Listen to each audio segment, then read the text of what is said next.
Shinomiya studied survival manuals while preparing for exams, treating every lesson as useful knowledge. Beyond reading, he researched videos and joined outdoor activities to strengthen his practical skills. Even after months of preparation, he believed more experience was necessary to reach his goal. Later, an unexpected transfer brought him into a dangerous wilderness unlike anything he imagined. Using his training, Shinomiya secured food while powerful beasts roamed the surrounding forests. A sudden noise pulled Shinomiya's attention away from his thoughts during another uneventful day at school. Meanwhile, several classmates gathered around, joking and showing off tricks while enjoying themselves. Uninterested in joining them, he remained distant, knowing his place among the lower-ranked students. Instead, Shinomiya rested at his desk and quietly waited for summer break to begin. Moments later, his fading awareness marked the first step toward an unexpected fate. Suddenly, Shinomiya opened his eyes and found himself sitting before a cave surrounded by dense tropical vegetation. Confusion quickly replaced his drowsiness as he searched for an explanation behind the unfamiliar scenery. Bright sunlight, endless trees, and the absence of his classroom made the situation feel strangely real. Next, he checked his phone, only to discover that neither the signal nor the internet worked. A damp handkerchief confirmed his memory of being at school moments earlier. Although uncertainty remained, Shinomiya searched his bag for anything useful and considered his next move. Relief replaced confusion when he discovered a survival knife among his belongings. He accepted the situation and focused on staying alive in the unfamiliar land. Carefully, he explored the surrounding forest while looking for a safe place to establish a base.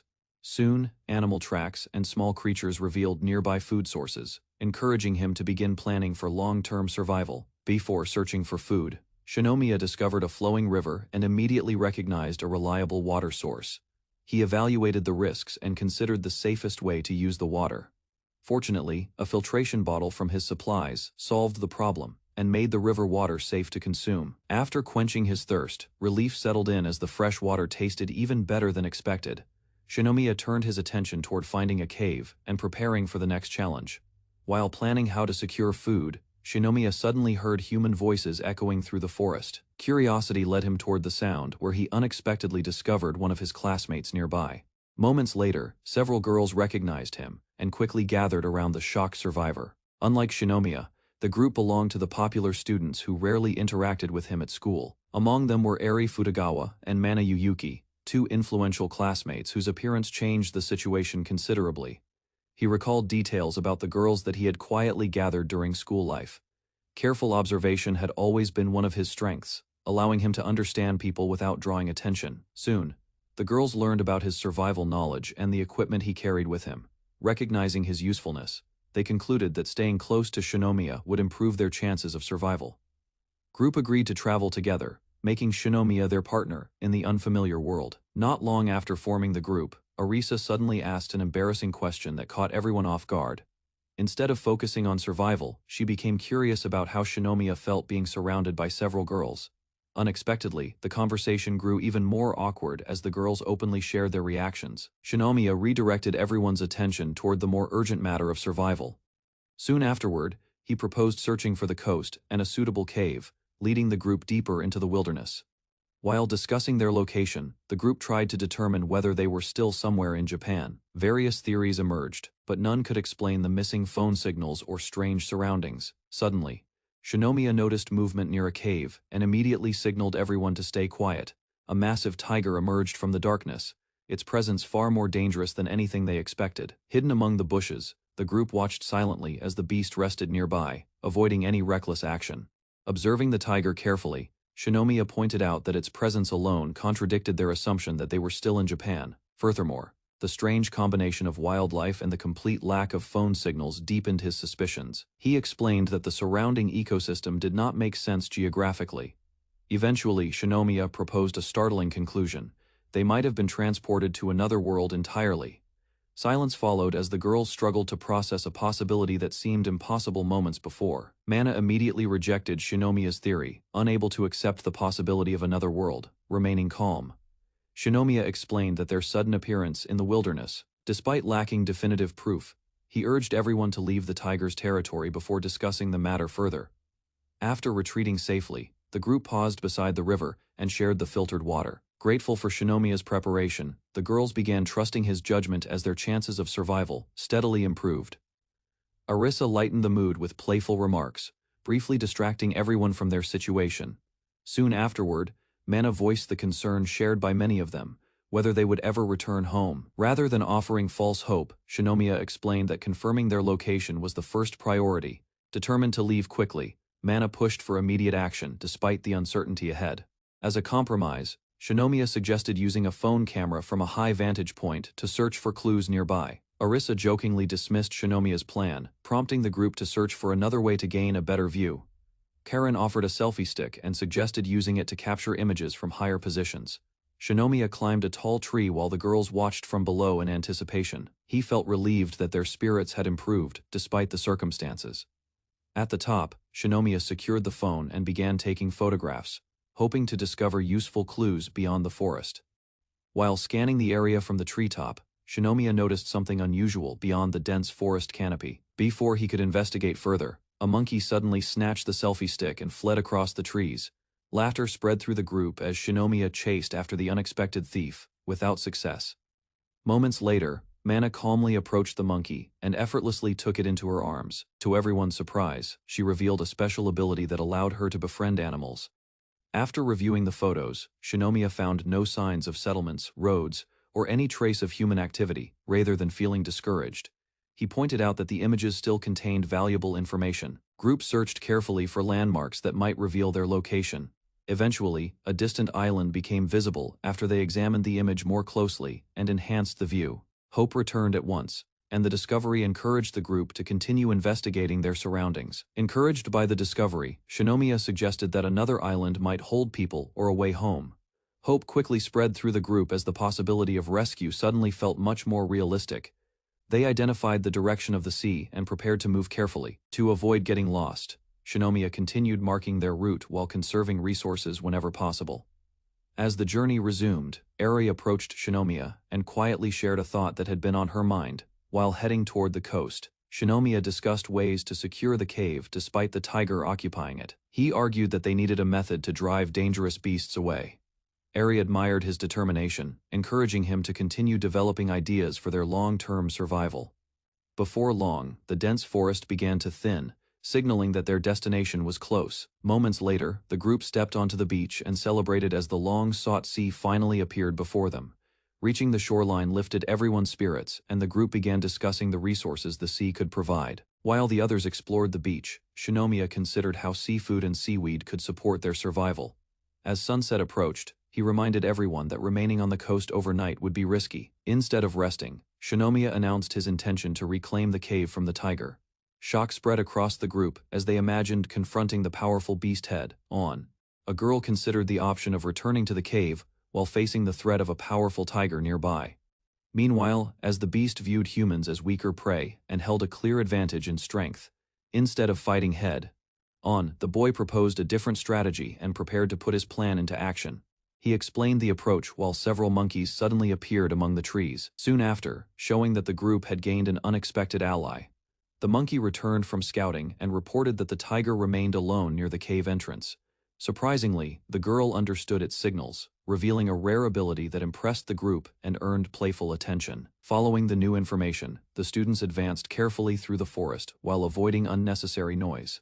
Ahead of them, the tiger rested peacefully beside the cave, unaware of their approach. Confident in the opportunity, knowing failure would leave everyone in danger. After reviewing the plan, the group gathered their courage and prepared to drive the tiger away from the cave. Once everyone was in position, they advanced together and closed the distance to their target. Their sudden appearance startled the tiger, forcing it to rise and face the unexpected challenge. Meanwhile, the students held their ground despite the tension building around them. Without warning, the tiger lowered its body and prepared to charge straight at the group. The boy warned everyone to remain steady as the tiger prepared to attack. Moments later, the beast charged forward with terrifying speed, causing the girls to tense in fear. Rather than retreating, the group held formation while the boy calmly watched the tiger's movements. At the right moment, he raised his prepared tools and waited for the perfect opening. Suddenly, bright blasts erupted before the tiger, forcing it to halt its advance and recoil. The tiger hesitated after the sudden blasts, creating the opening the group had been waiting for. Immediately, the students shouted at the top of their lungs, filling the area with overwhelming noise. Following the signal, the boy urged everyone to keep yelling without stopping. Surrounded by the intense uproar, the tiger grew increasingly uneasy and lost its confidence. Unable to endure the pressure, the beast turned around and retreated into the forest. Relief spread through the group as the tiger fled, allowing them to finally secure the cave. Excited cheers followed the victory, while Shinomiya explained that fear had driven the beast away, holding a flare. Shinomiya credited human knowledge and strategy for succeeding where strength alone could not. With the danger gone, the group prepared to inspect their newly claimed shelter. Meanwhile, one hungry girl suddenly noticed her stomach growling after the tense ordeal. After securing the cave, the group finally turned their attention to finding food before nightfall. Rather than spending hours fishing, Shinomiya suggested gathering mushrooms that could be cooked quickly. Drawing on his survival knowledge, he explained which varieties were safe and organized the search. Meanwhile, a quiet classmate volunteered to accompany Shinomiya into the forest. As the others collected firewood, the search began, and the first edible mushroom was soon discovered. While gathering mushrooms, Shinomiya taught his companion how to identify edible varieties that could grow in unusual conditions. As they continued searching, the two discussed supplies and ways to conserve resources for the days ahead. Meanwhile, the quiet atmosphere caused an awkward silence to settle between them. With enough mushrooms collected, they decided to return before darkness covered the forest. Suddenly, the girl stumbled and fell, turning the calm trip back into an embarrassing moment. Before heading back, Shinomiya suggested taking a short break to recover from the exhausting search. Unexpectedly, the girl moved closer and wrapped her arms around him, leaving Shinomiya completely flustered. Rather than pulling away, she remained beside him and spoke with unusual confidence. Meanwhile, Shinomiya struggled to stay composed as the conversation became increasingly personal. Embarrassment quickly overwhelmed him, while the girl calmly enjoyed watching his reaction. The girl continued teasing Shinomiya, noticing how flustered he had become during their private moment. Shesi rested against him and spoke about the group's growing dependence on his leadership. Meanwhile, Shinomiya tried to stay rational, reminding himself that their future in the wilderness remained uncertain. Ignoring his hesitation, the girl moved even closer and offered her support in an unexpected way. As the forest grew quiet around them, the bond between the two deepened before their return.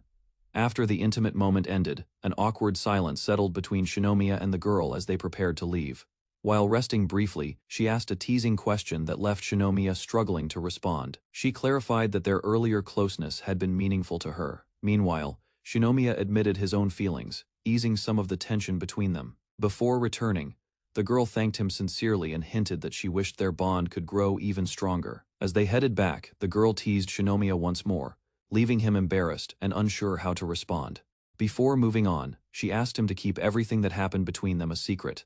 Although flustered, Shinomiya agreed and promised to continue protecting the group. Soon afterward, the cave finally came into view through the trees. However, Shinomiya suddenly noticed something unusual and realized the number of people near the cave had changed.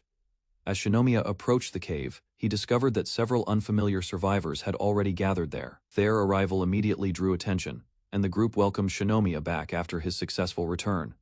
Among the newcomers was a strange young man who quickly realized Shinomiya had led the effort to secure the cave.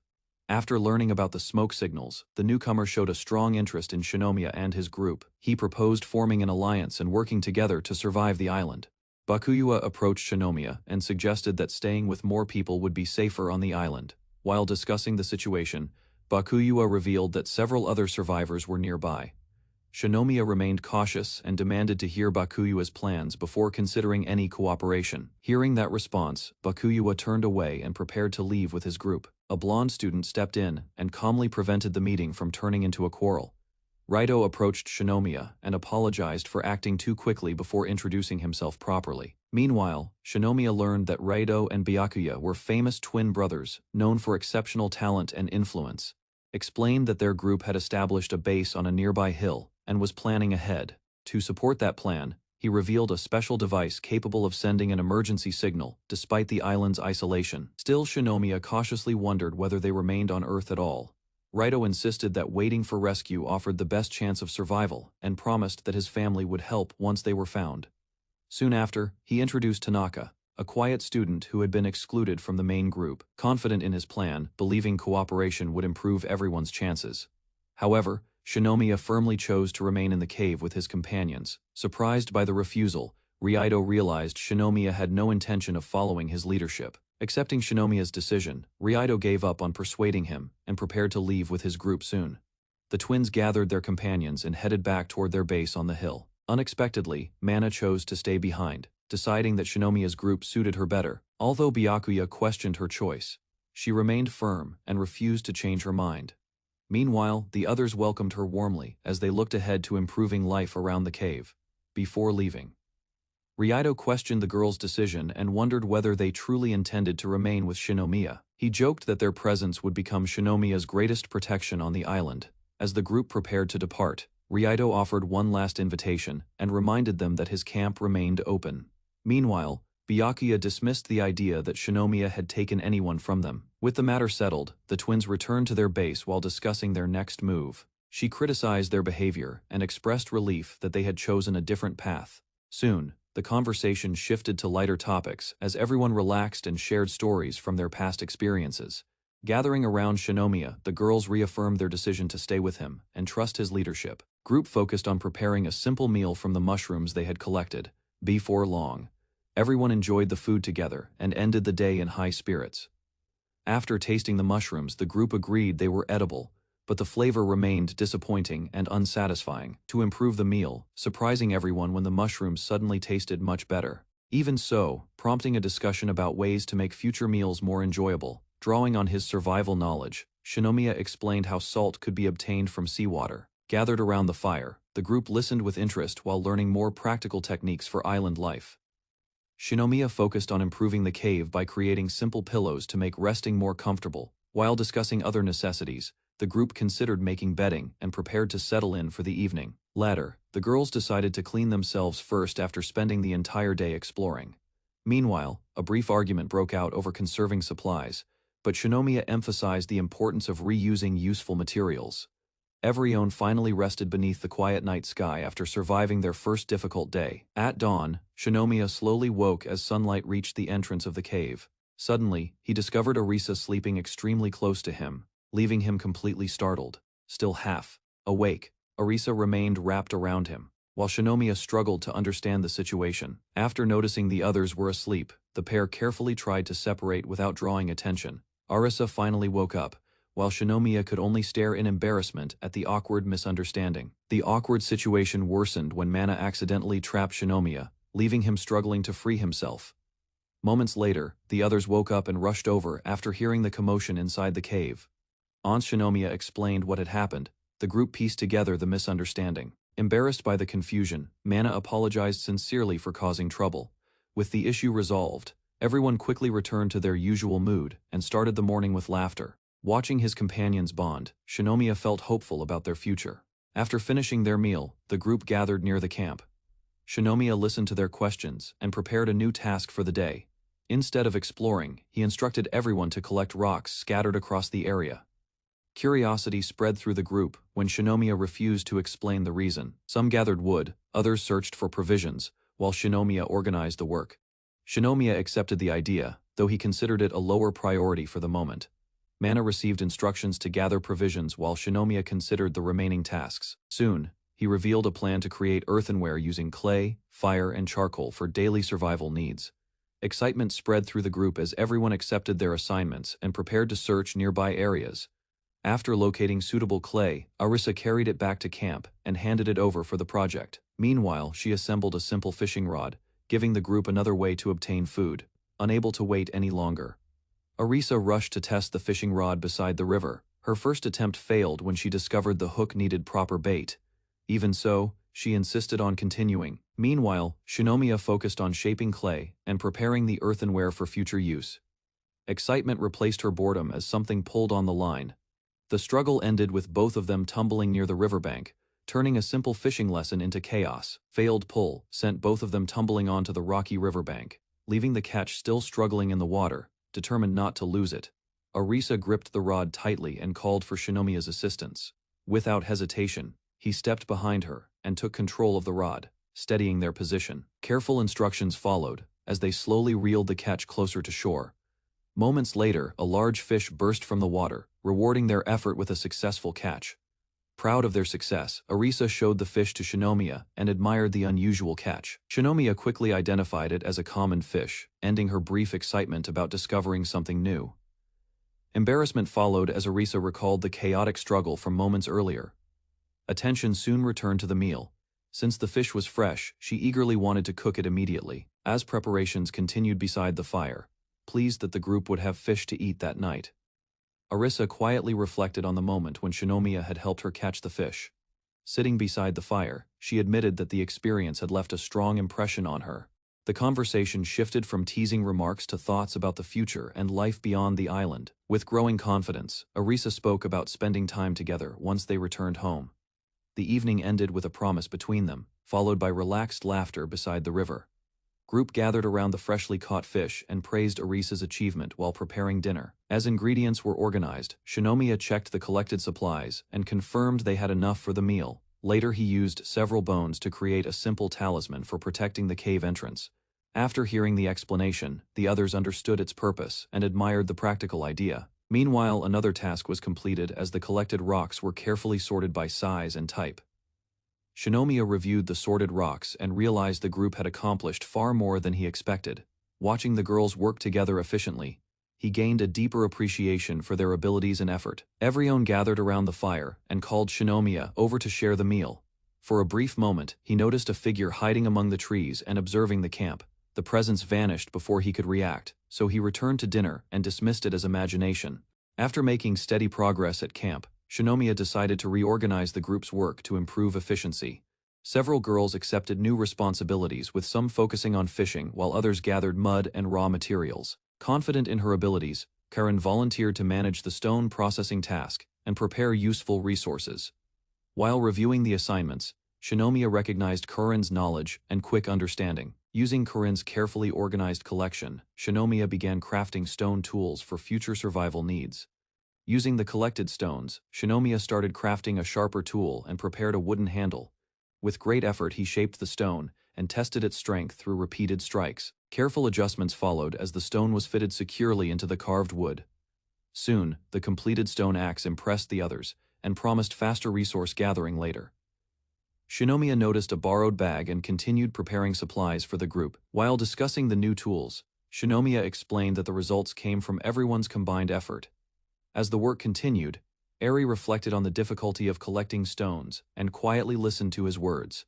An awkward moment followed when Shinomiya became distracted and suddenly lost focus on the task at hand. Silence lingered between them as Eri remained seated nearby, creating an unusual atmosphere. Moments later, her amused reaction deepened Shinomiya's confusion, leaving him unsure of what had just happened. Eri noticed Shinomiya's embarrassment and teased him after realizing what had caught his attention earlier. Shinomiya admitted that an old memory had distracted him, making the situation even more awkward. With a playful expression, Eri moved closer and continued testing his reaction. Caught completely off guard, Shinomiya panicked, while Eri enjoyed watching his flustered response. Although he attempted to focus on work, leaving him struggling to regain his composure. Eri continued teasing Shinomiya, moving closer while noticing his increasingly flustered reaction. Eventually, she leaned against him and suggested he accept it as a reward for supporting everyone's survival efforts. Caught completely off guard, Shinomiya froze as Eri remained comfortably at his side.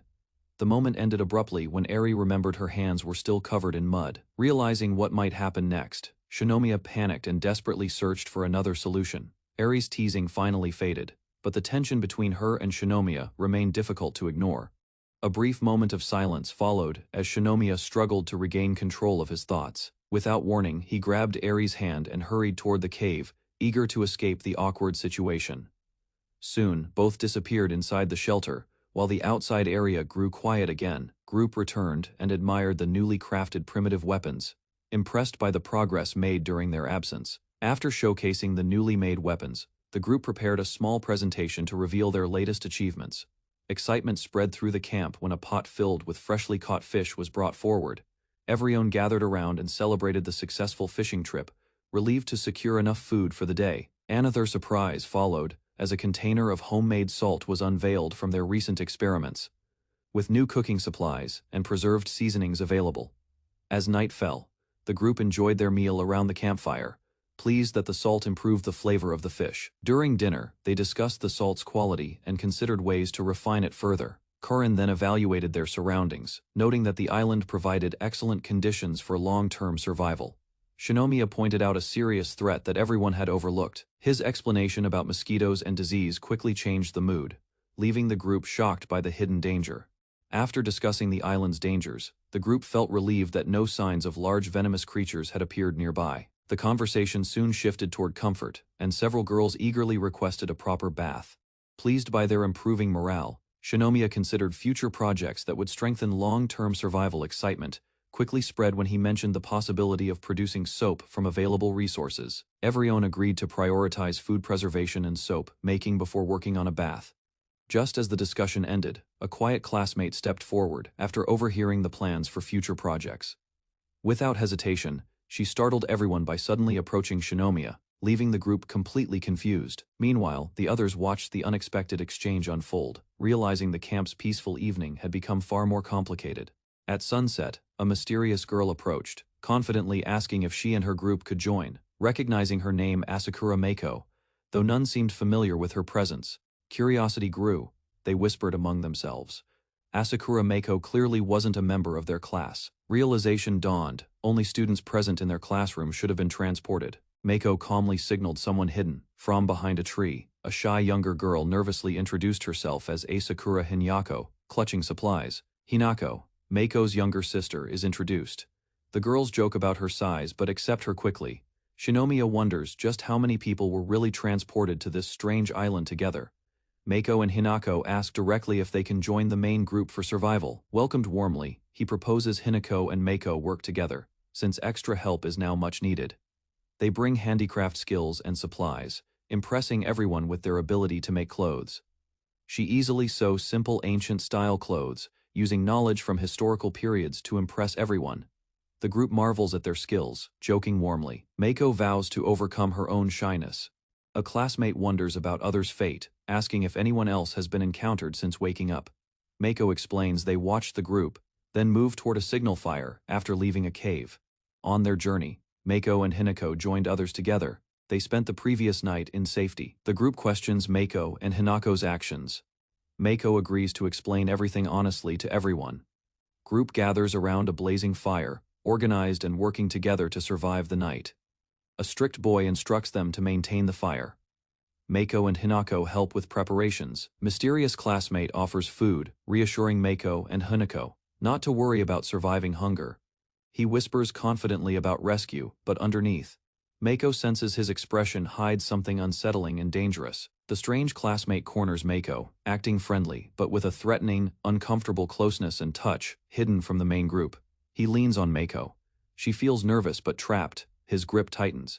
Meiko realizes his so-called protection comes with the price of her freedom. He demands something in return, his expression turning predatory, leaving Meiko shocked and scared by him. Meiko is overwhelmed, realizing this harsh survival world is much crueler than their previous peaceful lives. She protects her sister, glaring fiercely as the threat escalates, silently determined not to show fear. As he advances, Meiko remembers the world has changed and prepares herself to fight back.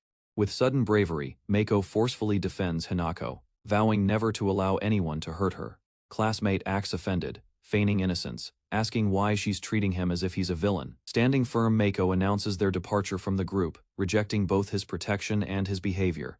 He grabs Meiko's arm angrily, refusing her decision. Meiko pulls away, determined to resist him. A leader intervenes, noticing the argument. He warns them not to break the group's established rules. They debate. The boy insists their group is sufficient, while Meiko questions everyone's true willingness to stay. The leader assures them, saying no one is forced to remain and anyone can leave freely. Meiko decides to leave, taking Hinako along. The boys argue, worrying rescue might take several days. The group's leader insists rules are necessary, and those who won't follow aren't worth worrying about, doubting rules without power or money, but clearly schemes something in his mind. Safe with friends by a new campfire, Meiko's group is relieved they left the others. Doubts fade as Meiko and Hinako finally feel comfortable among sincere, cooperative classmates. Meiko expresses gratitude, smiling at Shinomiya-kun, thankful to be accepted into a group she can trust. Shinomiya, surprised Meiko remembered his name so well. He insists she's the true savior. Plotting strategically, he realizes Byakuya is strong, but vulnerable if separated from his authoritative older brother. There is tension between group leaders Ryuito and Byakuya. A split seems likely, threatening the group's unity. The group welcomes Meiko and Hinako, offering food and comfort. Genuine smiles finally return to Meiko. Worried Byakuya targets the new girls. Preparations are necessary to protect everyone from danger. Mako and Hinako are welcomed warmly by everyone, offered food and kindness after their hardships. Amidst warmth and safety, someone quietly worries about Byakuya's intentions and the need for precautions. On the third day, Mana approaches the protagonist by the shore, cheerful and energetic as always. Mana explains she woke up early and followed him, wanting to help before others awaken. As they walk by the sea, they realize it's their first quiet moment alone together here, teasing him but offering to help despite embarrassment. Mana is shocked as he suddenly strips it as necessary, he claims, for the work he's about to do. Her mind spirals with misunderstanding, blushes furiously, and panics over what his actions might mean. He clarifies he's just gathering seaweed, oblivious to Mana's flustered state, asking why she's so red. Mana erupts, hitting him with a stick in embarrassment, shouting that it's not what he thinks. In a sudden, tender moment, Mana and the protagonist are drawn together, blushing feelings unresolved, lingering. A young woman suddenly found herself lying on top of the man. Nearby, the pair remained tangled on the sandy ground while she slowly realized their awkward position. She asked him to move. Yet he explained that her weight kept him pinned. Embarrassment quickly turned into frustration, but her anger faded when she noticed his uneasy expression. Shinomiya calmly revealed the real reason he wanted her to get off, leaving her stunned by the unexpected answer. A teasing smile appeared as the girl mocked Shinomiya's flustered reaction while staying very close. Instead of moving away, she remained on top of him and dismissed his complaints. Seeing his embarrassment grow, her playful mood quickly turned into confidence.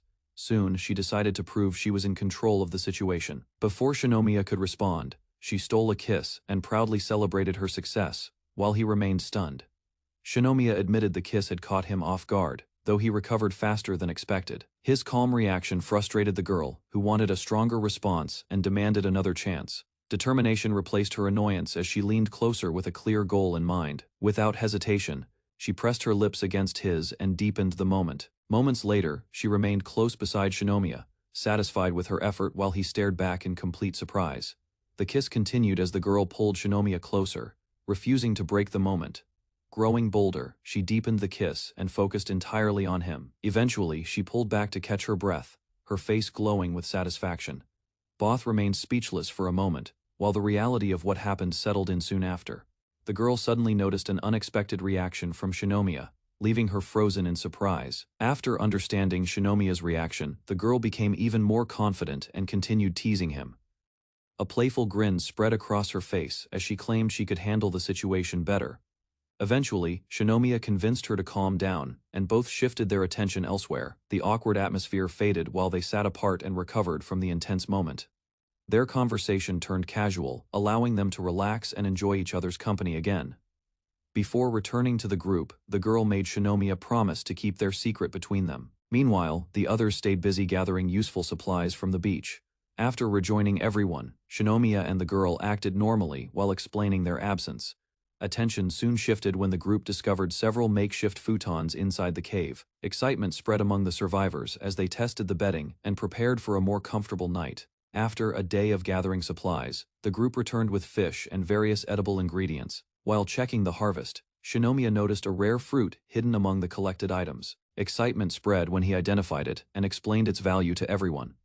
Soon, the fruit was prepared and shared among the survivors, using simple wooden spoons.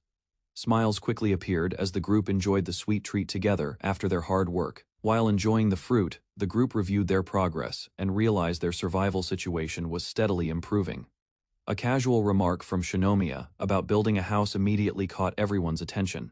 Questions quickly followed as the girls became excited by the idea of having a proper home. Using simple examples, Shinomiya explained the kind of shelter he wanted to construct. Motivated by the plan, the group eagerly prepared to continue working toward a better future together.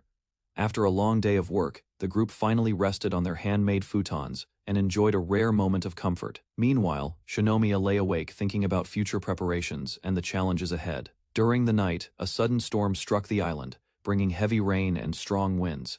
Startled by the noise outside, Shinomiya quickly jumped up from his bed. Without wasting time, he rushed to check the situation as the storm continued to rage around the cave. Shinomiya hurried through the rain, determined to inspect the damage before conditions worsened. Near the shore, a girl failed to catch another earthworm and complained about her bad luck. Afterward, she asked for advice and learned that experience played a big role in catching them successfully. Another girl demonstrated her unusual method and claimed that becoming one with nature was the key to success. Rather than arguing further, the group decided to let Karen handle the task herself. In the end, Karen picked up a rock and offered a practical observation.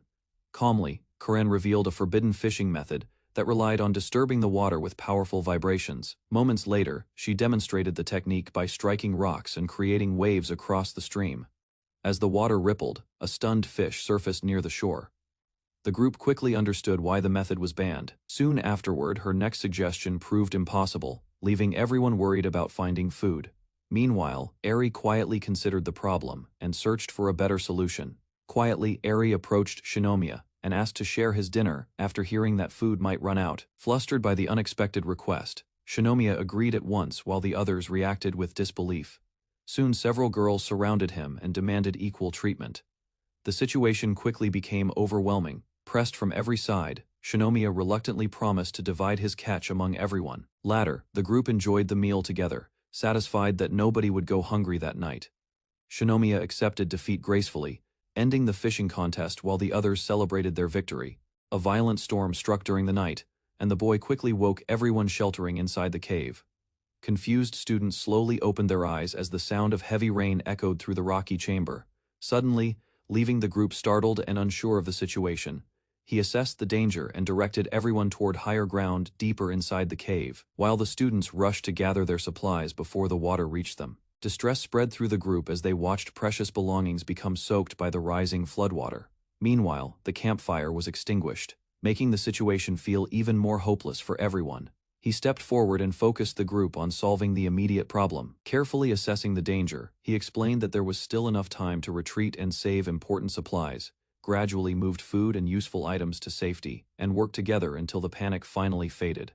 Group successfully moved most of their supplies to a safer area deeper inside the cave. Relief spread among the students as they realized the emergency had passed without major losses or injuries. Storm continued to rage, forcing everyone to remain in the cave and rest until morning.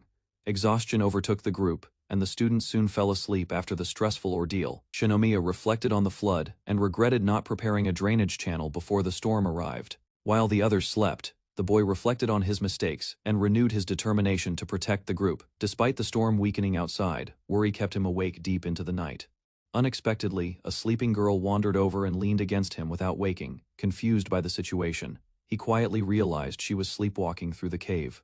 Gradually, the unexpected warmth eased his tension, allowing his troubled mind to settle at last. As the girl remained asleep beside him, she moved closer and rested against his shoulder. Moments later, her unusual behavior left the boy completely startled and unable to react calmly. He began to wonder whether she was unconsciously trying to comfort him after the stressful night. Instead of pushing her away, he carefully supported her while she continued sleeping peacefully. Meanwhile, the distant rain concealed the quiet scene as he worried about what might happen if anyone noticed. Overwhelmed by the girl's unexpected closeness, the boy struggled to remain calm as she continued sleeping beside him. Soon, her sleep-talking and restless movements caught him completely off guard. Without warning, she suddenly pulled away, leaving him confused by the abrupt change. For a brief moment, the worries weighing on his mind seemed to fade into the background. Then he looked around the darkness, wondering whether the sleepwalking girl was still nearby. Noticing the girl's unusual behavior, the boy hesitated as he tried to understand what she was feeling. Meanwhile, the darkness around them seemed to blur the distance between their thoughts and emotions. Without waking, she remained close, while the quiet night deepened the strange atmosphere. Gradually, the burden of responsibility and worry began to lift from his mind. Suddenly, a distant sound echoed through the cave, breaking the moment and drawing his attention away. Exhaustion and lingering emotions left the girl unaware of her surroundings as she remained close to him. Meanwhile, the boy quietly recognized her presence, and the tense night continued in uneasy silence. A sudden flash revealed Karen, leaning close to Shinomiya, leaving him startled by her unexpected presence. Uncertainty filled his mind as he watched her figure move away into the darkness. Shinomiya remained alone and quietly waited for dawn while the night slowly passed. With the rain finally over, the group stepped outside and welcomed the clear weather with relief. Meanwhile, Karen wiped her forehead and felt reassured, thankful that the storm had not continued any longer. Seeing Karen act normally again, Shinomiya felt the strange events of the previous night fade like a distant memory. Soon, the group inspected the cave and decided to remove the remaining water pooled on the ground. Using simple methods, They planned to dry the soil before clearing the wet areas completely. Meanwhile, everyone gathered and received duties to keep the camp running smoothly. By afternoon, the work was divided, allowing each member to contribute to the group's survival. Karen joined Shinomiya's hunting team, and he began teaching her useful survival techniques. While others prepared fishing traps, the pair followed animal tracks deeper into the forest. After examining the area, Shinomiya demonstrated a simple falling rock trap for catching prey. Next, he explained how the mechanism worked and started preparing another trap for larger animals. As the lesson continued, Karen gathered materials nearby while Shinomiya dug a pit and refined their hunting plans. While gathering materials, Karen suddenly brought up the events of the previous night. Realization struck Shinomiya as he understood that the encounter had truly happened. Karen tried to end the discussion, leaving him unsure whether to ask further questions. Gradually, she admitted that fear had overwhelmed her during the storm and uncertainty. Remembering the danger they faced, Shinomiya reflected on how everyone had struggled to stay calm and hopeful. As Shinomiya reflected on Karan's unusual behavior, he realized she had been hiding her fears behind a calm appearance. She expressed gratitude for his support, believing their efforts had helped everyone survive. Meanwhile, Shinomiya quietly wondered whether the previous night held a deeper meaning. Instead, Karen revealed worries about experiencing life fully before facing an uncertain future. Relief replaced his confusion when he understood her concerns were driven by curiosity rather than affection. While Shinomiya focused on finishing the traps, Karen quietly watched him and struggled to hide her growing emotions. After the final pitfall was completed, both of them checked the setup and prepared to leave the area soon. Shinomiya suggested scouting a cave that had been mentioned earlier by the group. As they started moving, Karan followed closely behind and seemed hesitant about something. Without warning, she stopped him and brought up the unfinished events from the previous night. Without hesitation, Karan wrapped her arms around Shinomiya and pleaded for him to keep teaching her. Shock immediately froze him in place as he struggled to process her sudden closeness. After noticing his reaction, Karen released her grip and quietly apologized, confused by his refusal. She questioned whether he simply did not feel comfortable with her. Meanwhile, Shinomiya explained the dangers of their situation, convincing himself that caution mattered more than curiosity. A playful smile appeared on Karan's face as she realized Shinomiya had been concerned about her safety. Rather than ending the discussion, she moved closer and continued teasing him with growing confidence. Before he could react properly, Karan suddenly kissed him, leaving him completely stunned. Instinctively, Shinomiya pulled back and created some distance between them in surprise. Even then, Karen remained composed and reminded him that acting carelessly in the open was not a good idea. Just as the atmosphere settled, Shinomiya heard a suspicious sound echo through the forest and became alert. Believing a dangerous animal was nearby, he instructed Karen to stay back while he investigated alone. After sending her away, Shinomiya followed the noise deeper into the trees and searched the area carefully. Soon, a large tiger emerged from the brush, revealing the source of the disturbance. To his surprise, the beast appeared familiar, leaving Shinomiya confused by the unexpected encounter. A hostile group entered the area and boldly claimed control over the territory. From hiding, Shinomiya immediately recognized their leader and reacted with alarm. A white tiger was surrounded by a growing crowd, as dozens of people raised their spears.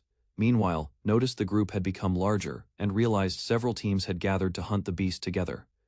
Without warning, the tiger lunged forward and unleashed a powerful sweep. As fear spread through the crowd, one frightened boy tried to retreat while sharp spears flew past him, suddenly using him as a shield, while the desperate battle against the tiger continued.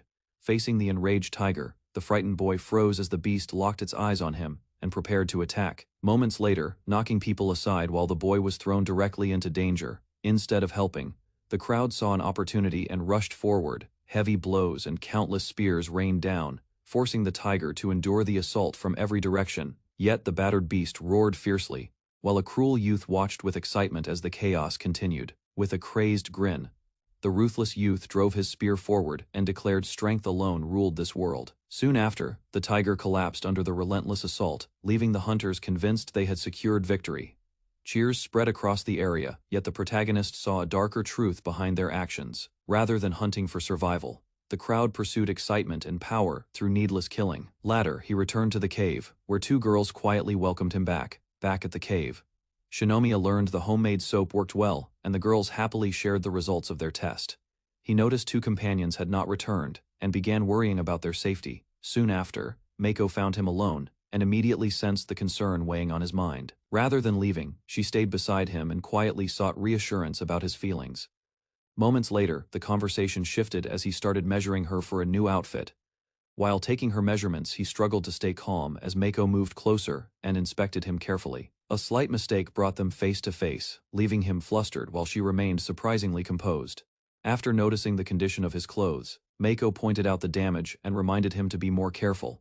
Soon she wrapped her arms around him and expressed her trust through a quiet gesture. Embarrassment lingered as the discussion returned to the measurements. Mako lowered her gaze and quietly admitted that Shinomiya had seen through her feelings more easily than she expected. Meanwhile, Shinomiya reflected on how different she seemed compared to the distant girl he remembered from school. He realized the quiet reserve around her concealed a far warmer personality. Memories of her solitary days at school contrasted sharply with the confidence she now displayed. She focused on the future and began planning for the longer life awaiting their group. Shinomiya agreed to continue while Mako carefully prepared for the remaining work. Later she changed clothes and searched for materials needed to maintain her uniform with the newly made soap. An awkward accident followed when Shinomiya unexpectedly saw her, causing both of them great embarrassment. Before the mood could settle, news about the tiger hunt quickly reached the cave. Gathering everyone together, Shinomiya warned that the hunters had become dangerous. Several girls suggested traps and defensive measures while preparing for a possible attack. Meanwhile, Shinomiya admitted his weakness in fighting people and revealed that a direct confrontation would be too risky. Others placed their trust in him and agreed to follow whatever plan he decided. After reaching a conclusion, Shinomiya announced that everyone would leave the cave soon afterward. The group arrived at a beach and began exploring the unfamiliar coastline ahead. Group questioned Shinomiya's decision, expecting a confrontation with the hostile hunters instead. Soon, they discovered several openings hidden within the cliffs and began investigating the area. A large cavern stretched deep into the rock, providing far more space than expected. They confirmed the cave connected to the sea and could supply useful resources. Satisfied with the discovery, Shinomiya chose the cavern as their new base and focused on avoiding all contact with the hunters.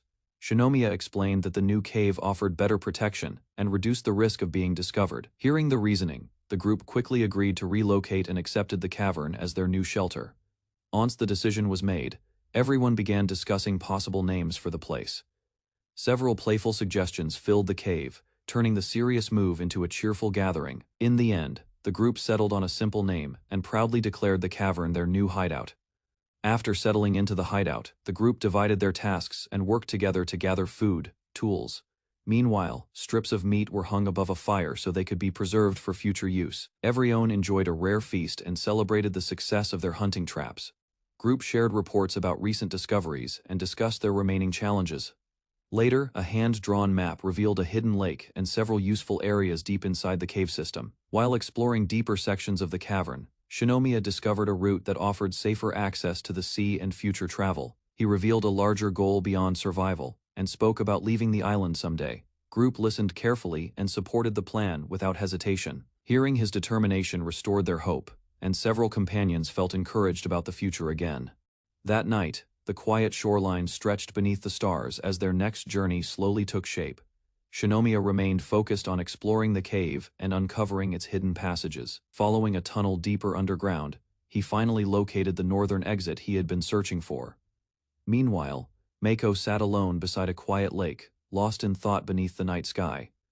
After noticing her absence, Shinomiya followed the path and found her near the water. Approaching carefully, he watched as Mako adjusted her clothes and turned her attention toward his arrival. Shinomiya accidentally witnessed Mako in a private moment and immediately tried to look away. Panic took over as he hurried to retreat before she noticed his presence near the lakeside. Unfortunately, a sudden noise exposed him, causing Mako to discover exactly where he was hiding. Embarrassed by the misunderstanding, Shinomiya attempted to leave and escape the awkward situation. Before he could go, Mako stopped him and quietly asked him to stay by her side. Standing beneath the night sky, Mako admitted that Shinomiya had seen the side of her she had tried to hide. She gathered her courage and revealed feelings she could no longer keep to herself. Instead of turning away, Mako reached for his hand and led him toward the lakeside. As they walked together, Shinomiya recalled a memory from their school days. Mako realized her attention had long been drawn toward him, for reasons she only now understood. Beside the quiet lake, Shinomiya and Mako shared a peaceful moment together beneath the night sky. As their feelings grew clearer, Mako revealed how far she was willing to go for him in the future. unexpected item from their school days disrupted the atmosphere and left Shinomiya completely stunned. Before either could recover, a disturbance nearby forced Shinomiya to react. Moments later, both were knocked into the bushes as an unknown person discovered their location. 2 frightened survivors reached Shinomiya's group after escaping Team Sumeraji. 2 boys were brought before a group after being discovered near a hidden area. Accusations quickly followed as several girls suspected them of being spies and surrounded them for answers. Shinomiya showed clear displeasure, causing the tension around the interrogation to grow. Once the commotion settled, the boys explained that they had fled from another settlement and described what happened there. Their account revealed a harsh social hierarchy where food and labor determined rank. He explained that another group followed an unwritten rule where absolute obedience could lead to higher status. Anger spread through the listeners as they learned how unfairly the system treated everyone below the leader. Shinomiya doubted such a rule could survive for long. Yet the visitors revealed an even worse development. Earlier, exhausted teachers and students had united into a single settlement for survival. Leadership disputes divided the camp and created growing resentment among the survivors. The visitors revealed that Byakuya seized control of the settlement by claiming that strength alone should determine leadership.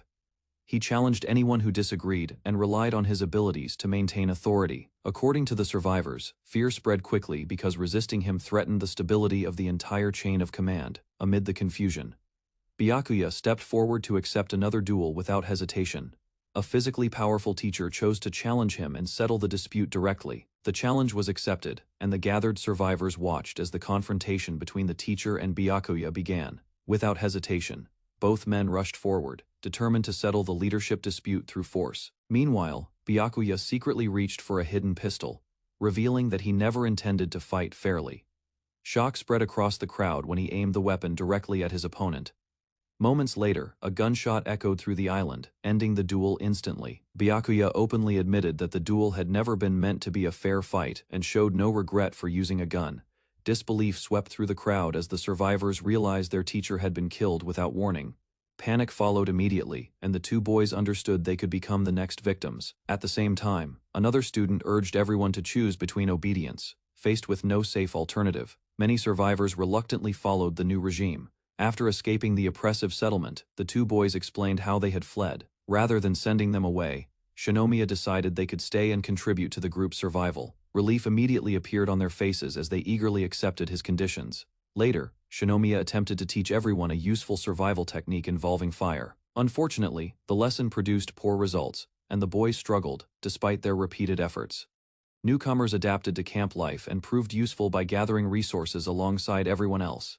Meanwhile, the monkeys continued bringing valuable fruits, strengthening their unusual bond with the group. Life around the lake gradually stabilized as food production, hunting, and fishing became routine activities. With immediate concerns under control, Shinomiya suggested taking a break from constant survival work. Soon afterward, everyone spent the day enjoying personal interests and relaxing together. During the group's day of rest, Hanako quietly approached Shinomiya and tried to get his attention. After gathering her courage, she asked him for a personal favor, leaving him surprised by her sudden request. Later, Shinomiya waited near the lakeside cave while Hanako disappeared for a short time. Although embarrassed, she returned and continued forward despite her hesitation. Finally, Hanako revealed herself in a swimsuit and waited nervously for Shinomiya's reaction. After overcoming her hesitation, Hanako gathered enough courage to reveal her feelings to Shinomiya. Meanwhile, life at the lakeside camp continued peacefully as the monkeys delivered another unexpected offering. Near the rocky shore, the girl hesitated and gathered her courage beside the boy. Gradually, she accepted his guidance and prepared to follow his lead. As the canoe passed a narrow cliffside, unstable waters caused her to lose balance for a moment. Soon, her attention shifted to the canoe, after learning it had been carved by hand from a fallen tree. They continued across the water, and her amazement grew as the journey moved forward. Excitement quickly replaced her hesitation as the canoe floated smoothly across the water. Meanwhile, the boy noticed her reserved nature beneath her cheerful reaction. Hoping to contribute, she looked for ways to help the group and shared an idea for catching fish. Unlike their school days, the island pushed everyone to take on new responsibilities. With enough food already secured, the pair spent the rest of the trip quietly enjoying the open sea. Diving beneath the clear water, the pair searched the seabed and gathered shellfish from the rocks. Soon, their efforts paid off as a large pile of seafood was brought back to the canoe.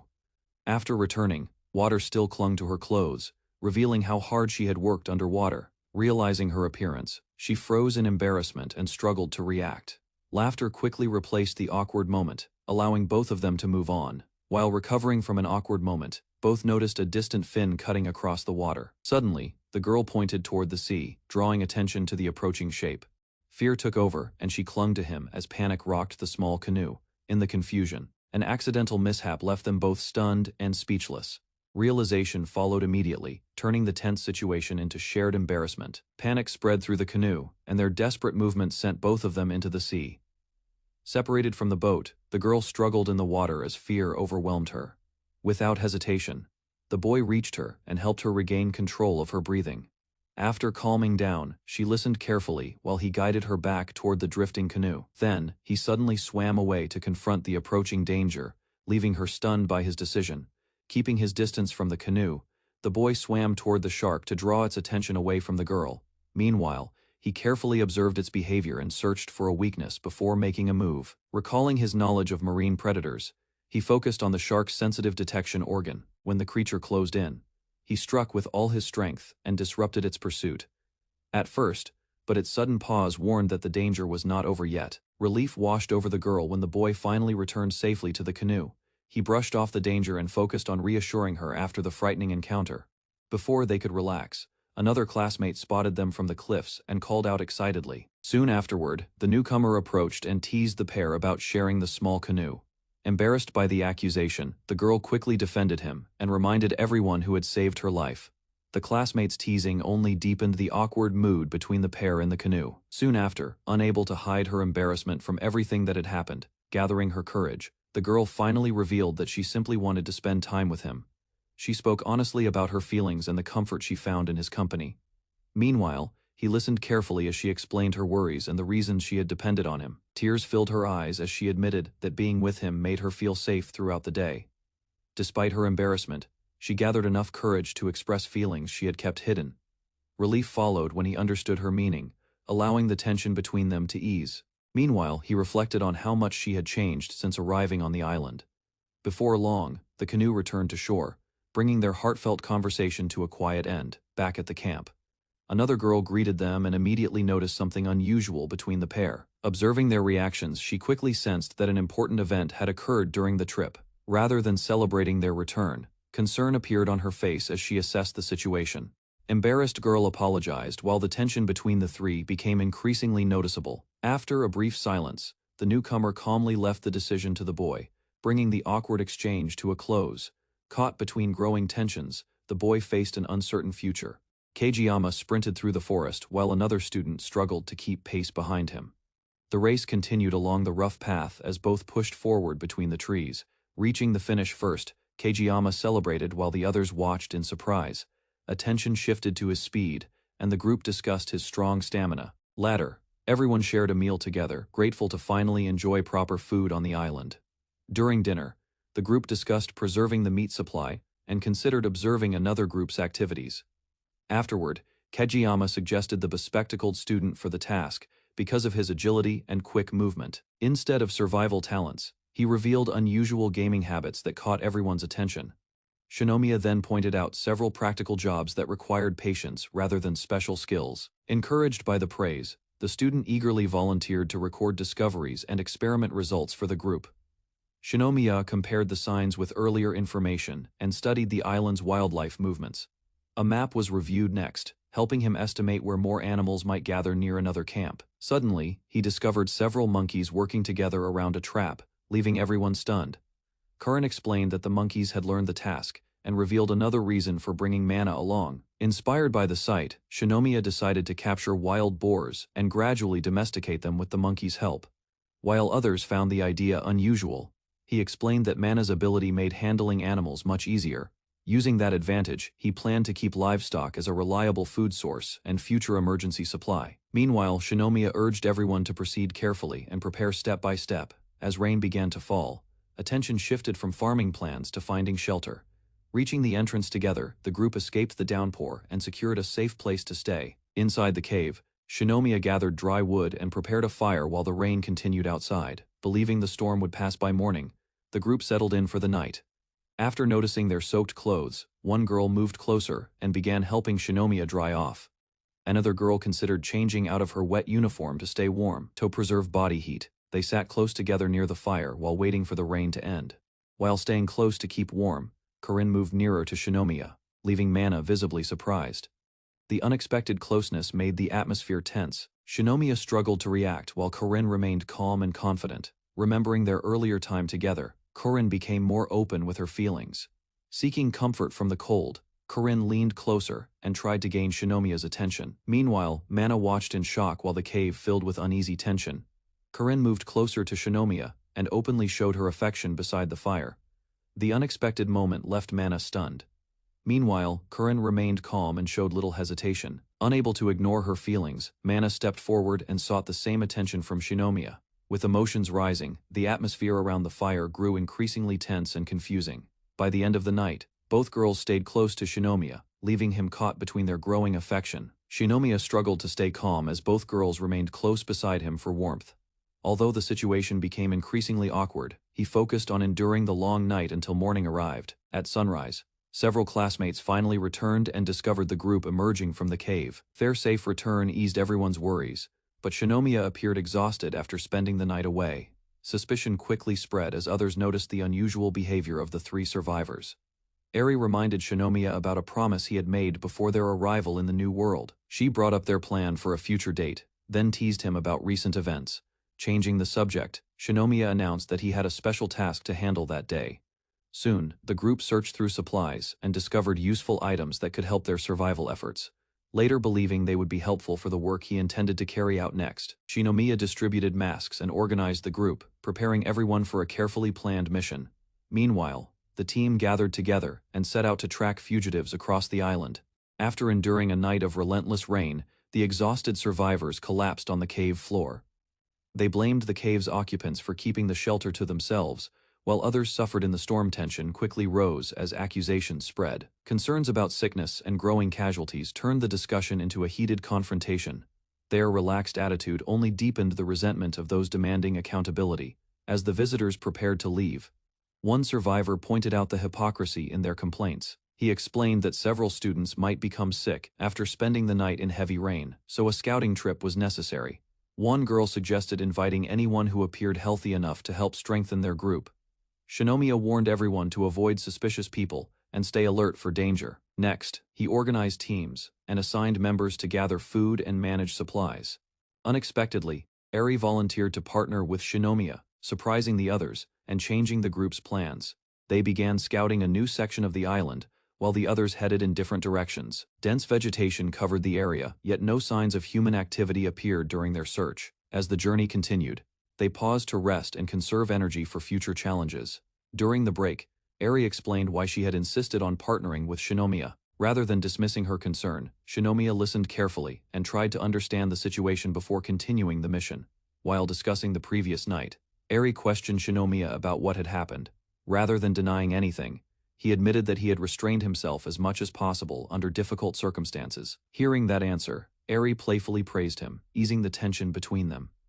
Her cheerful expression softened as she revealed how relieved she felt after sharing her thoughts. Gradually, the distance between them disappeared and their growing trust became impossible for either of them to ignore. Shinomiya finally understood the reason behind her recent behavior and growing concern. He drew closer while Eri shyly accepted the affection and relaxed her guard. Soon, curiosity and embarrassment mixed together as both of them became increasingly aware of their feelings. When Shinomiya jokingly suggested taking things further, Eri hesitated for a moment before considering his request. At last, she gathered her courage and agreed to trust him, leaving Shinomiya completely stunned by her response. Although exhausted, both felt relieved and grateful for each other's support. Eri revealed that she had chosen him as her partner because she wanted to share something important. Shinomiya focused on finding a way back home, which made Eri happy to hear. Soon, she admitted that life on the island was becoming more enjoyable despite the hardships and uncertainty. In response, Shinomiya explained that even if everyone returned to Japan, Eri admitted that life on the island felt far more comfortable than her old days at school. He imagined the possibility of returning to Japan only to come back to the island someday. As they continued walking, Eri explained that her experiences there had changed her outlook on life.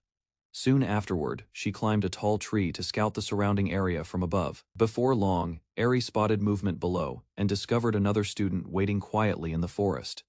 Meanwhile, Eri noticed a mysterious girl, prompting cautious attention.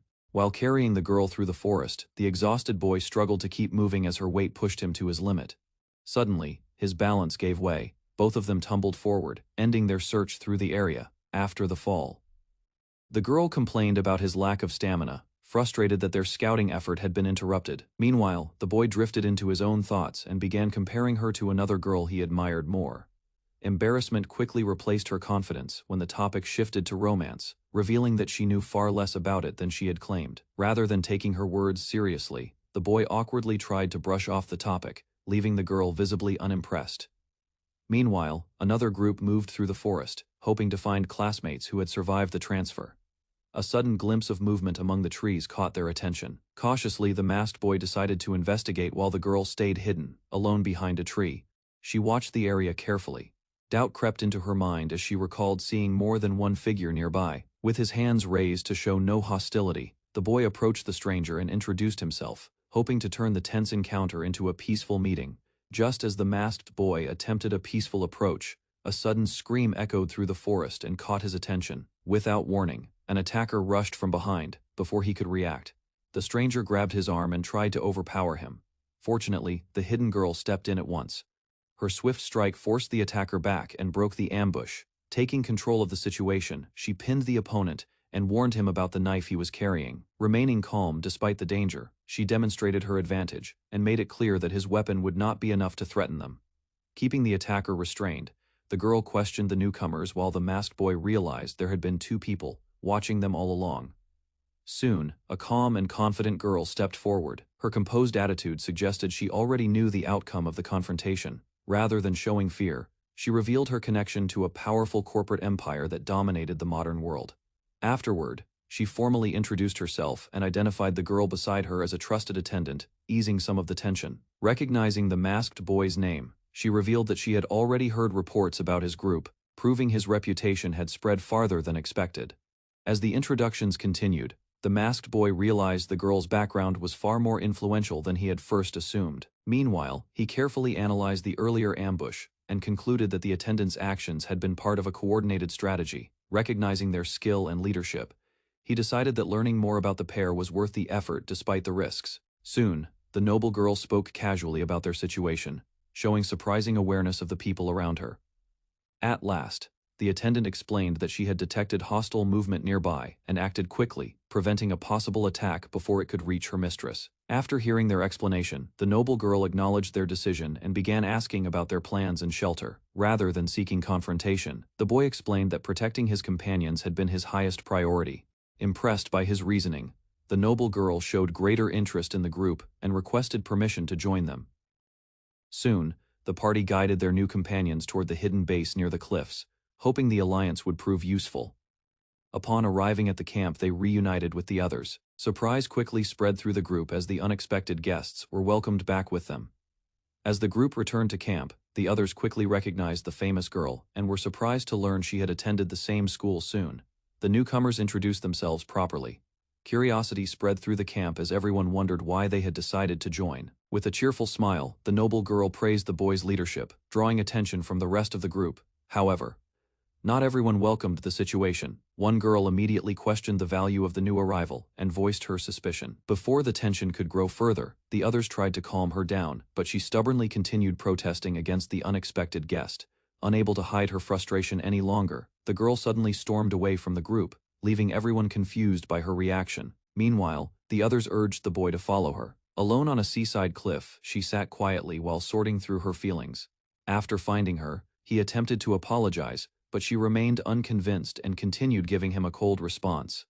Suspicion soon gave way to concern as she admitted that something had been bothering her recently, though she struggled to explain it clearly. Finally, she revealed strange changes in her emotions and body, leaving both of them uncertain about what was truly causing her distress.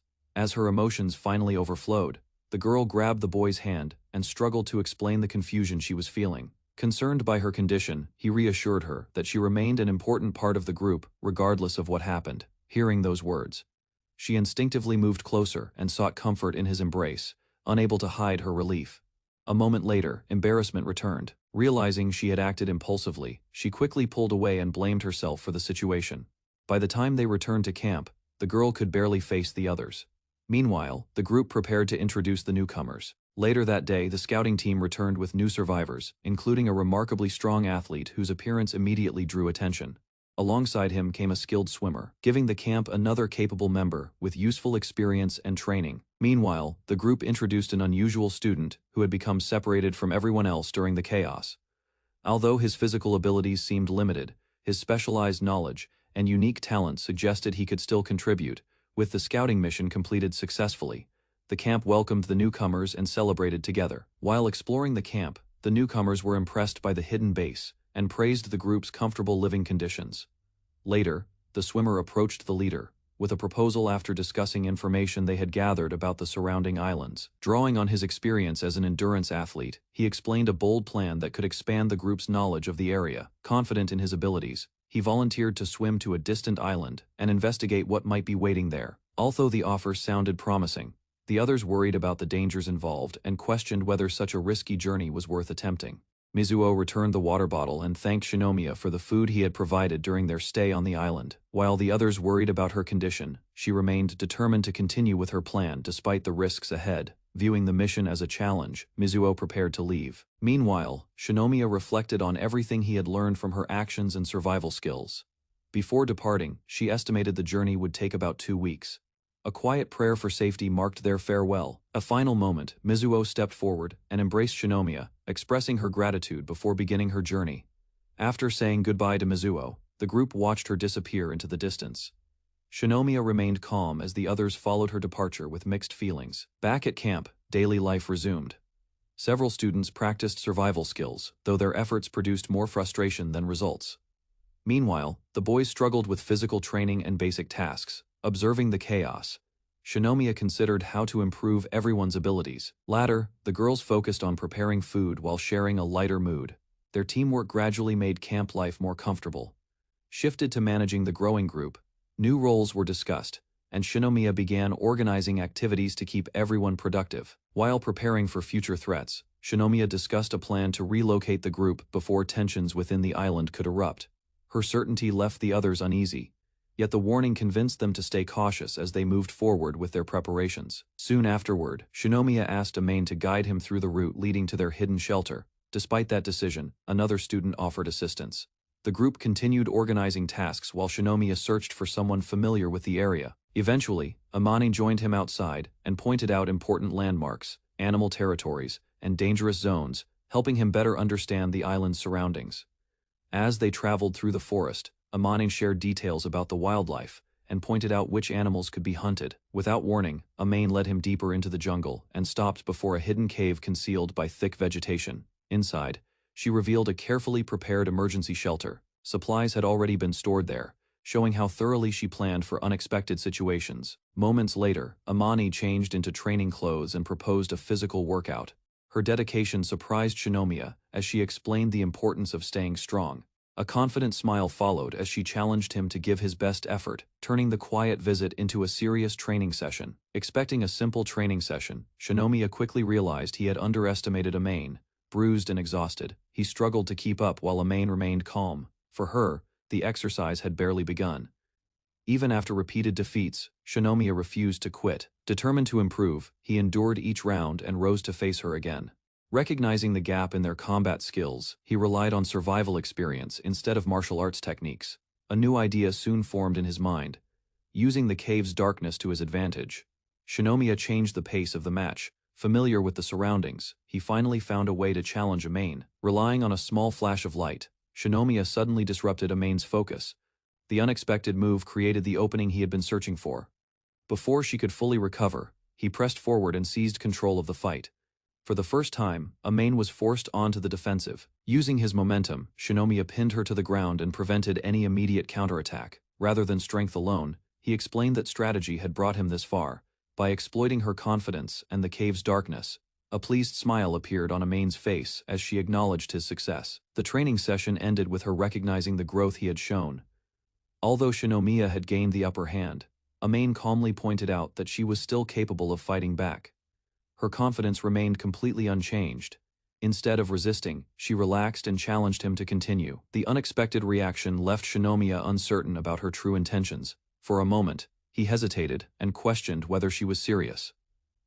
The training session had already moved far beyond what he expected. As the distance between them narrowed, Owen showed no sign of fear. Her composed attitude only increased Shinomiya's confusion and tension. Realizing the situation was becoming increasingly awkward, he paused to collect himself. Meanwhile, Amani remained calm, leaving him unsure how to proceed next. Caught off guard during the close-range struggle, Shinomiya briefly lost focus. The intense training had pushed both of them beyond their expectations. For a moment, neither moved. An awkward silence replaced the fast pace of the match as they reassessed the situation. While Shinomiya searched for an opening, Owen quickly noticed his distraction. Her composure returned before he could react. Seizing the opportunity, she reversed the situation and regained control of the fight with a swift counter. A confident smile appeared on Owen's face as she declared the match over. Shinomiya accepted the outcome, realizing he still had much to learn. After the match ended, Amani admitted that Shinomiya had surprised her. Even so, she reminded him that the result had already been decided. Rather than criticizing his methods, she praised his determination. Strength, she believed, came from using every available advantage to survive. Looking directly at him, Owen encouraged him to continue growing stronger. Her words carried both approval and expectation. In response, Shinomiya asked her to teach him more. Though exhausted from training, he remained eager to improve. While Owen focused on supporting Sophia, Shinomiya reflected on the loyalty and dedication that guided all of her actions. After the training ended, Owen quietly reflected on the experience.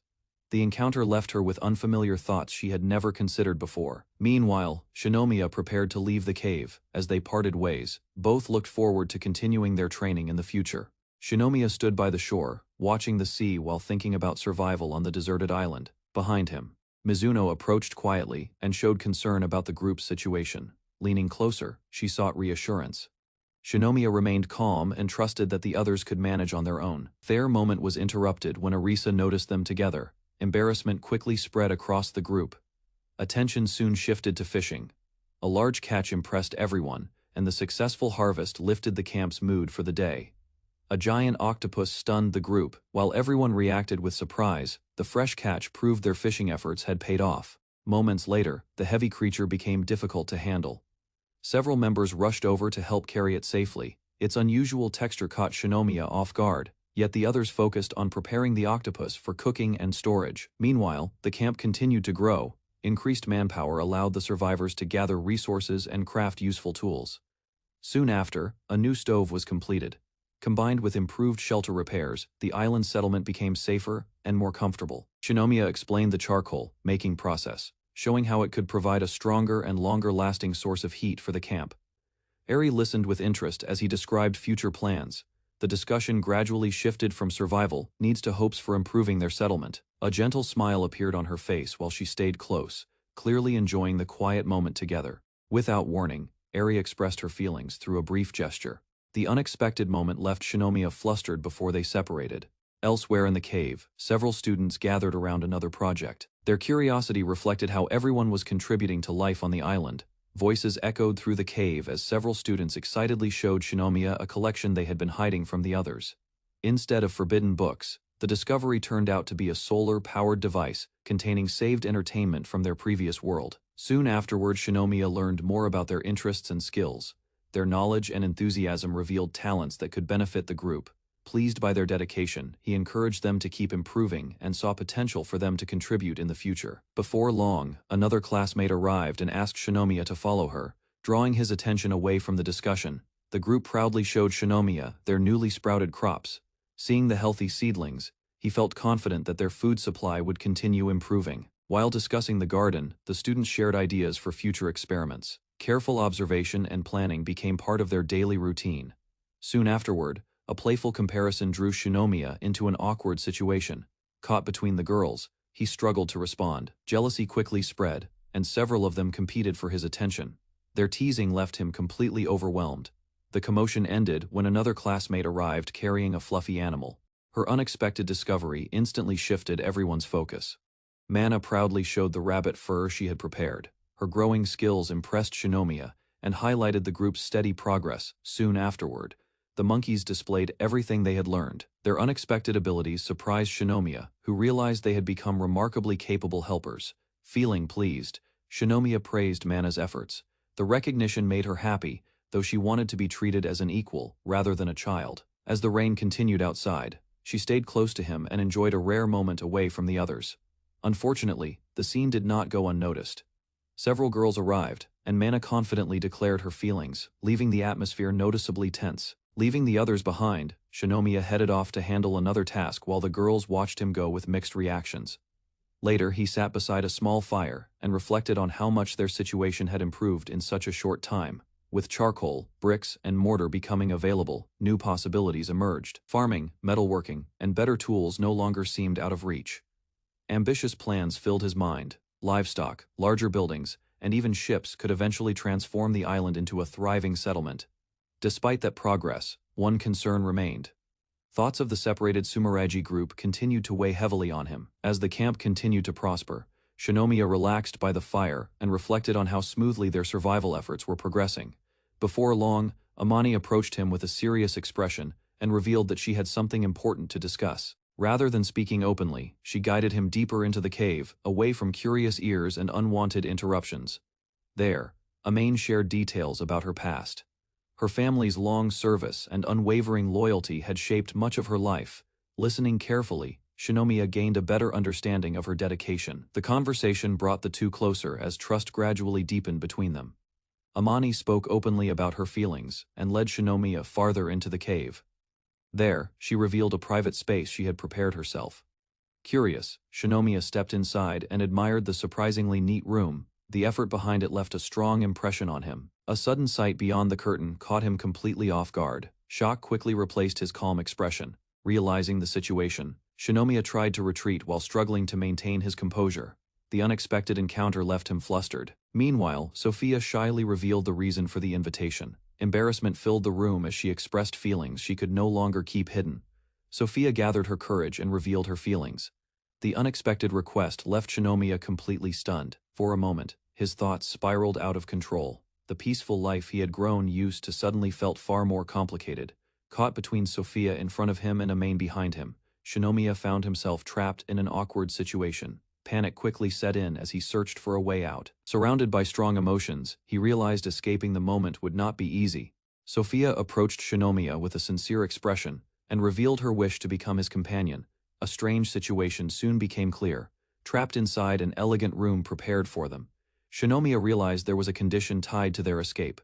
Confusion faded when he noticed Sophia's nervous state. Her actions and the carefully arranged surroundings suggested she had planned everything with great care.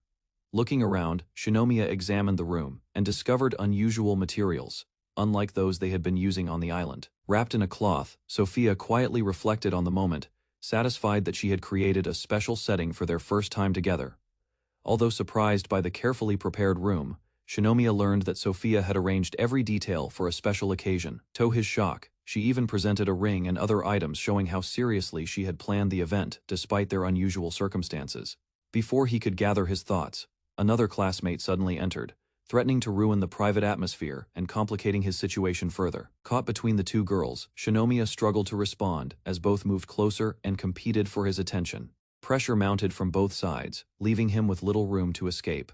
Meanwhile, Sophia sensed something was missing, yet remained focused on staying by his side. Shinomiya looked at Sophia in silence, unable to understand why she was willing to go so far for him. Rather than backing away, Sophia explained that the opportunity before them was too important to ignore and wanted her feelings to be understood. Hearing her sincerity, Shinomiya stopped the situation from moving too quickly and encouraged a calmer approach. After a brief pause, Sophia began speaking honestly about herself and answered the question she had been asked.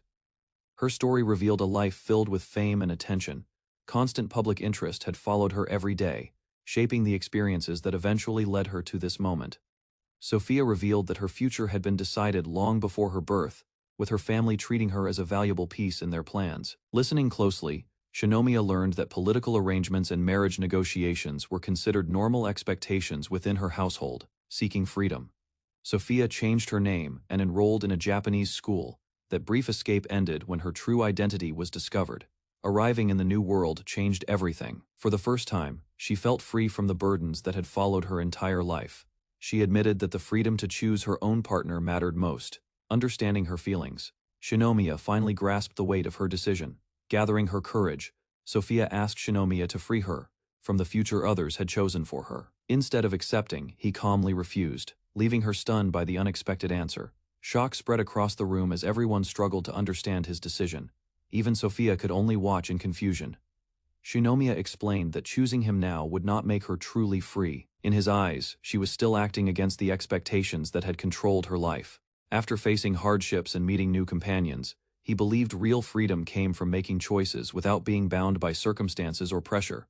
Shinomiya told Sophia that if she could one day express her feelings without being constrained by anyone, he would gladly accept her choice. His words left her speechless. As he prepared to leave, the meaning of his answer slowly sank in. Overwhelmed by emotion, Sophia burst into tears. The weight she had carried for years finally began to break apart. Between sobs, she admitted her own mistakes and realized she still wanted a future shaped by her own decisions, rather than by obligation. Despite the rejection, she was grateful that choosing Shinomiya had helped her discover what freedom truly meant.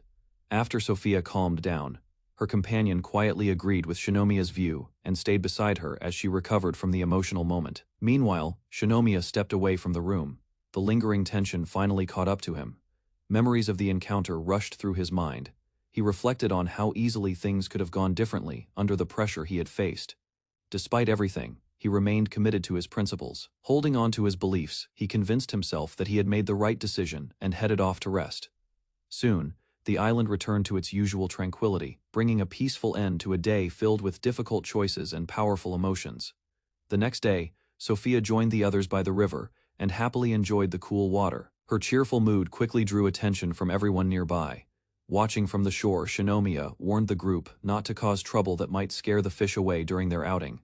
Instead of feeling discouraged by the previous night's events, Sophia approached with a bright smile and renewed energy. She declared that she would fully enjoy her life on the island while continuing to pursue her feelings for Shinomiya. Seeing her recover so quickly, the group relaxed and welcomed the return of her usual lively spirit. While preparing for the day's fishing, Hu pointed out that Sophia's actions showed how deeply she trusted him. Rather than dwelling on recent events, he focused on teaching a traditional bamboo fish trap and explained how it could catch fish prawns. Curious about the method, his companion volunteered to set up the trap herself. Following his instructions, she carried it toward a shaded area of the river. Soon after, another classmate arrived by the riverside, excited to join the activity and help with the fishing effort. As they discussed better ways to gather food, the group considered expanding their methods, while making sure not to disrupt the river's natural balance. While relaxing by the river, Shinomiya spent time with the group as the fishing activity continued. Nearby, one of the traps accidentally broke during the process. As attention shifted back to the river, a classmate moved closer to Shinomiya and quietly watched him. Without warning, she asked a very personal question, catching him completely off guard. Meanwhile, the girl calmly observed his response, curious about the truth behind his relationships with the others. A girl confronted Shinomiya after noticing unusual relationships forming among the stranded students. Curious about the situation, she listened as he explained recent events and the strange behavior spreading through the group. Shock crossed her face when she realized many classmates had already become intimate during their survival on the island. Embarrassment quickly turned into confusion after Shinomiya revealed he had avoided such relationships, believing parenthood would be dangerous in their harsh environment. Understanding his reasoning at last, she relaxed and viewed him with newfound interest while reconsidering her assumptions about him. The discussion grew more awkward as the girl pressed Shinomiya about his relationship experiences, leaving him visibly flustered. Gathering her courage, she tried to express her feelings while struggling to put the words together. Before the moment could continue, a sudden noise from the bushes caught Shinomiya's attention. Out of nowhere, a classmate rushed into the scene, startling both of them and completely interrupting the atmosphere. Rather than explaining the interruption, the newcomer excitedly reported a major discovery, drawing everyone's focus toward a herd of cattle spotted nearby. The newcomer explained that the animals he found looked exactly like the cattle shown on milk cartons from their old world. After hearing the report, the group quickly understood the opportunity and began preparing to capture the herd. Responsibilities were assigned without delay, with several students staying behind to protect the camp and care for the injured. Soon afterward, a hunting team set out toward the area where the cattle had been spotted. Deep within a rocky cave, another student struggled to breathe while surrounded by unconscious bodies, revealing a dangerous situation unfolding elsewhere on the island. Elsewhere on the island, a sick student wandered out of a cave, desperately searching for help as her condition continued to worsen. After spotting a nearby group, she recognized Raito and rushed toward him with the last of her strength. Concern quickly turned into caution when one of the girls blocked her approach, fearing she might spread the illness. Tears filled her eyes as she explained that their doctor had collapsed, and many students were in danger of dying.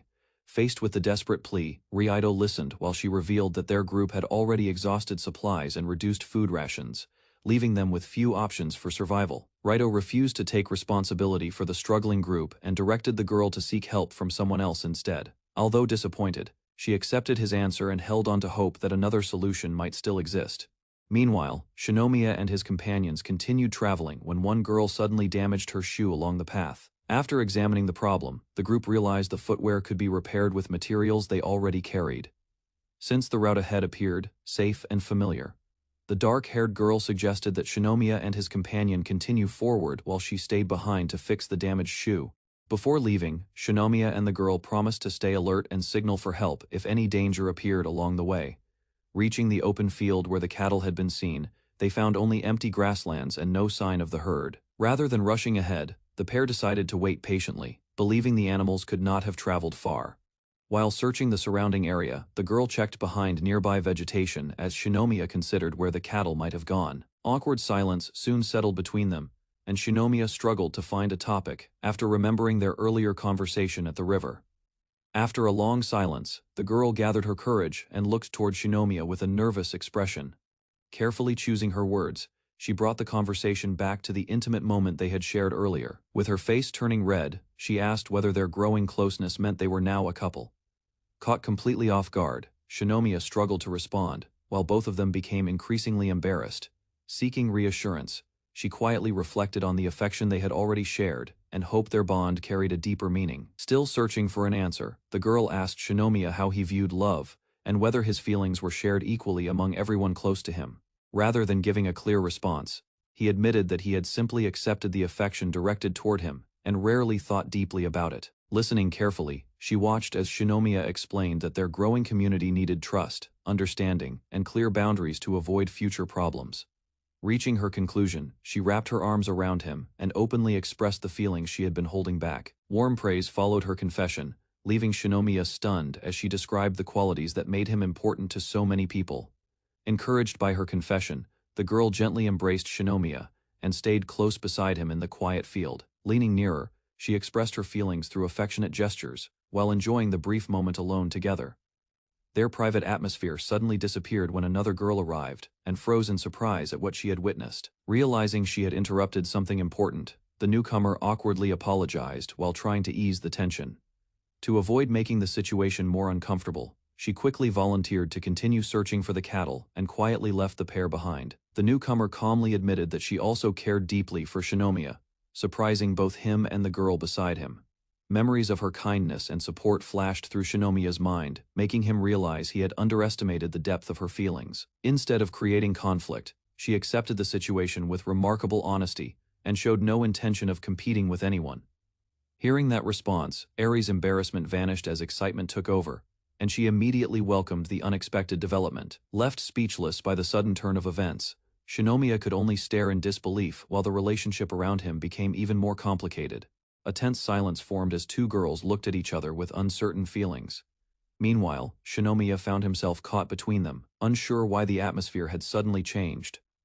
Confusion quickly surfaced when both girls began questioning each other's actions and intentions. As the misunderstanding became clearer, neither wanted to continue the awkward situation, leaving Shinomiya even more uncomfortable. Finally, the discussion shifted toward Shinomiya, causing a disagreement over priorities while everyone struggled to survive in the unfamiliar world. Frustration grew as the two girls continued arguing about how each handled the situation around Shinomiya. Inside his mind, the conflict felt like a chaotic battlefield, with no clear way to stop the clash. Fear soon replaced confusion as he wondered whether surviving this tension was harder than surviving the island itself. While both girls tried to explain their views, Shinomiya struggled to understand their feelings and became increasingly overwhelmed. Choosing caution over action, he remained quiet and carefully observed, hoping the storm would pass on its own. The blonde girl confidently claimed she understood Shinomiya's preferences and moved closer with a bold attitude. In response, the dark-haired girl challenged that assumption and presented her own view with unexpected confidence. Soon, the discussion shifted into an embarrassing comparison, leaving Shinomiya stunned by the direction it had taken. Meanwhile, both girls lost their usual composure as the rivalry intensified and emotions took control. Without reaching any conclusion, the competition escalated further, placing Shinomiya at the center of an increasingly chaotic dispute.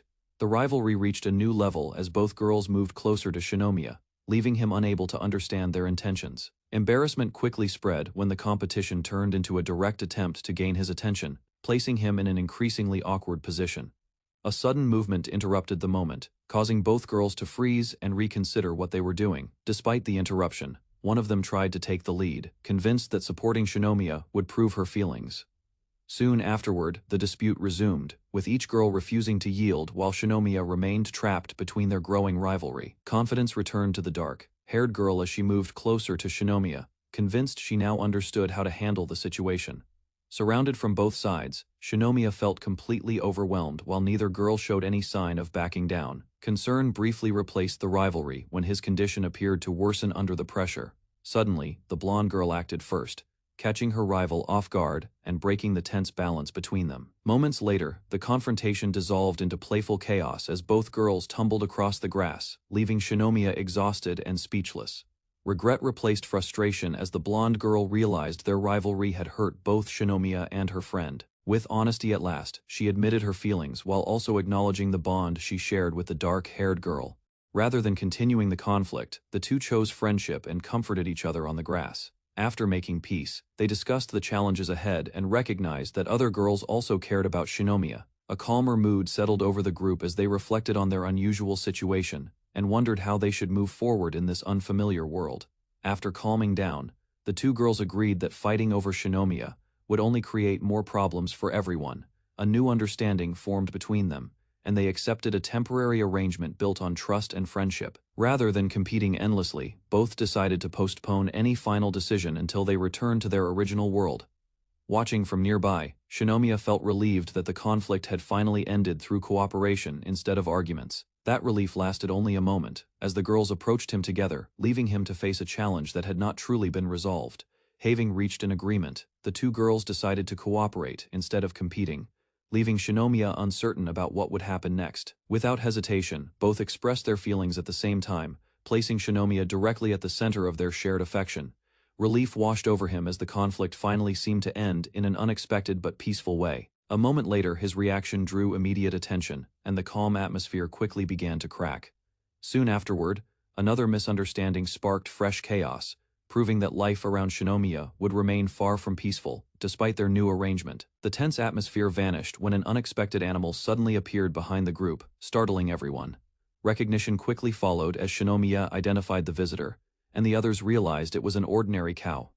A closer look revealed that the animal was not alone, as two more cows stood nearby with a calf. Excitement spread through the group when they discovered a valuable source of milk and possible livestock. Instead of resisting, the cows calmly approached on their own, making the task of bringing them back far easier than anyone expected. Encouraged by their success with the cows, the group began leading the animals back while discussing how useful they would be. Suddenly, a loud disturbance came from the nearby bushes, causing everyone to stop and look around in alarm. To their surprise, the source of the commotion turned out to be a single chicken perched confidently nearby. Moments later, dozens more chickens burst from the vegetation, turning the quiet field into complete chaos.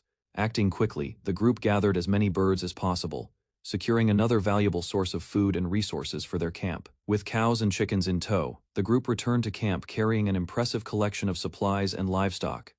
Pride replaced exhaustion as Shinomiya reflected on the day's achievements and the progress they had made together. As night fell, the camp settled into a routine, and the growing stockpile strengthened everyone's hope of survival. While the camp continued to prosper, quiet preparations in the shadows hinted that new challenges were approaching. While exploring near a rocky wall, the group spotted several white, round objects hidden in a narrow crevice. A closer look revealed a basket full of chicken eggs, giving everyone an unexpected source of food. Soon, the eggs were cooked into a hearty meal, and the dishes were quickly emptied by the hungry survivors. Delight spread across the camp as everyone enjoyed the rich taste, while they discussed collecting more eggs from the hens. Meanwhile, another student proudly presented handmade lacquerware bowls, adding a touch of comfort and craftsmanship to their survival life. During a discussion about preserving food, the group realized they lacked the proper equipment needed for drying and storage. Soon after, one energetic girl proposed using milk from the cows, drawing amused reactions from the others. Practical concerns quickly ended the idea, as the group pointed out the risks of consuming unsterilized milk and raw eggs. Later, the conversation shifted when Shinomiya mentioned taking a walk along the beach earlier that morning, around the meal gathering. Everyone reflected on Mizuno's absence and quietly hoped he was living safely and comfortably somewhere beyond the island. As food supplies grew scarce, several students complained about surviving on little more than grass and mushrooms. Nearby, one classmate quietly focused on eating, while the discussion around him became increasingly tense. Before long, a student confronted the group, questioning why they remained idle instead of searching for food. The argument deepened when others explained that hunting had become difficult and previous solutions had already been considered. Frustration finally boiled over as the disagreement turned into a struggle for authority, with both sides challenging how decisions should be made. Although the argument appeared to calm down, tension remained between the two students, as they continued discussing leadership and responsibility. Moments later, the disagreement intensified when one of them stepped forward and challenged the other directly. Rather than prolonging the conflict, he finally backed down and agreed to take action for the group. With confidence, he announced the location of a nearby deer herd and volunteered to handle the hunting himself. Just as the situation settled, a girl hurried over to Shinomiya, eager to show him something she had discovered. After the meeting ended, Hinako guided Shinomiya through a passage and led him toward a hidden section of the shelter. Inside the room, she proudly revealed several handmade futons arranged neatly for the girl's sleeping area. For a moment, Shinomiya was surprised, recalling another room he had seen before and realizing his reaction had been mistaken. Curious, he examined the bedding and discovered that the cushions were made from soft materials instead of straw. Seeing his genuine admiration for her work, Hinako beamed with pride as her efforts finally received the recognition they deserved. While resting on the newly made bedding, Shinomiya learned how Hinako had gathered cotton and reused spare cloth to create the futons. As they talked, she seemed more open than usual and quietly admitted that she had wanted to surprise him with her work. Curiosity soon turned into excitement when Shinomiya pressed the soft surface and imagined finally getting proper sleep. Without hesitation, he threw himself onto the futon and relaxed, amazed by a level of comfort he had not felt since arriving on the island. Then, as he lay there enjoying the moment, the bedding suddenly began to shift beneath him. As the futon shifted unexpectedly, Shinomiya sensed someone moving beneath the blanket and quickly became confused. To his surprise, Mako emerged from under the covers, revealing that she had fallen asleep there while waiting. Meanwhile, she explained that she had planned to help with the surprise and seemed pleased to be spending time with him again. A brief misunderstanding followed when Mako encouraged him to touch the futon, causing Shinomiya to hesitate for a moment. Eventually, the awkwardness faded as they relaxed together and appreciated the remarkable comfort of the handmade bedding. As they rested on the futon, Shinomiya struggled to stay calm while Mako slept close beside him. Meanwhile, he tried distracting himself and focused on getting comfortable without disturbing her. A moment later, Mako woke up and suggested switching positions, catching him off guard. Unexpectedly, the situation became even more awkward when Shinomiya noticed details he had not meant to see. Embarrassment quickly spread between them, yet neither pulled away as they remained together beneath the blanket, unsure how to react. Although the morning had only just begun, Mako remained close to Shinomiya and showed no intention of moving away. Leaning nearer, she gazed at him with growing affection, leaving him increasingly flustered by the situation. For a brief moment, neither of them looked away as the atmosphere between them became unusually intimate. Not long after, Hinako arrived and discovered that both of them had suddenly disappeared from the room. Meanwhile, Mako happily claimed the comfortable futon for herself and stretched out across it while enjoying a peaceful rest. While Hinako happily tested the softness of the futon, Shinomiya struggled to cope with the increasingly awkward situation around him. Suddenly, another girl appeared beside the bedding, leaving Shinomiya frozen in surprise as the scene grew even more complicated. The moment Hinako noticed both of them together beneath the futon, confusion immediately spread across her face. Realization quickly struck, and she became overwhelmed by what she believed had happened while she was away. Unable to process the misunderstanding, Hinako collapsed onto the futon in complete shock as the others rushed to react. After the misunderstanding settled, Shinomiya redirected the discussion toward a practical problem, repairing the camp's worn-out slippers. While considering possible materials, the group realized the island lacked both suitable fabric and the tools needed to produce it. Determined to find a solution, Shinomiya left the room, unaware that Eri was quietly watching him from a distance. Soon afterward, he approached her and noticed she was busy carrying a basket filled with freshly gathered ingredients. With confidence, Eri explained that she was experimenting with fermentation to expand the variety of preserved foods and seasonings available to everyone. After discussing food preservation, Shinomiya met Mana, who proudly introduced the monkeys helping with work around the camp. To demonstrate their progress, she led the animals toward the farm and showed how they followed instructions together. While watching the lively scene, Shinomiya was approached by Karen, who seemed to have something important on her mind. Gathering her courage, Karen asked for his assistance with a task and hoped he could spend some time helping her. Before Shinomiya could respond further, another classmate rushed over and eagerly volunteered to join them on the outing. A cheerful girl led the way through the forest while the young man and another companion followed behind. During the journey, one girl noticed they finally had time alone and decided to stay close to him. With some hesitation, she walked beside him and tried to enjoy the rare moment together. Instead of accepting, he kept his distance and focused on safety, worried that traveling too closely could cause trouble. Later, he reflected on the danger they had faced and felt relieved everyone remained calm despite the complicated relationships within the group. Shinomiya followed the path behind the girls until one of them suddenly noticed something ahead. At the edge of the forest, a dark tunnel appeared between the trees, immediately catching the cheerful girl's attention. Although the route was not far from their destination, he hesitated and warned that entering an unknown place could be dangerous. Rather than refusing outright, he considered the option and pointed out that the light at the far end suggested a possible exit. Meanwhile, the quiet girl watched the situation unfold and secretly hoped the decision would bring her closer to him as the group prepared to move on. After making up his mind, Shinomiya reached out and took Karen's hand, leading her toward the tunnel entrance.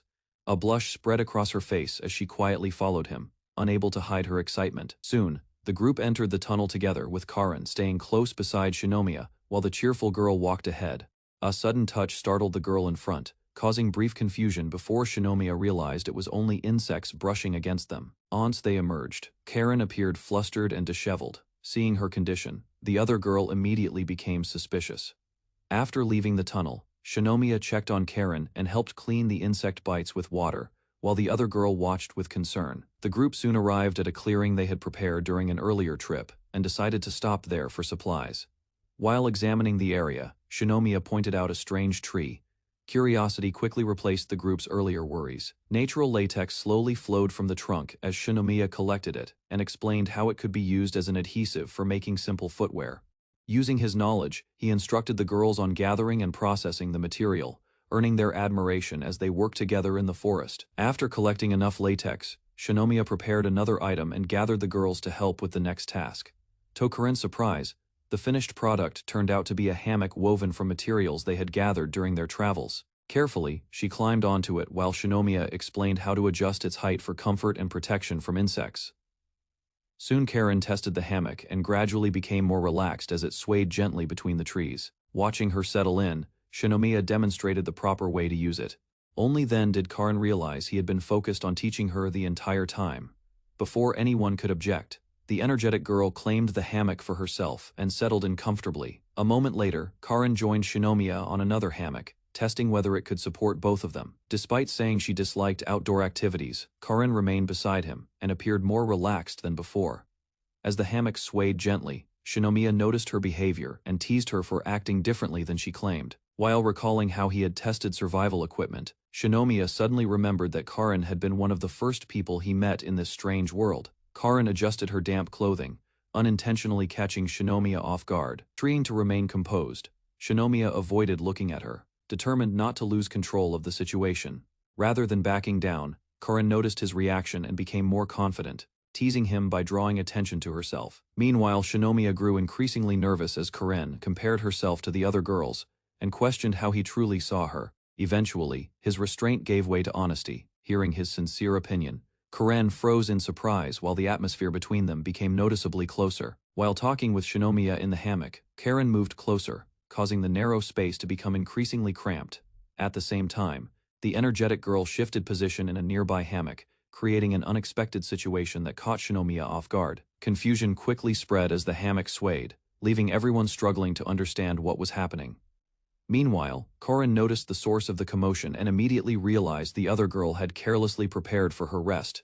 Before anyone could recover, the tangled hammocks lost balance. The entire setup collapsed, sending the group tumbling down together in a chaotic heap. After the hammocks collapsed, the three companions landed in a tangled pile. Though shaken, none of them appeared seriously hurt. Embarrassment quickly replaced concern as the girls criticized the failed resting arrangement, while Shinomiya tried to reassure everyone.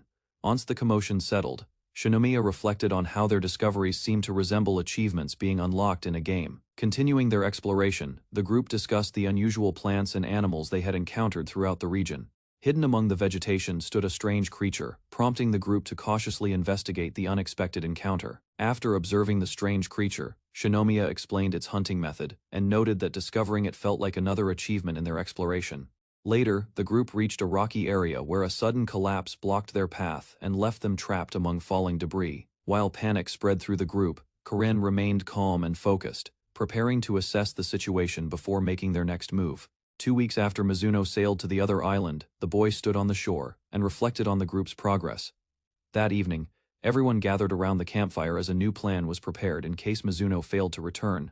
To strengthen the settlement, Eri took charge of food preparation while Karin managed the farm and supplies. Meanwhile, new seasonings were tested, and the boy often sampled the dishes as the variety of meals increased. Elsewhere, the strongest workers focused on lumber construction, helping expand the camp and improve daily life. As the settlement grew, the Asakura sisters improved the group's clothing through sewing and repairs.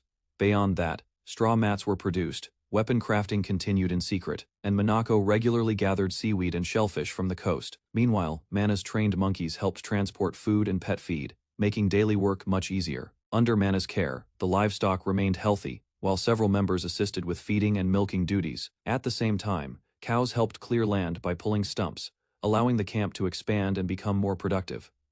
During training, Amain received another unusual challenge that tested her strength and precision. Without hesitation, she swung her knife and sliced the target into countless tiny pieces, leaving everyone stunned. Soon after, she followed even more difficult instructions, proving she could carry out nearly any task she was given.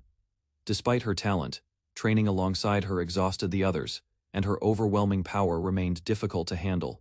Later, the boy tried restraining her during practice, but Amani's strength quickly turned the situation around and ended the match. After training ended, Shinomiya found himself pinned beneath Amain, who showed no sign of releasing him. Unable to move, she became frustrated as Shinomiya reacted in a way that only embarrassed her further. Meanwhile, the intense exercise left both of them exhausted, proving once again how demanding Amain's training sessions could be. Soon after, the group urged Shinomiya to clean himself up, noticing the sweat and dirt from the long practice. Later, Shinomiya relaxed in the lake and reviewed possible future threats, but his attention shifted when he noticed someone approaching nearby.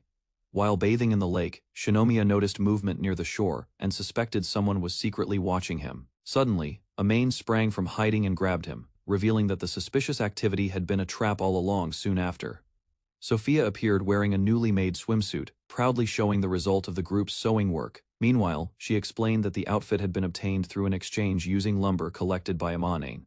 As the discussion continued, Amain stayed close to Shinomiya, while Sophia demonstrated the swimsuit's features, leaving him increasingly flustered. While the teasing continued at the lake, Shinomiya found himself surrounded by Amain and Sophia. Unable to escape the awkward situation, determined to help, Sophia stepped forward and volunteered to take responsibility for the next part herself. Unfortunately, her lack of experience caused unexpected trouble, leaving Shinomiya in pain and confusion. Meanwhile, Amain confidently took over, insisting that Shinomiya could endure far more than Sophia expected. Before long, the event became another strange memory of island life, and a full week passed as the group continued their daily routines. A week later, tension spread through the camp as Byakuya scolded a classmate for ignoring orders and acting on his own. Meanwhile, the gathered students watched closely, wondering what Byakuya intended to do next. Before anyone could react, a figure emerged from a nearby cave, moving slowly while carrying a long spear. Blood covered the newcomer's clothes and weapon, showing clear signs of a fierce battle that had taken place inside. As the group stared in shock, the injured survivor approached the entrance and revealed a connection that immediately caught everyone's attention. Standing at the cave entrance, the injured survivor declared that he had reduced the number of people competing for resources. Meanwhile, Byakuya listened calmly as the survivor explained how he had carried out the plan he was given. Rather than showing anger, Byakuya stepped forward and welcomed him back, acknowledging the result of his actions. A faint smile spread across the survivor's face as he realized his efforts had been accepted under the night sky. He reflected on his role in their group and concluded that he had simply done what was necessary to support Byakuya's ambitions. After discussing the aftermath of the attack, the injured survivor asked Byakuya to handle everything that remained, without warning. Byakuya drew a weapon and struck him down, ending the conversation in an instant. As he collapsed, the survivor expressed gratitude, believing he had fulfilled his purpose. Later, Byakuya stood alone and praised his fallen companion for carrying out the most dangerous tasks on behalf of the group. Hidden behind a nearby tree, a girl witnessed the entire scene and struggled to contain her shock as the truth unfolded before her eyes.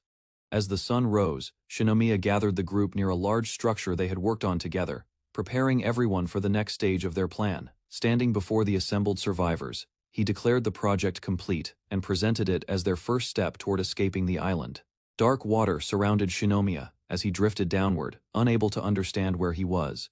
A distant hand appeared before his eyes while panic grew. Meanwhile, his body continued sinking deeper as he searched for a way to survive. Moments later, he suddenly woke inside a cave. Exhaustion weighed on him, and memories of leaving the island by boat felt confusing and unreal. Believing fatigue had affected his mind, Shinomiya closed his eyes and tried to rest again. Soon, he realized Arisa was sleeping against him. The unexpected sight left him startled as he quietly processed the situation. Still pretending to sleep, Shinomiya remained close to Arisa while wondering if she had been caring for him during his recovery. Rather than moving away, he stayed where he was. Before long, Arisa accidentally fell asleep beside him. A short time later, she woke up and noticed the awkward situation. Embarrassment quickly appeared on her face as she looked at him. Trying to help, Arisa attempted to warm Shinomiya with her body while he continued resting. Meanwhile, she searched for a way to wake him. Despite several attempts, Shinomiya showed no sign of opening his eyes. Arisa held Shinomiya tightly and worried that everyone would suffer if he failed to recover soon. While staying beside him, she admitted her concern was not only for the group. Gradually, her feelings became harder to ignore. Gathering her courage, Arisa moved closer and tried another way to wake him, hoping for a response. Unexpectedly, Shinomiya opened his eyes. Confusion quickly spread across his face as he realized how close she was. Before either of them could react further, another classmate arrived with food. The interruption ended the awkward moment and shifted everyone's attention elsewhere. After regaining consciousness, Shinomiya learned that an entire day had passed since his return by boat. Although his memories remained unclear, he felt physically recovered. With a smile, Arisa told him everyone had been waiting. Meanwhile, the others checked on his condition and welcomed him back. Soon, familiar classmates gathered around and called out to him with visible relief. Outside the cave, the group enjoyed a meal together. Seeing everyone safe lifted a weight from Shinomiya's mind later. Attention shifted to the damaged boat. As they discussed the recent storm, Shinomiya noticed something strange about the island's unusual weather patterns. Shinomiya explained how the storm had trapped their boat. Heavy rain soaked the straw sails, causing the vessel to lose speed and control. Realizing the danger, he quickly ordered his companions to switch tactics. Without hesitation, the group cut down the sails and grabbed the oars. Suddenly, a powerful wave struck the boat. As chaos spread across the deck, Yoshikata was thrown into the raging water. Reacting immediately, Shinomiya jumped overboard. Meanwhile, Takahashi took control of the vessel and struggled to keep it steady.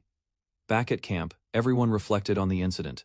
Thanks to teamwork and quick decisions, the group survived the disaster and returned safely. Shinomiya explained that the group had returned safely after deciding the storm made further travel impossible. During the retreat, Takahashi's strength played a crucial role. His powerful rowing helped the boat push through the dangerous conditions. Once they reached shore, both Shinomiya and Yoshikata collapsed from exhaustion. Fortunately, they regained consciousness after being carried back from the beach. As the discussion continued, the group realized the storm's behavior was unnatural. Evidence suggested that dangerous weather appeared only beyond a certain area. Gathering around the campfire, everyone listened carefully. The strange discovery raised new concerns about whether escaping the island would be possible. After hearing the group's concerns, Shinomiya quietly considered their next move and searched for a solution. Rather than giving up, he proposed building a stronger boat capable of surviving the violent storms surrounding the island.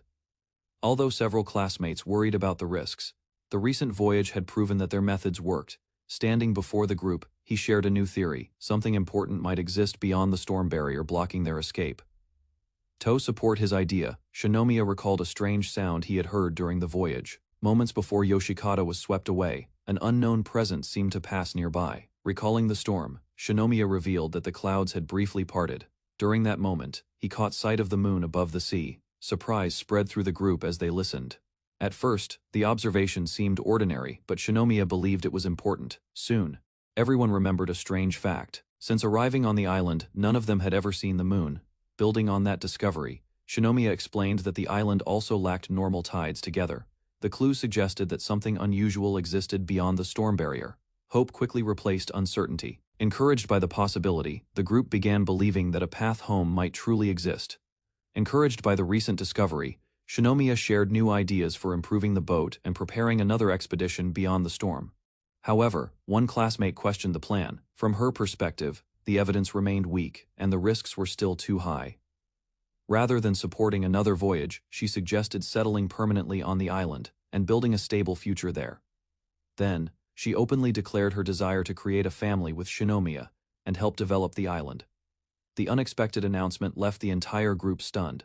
Shinomiya and Karin spent a quiet moment together beside their shelter. After growing closer through their survival life, they finally shared the feelings they had kept hidden. Suddenly, another girl reacted in shock after learning what had happened between them, unable to accept the idea so easily. Rather than risking their lives searching for a way home, Shinomiya proposed staying on the island. Some classmates immediately pointed out the problems with that idea, reminding everyone that they were still too young. Meanwhile, others supported the proposal. Seeing the island's rich resources and steady progress, they felt a lasting settlement could eventually become reality. Confidence spread among the girls as they discussed the island's future. With abundant resources and growing experience, several classmates concluded that his survival skills and leadership made him the most suitable person to guide the group's next generation. Surprisingly, many of the girls showed little opposition to that idea. Their reactions suggested that Shinomiya had already earned their trust. Embarrassment and confusion quickly filled the gathering. While some openly accepted the possibility, others struggled to express their feelings. Meanwhile, the boys relaxed nearby and avoided joining the discussion. Under the clear sky, they enjoyed a peaceful break while the debate continued without them. Since Shinomiya was close to several girls, they assumed he was far more popular than any of them. One student proudly revealed that he already had a girlfriend back home. The announcement immediately changed the mood around the table. Excitement erupted among the group. Feeling left behind, the boys jokingly declared that returning home had become their most important goal. Their reaction strengthened the argument for going back, refusing to abandon hope. One of the girls insisted that a path home might still exist, while others dreamed of familiar comforts and old hobbies. Several girls remained focused on the life they had already begun building on the island. A quieter mood settled over the group when one girl admitted she missed her family and friends. Her words reminded everyone of the people they had left behind. Several classmates gathered around her, sharing the same unspoken feelings. Shinomiya realized he had focused too much on the island's future. In doing so, he had overlooked the emotions that others had been carrying all along. Seeking a compromise, he suggested pursuing both goals at once.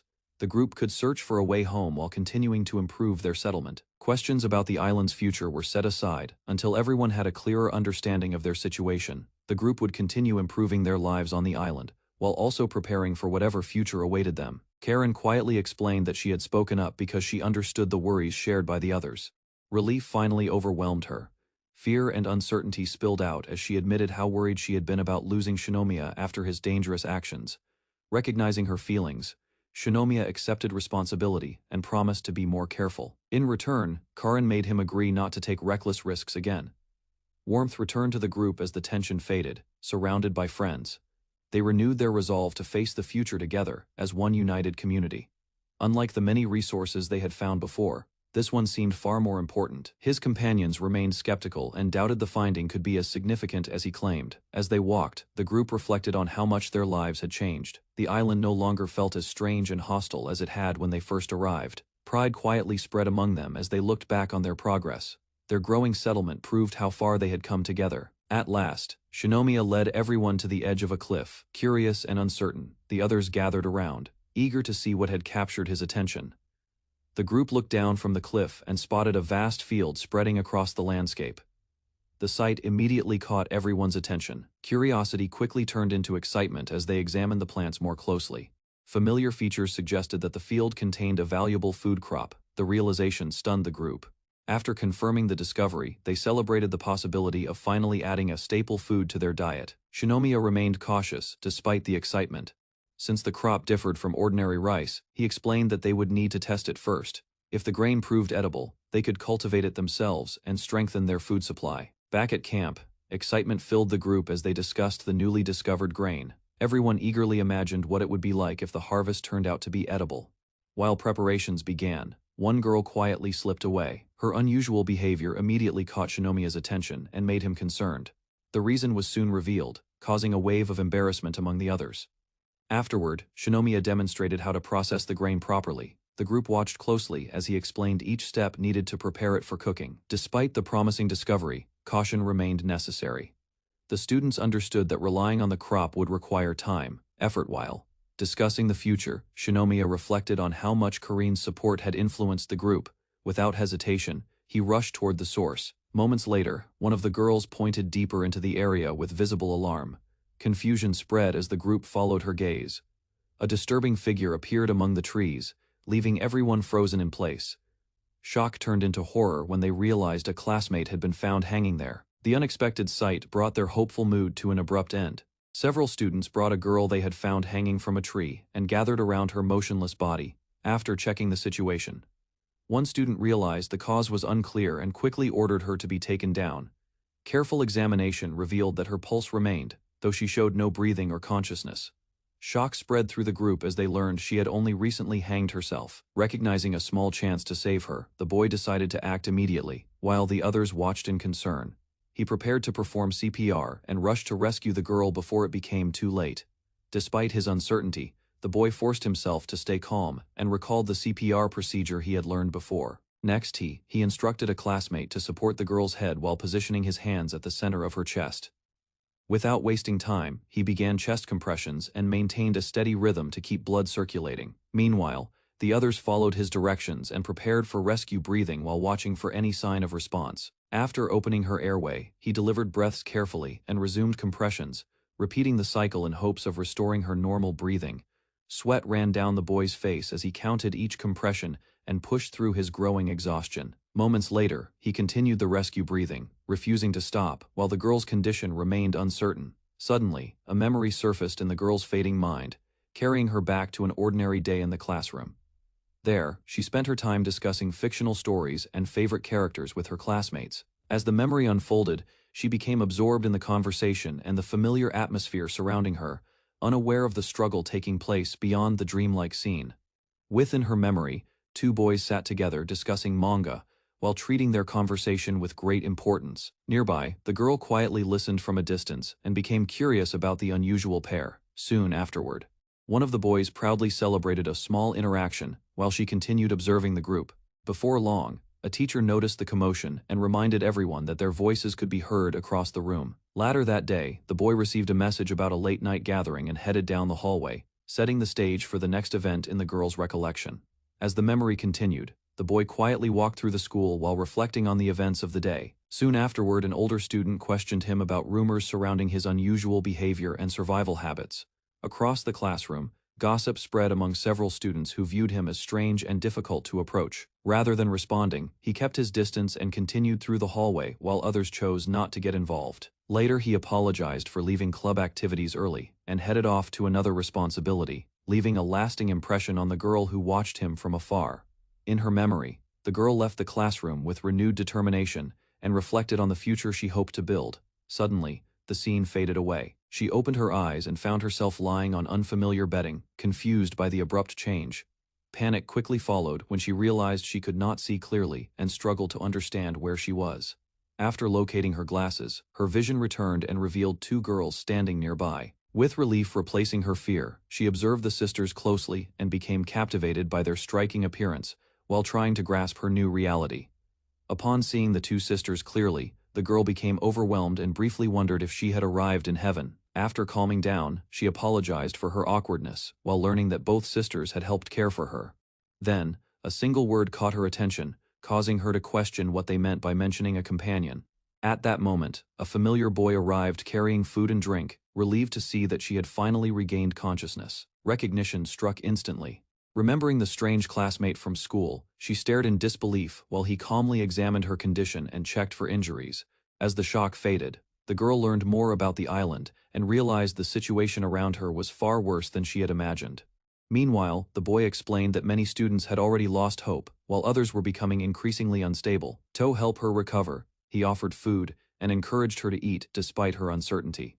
The first bite immediately surprised her. Hunger took over as she discovered the meal was far better than expected. Watching from nearby, the sisters quietly acknowledged the boy's reliability as the group settled into a calmer mood. Feeling much better after eating, the girl admitted that her own carelessness had led to the accident that nearly cost her life.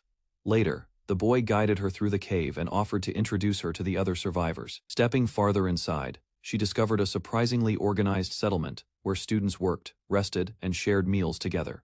The sight left her speechless. What had seemed impossible now looked like a small community built from nothing. Several girls welcomed her warmly. Startled by the sudden attention, she awkwardly greeted them while beginning her new life among the group. As she met more survivors, the girl was astonished to discover that several of the school's most admired students had also made it through safely. Gathering her courage, she introduced herself and thanked everyone for helping her during her recovery. In response, the group welcomed her warmly and encouraged her to rest instead of overexerting herself. One cheerful girl explained that many of the survivors owed their lives to the boy who had organized and protected them. Listening closely, she became increasingly fascinated by the people around her, especially the kind and talented students she had only admired from afar at school. Curious about the camp's activities, the girl watched as several students worked together to prepare and preserve food supplies. As the explanation continued, she learned that the group was processing rice under the boy's guidance to improve storage and nutrition. One after another, the survivors praised his accomplishments, describing how he had built facilities, organized the camp. Hearing so many stories left her impressed. Standing beside him, she began to understand why the others trusted him so deeply. Before leaving, the boy reassured her that the hideout was secure and encouraged her to rest, causing her to become unexpectedly flustered. After leaving the cave, the girl reached a hillside and was stunned to discover a fully functioning farm hidden within the island. For the first time, she noticed how beautiful the surrounding landscape truly was and began viewing the island differently. Sitting quietly, she reflected on her earlier fears while watching the survivors and animals living together peacefully. Soon, her attention shifted toward the boy and a cheerful girl talking alone in the distance. She could look away. The pair shared an intimate moment. Frozen in shock, she watched from afar as an unexpected feeling settled deep within her heart. Hidden on the hillside, the girl watched in disbelief as the boy and the cheerful girl openly showed their affection. While struggling to process what she had seen, she listened as another girl casually joined their conversation. Moments later, a different girl approached the boy and spoke to him in a surprisingly intimate manner. Curiosity quickly replaced her shock. Unable to understand the situation, she focused on every movement between them, suddenly embraced and kissed the boy as well. Watching from afar, she was left completely stunned by the unexpected turn of events. Watching from afar, the girl became frustrated after seeing one survivor receive more affection from the boy than the others. Soon, the discussion around him grew even more chaotic, as another request drew additional attention his way. At that moment, she reconsidered her earlier impression and began questioning the boy's true character. Surrounded by admiring girls, he appeared completely overwhelmed. She concluded that the island's most reliable survivor might also be its most troublesome one. Caught between two girls' affection, Shinomiya looked overwhelmed as attention from his companions continued to grow. Meanwhile, a bespectacled classmate reflected on his actions and began viewing him as someone unexpectedly dangerous. In her imagination, Shinomiya appeared surrounded by several girls, making his influence seem far greater than she had realized. Across the island, panic briefly took hold of her thoughts.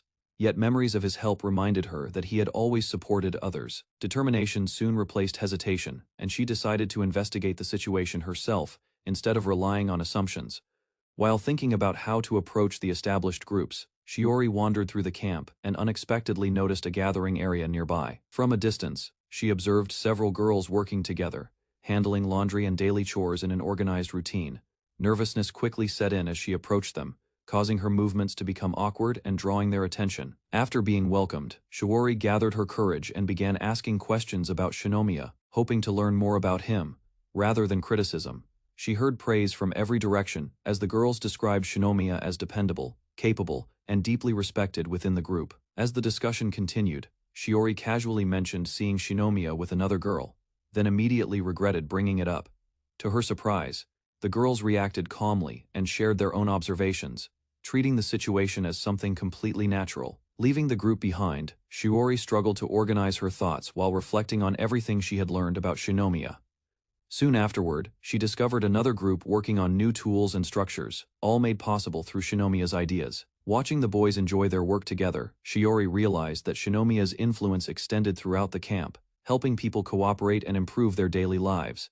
As Shiori continued exploring the camp, she discovered more completed projects and learned that many of them had been built under Shinomiya's guidance. Hearing constant praise from the boys left her conflicted, and she began wondering why so many people trusted him without hesitation. Before long, she met another girl preparing for a fishing trip who casually described Shinomiya as a reliable and straightforward person. Unexpected mishap briefly distracted Shiori, leaving her flustered before she could continue asking questions. Later, she joined two girls by the shore and listened carefully as they spoke about Shinomiya, hoping their perspective would finally help her understand him better. As the conversation shifted toward Shinomiya, one girl suddenly asked whether Arisa had feelings for him, catching her completely off guard. Embarrassment quickly spread across the group, while attempts to deny the suggestion only drew more attention to the topic. With growing confidence, Arisa boldly claimed that winning Shinomiya's heart would not be difficult if she seriously tried. Her boasting escalated even further, leading her to imagine a future alongside him in the new world. The declaration left everyone stunned, and Shiori could only stare in disbelief after realizing she had heard every word clearly. Arisa's bold statement left Shiori stunned, making her question whether she had truly heard the conversation correctly. While she struggled to process everything, Shinomiya suddenly appeared near the shore and greeted the girls without knowing what had happened. Curiosity brought him closer, and he casually asked what they had been discussing before he arrived. Both girls reacted differently to his presence, yet neither seemed willing to reveal the real topic of their conversation. Trying to hide her embarrassment, Arisa changed the subject and prepared to head toward the sea, while Shinomiya calmly offered practical advice that immediately shifted the mood. Shinomiya calmly offered advice to deal with the heat, while Karin listened with unusual attention and appeared pleased by his concern. Without warning, Karin leaned against him and held onto his arm, leaving Shinomiya visibly surprised by the sudden contact. As she moved even closer, Karin's actions became impossible to ignore, causing both Shinomiya and the nearby girls to react in shock. Arisa burst into laughter at the awkward scene, while Shinomiya tried to understand what Karin was actually doing. Frustration quickly showed on Karin's face when she realized Shinomiya completely misunderstood her intentions, making the situation even more embarrassing. Karin's persistence only made the situation more awkward, while Shinomiya remained completely confused by her behavior, and Arisa watched with amusement. Unable to endure any more surprises, Shiori hurried away and finally reached a conclusion after observing the camp for so long. In her imagination, Shinomiya appeared surrounded by nearly every girl on the island, convincing her that an unusual situation had developed. The realization left her deeply unsettled, and she began wondering whether anyone could avoid being drawn into his growing circle. Before her thoughts could spiral further, Shinomiya found her again and offered to continue showing her around the island, pulling her back to reality. Shinomiya guided Shichori through a storage area filled with preserved food, explaining how the camp had been preparing supplies for the future. Surrounded by rows of containers, Shiori was amazed by the amount of food the group had managed to collect and store. While listening to his explanations, she noticed how ordinary he seemed despite everything she had heard from the others. Once they were alone, uncertainty returned, and Shiori nervously wondered whether speaking with him directly was a good idea. Gathering her courage at last, she stopped Shinomiya and decided it was time to discuss the thoughts that had been troubling her.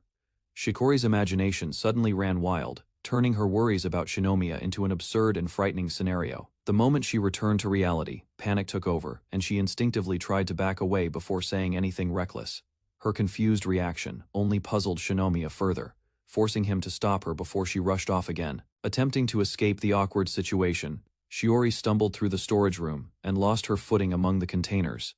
In the chaos, both of them fell to the ground together, leaving Shiori frozen in shock as she found herself face to face with Shinomiya. After their fall in the storage room, Shiori panicked while Shinomiya quickly checked whether she had been injured. Seeing him motionless beneath the scattered debris, she became alarmed and called out to him in confusion. Questions raced through her mind as she struggled to understand how the accident had happened and what others might think if they saw it. Soon, Shiori imagined the incident becoming a major scandal, leaving her convinced that her situation had become far worse than before. Shiori discovered a body inside the storage area and immediately realized the situation could put her in danger. Fear settled in as she thought nobody would trust her explanation. Returning to the Koju group seemed like the only realistic way to survive. While considering her next move, her attention shifted towards several containers lined up nearby. Curiosity pushed her closer. After opening one of the baskets, she found preserved food hidden inside and froze in surprise. A quick plan formed in her mind, but hesitation stopped her. Taking the supplies would only make her situation even more suspicious. Shishori tried to put the container back, but it slipped from her hands and struck Shinomiya, causing her to panic. Instead of getting angry, Shinomiya handed her another container and calmly explained that the food inside was difficult to use. Relief slowly replaced her fear. While checking on him, she admitted that she had planned to take supplies and leave. Shinomiya pointed out that she had returned the food rather than keeping it, showing that her actions did not match her worries. With the tension fading, he revealed that he wanted to speak with her, regardless of whether she stayed or departed. Shinomiya gave Shinori a choice. Leaving was possible, but she would need to find her own food and water without access to the group's preserved supplies.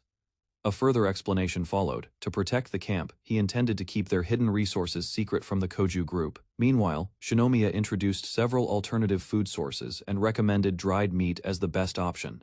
Soon after, he offered her a sample. Tears formed as the flavor reminded her of how long she had gone without a proper meal. Embarrassment quickly surfaced. Memories of earlier misunderstandings faded, and for the first time, Shiori began to see Shinomiya differently. Shiori revealed her original intention. By taking the stored food, she hoped to help her friends and the 6 students in her group. Soon afterward, doubt overcame that plan. Realizing the consequences, she returned the supplies and condemned her own decision. Grief finally burst out. The classmates she wanted to protect had already died, leaving her with nothing but regret and sorrow. Unable to hold back her emotions, she broke down in tears. Shinomiya moved closer and listened as her pain surfaced. Gathering her strength, Shiori reached a conclusion. Determined to face the truth, she decided to tell everyone what had happened that day. Standing before the gathered survivors, Shiori finally found the courage to reveal the truth she had kept hidden. She explained her role within the Kojo group and described the worsening conditions as illness and hunger spread. Soon her account reached the events of that tragic day. A distant noise had drawn her attention toward a secluded area of the island. From a hiding place among the trees, she witnessed a horrifying scene. A student stood over a fallen victim while holding a weapon. Shock froze her in place as the reality became clear. The incident she had feared to discuss was not an accident but a deliberate killing. Shishori continued her testimony, describing how she secretly watched the scene from a concealed position. Meanwhile, Byakuya approached the injured victim and attempted to retrieve the weapon, seemingly trying to handle the situation himself. To his surprise, the wounded student was still conscious. A weak hand stopped him and delivered a chilling message. Without warning, a struggle broke out over the gun. Desperation filled the air as both sides fought for control. Suddenly, voices echoed from the distance. Realizing others were approaching, Byakuya abandoned the scene and fled before anyone could catch him. As people rushed toward the scene, Byakuya quickly offered an explanation and claimed he had arrived after sensing that something was wrong.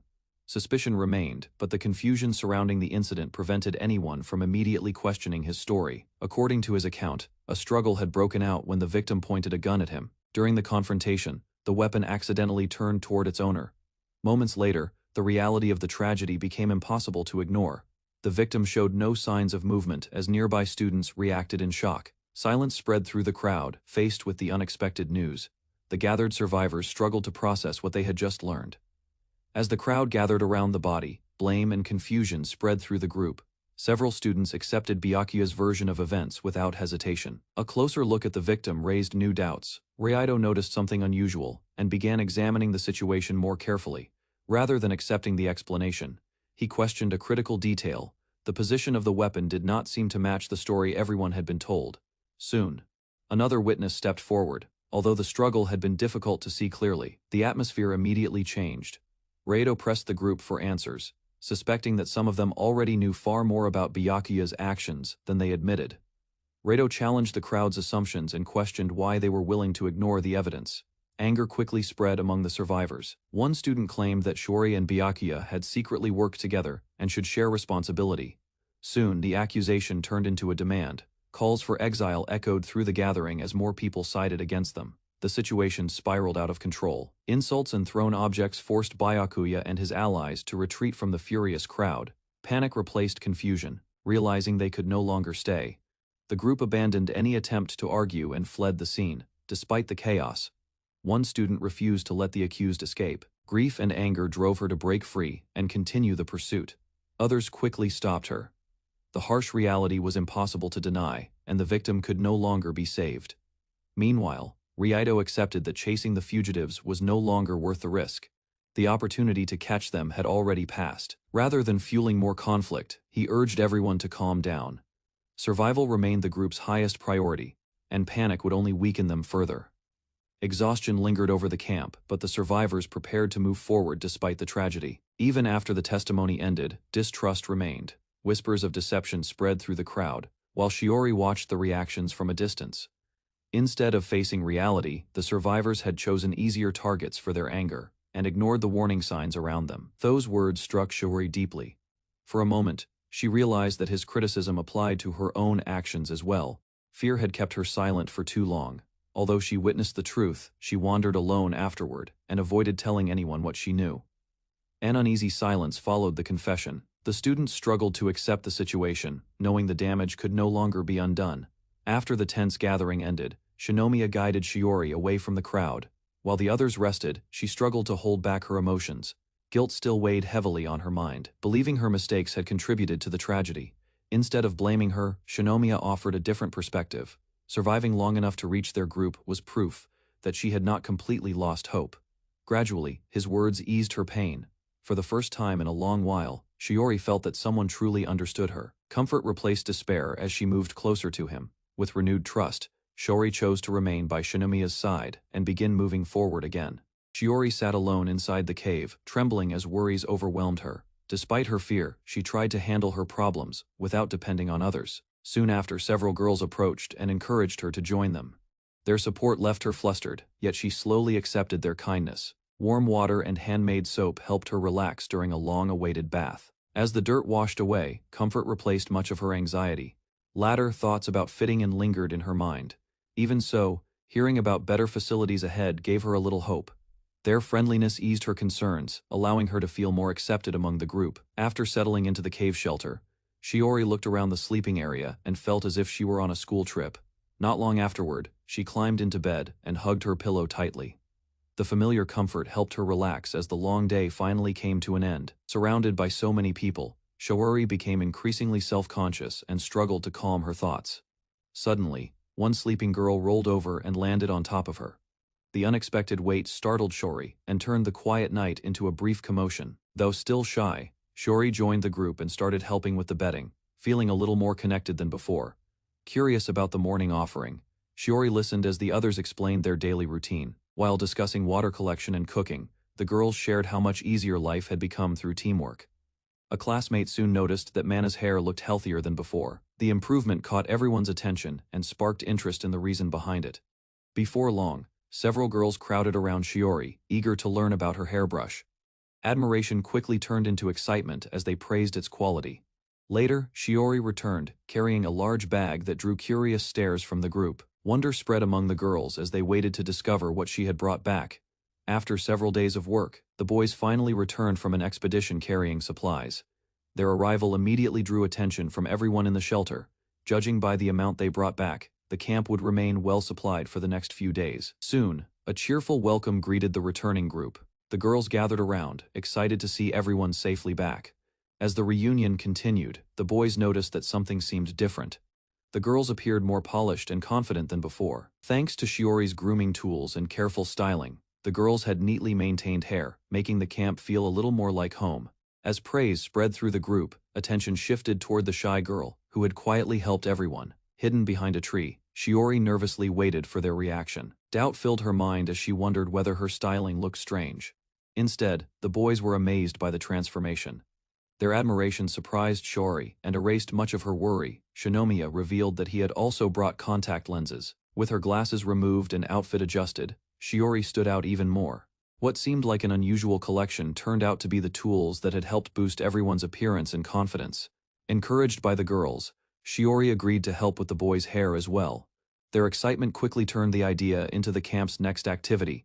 One by one, the boys received haircuts and grooming. The refreshed look lifted their spirits and made them feel more comfortable. Meanwhile, Shinomiya became the center of attention as the girls teased him about getting a new hairstyle. Eventually, Shinomiya sat down and left the decision to Shiori, Although nervous, she carefully prepared her tools and focused on the task. With steady hands, Shiori began cutting his hair. The quiet moment reflected how much her confidence had grown since arriving on the island. As Shiori worked on Shinomiya's hair, she carefully asked about his preferences. Trusting her judgment, he left the details entirely in her hands. While trimming and styling, Shiori reflected on how much she had changed. The friendships she built within the group had helped her become more confident. Shinomiya admitted that surviving together had broadened his perspective and changed his outlook. Listening closely, Shiori learned more about his thoughts and experiences. The relaxed atmosphere made it easier for both of them to speak honestly. Feeling comfortable enough to ask what was on her mind, Shiori brought up a personal question. Embarrassed by her own question, Shiori quickly clarified her intentions. She explained that she only admired how naturally Shinomiya connected with the others. While she continued trimming his hair, Shinomiya admitted that social situations still made him uneasy. Hearing that surprised Shiori to her, Shinomiya seemed dependable and courageous. Someone who naturally earned the trust and affection of the group. As the haircut continued, Shinomiya shared thoughts he rarely revealed to anyone. The quiet conversation deepened the bond they had gradually built on the island. The peaceful moment itself was enough, leaving both of them with a sense of comfort and understanding. After finishing the haircut, Shiori proudly announced that her work was complete. Shinomiya examined the result while she waited anxiously for his reaction. Relief quickly replaced her nervousness when the others praised the new look.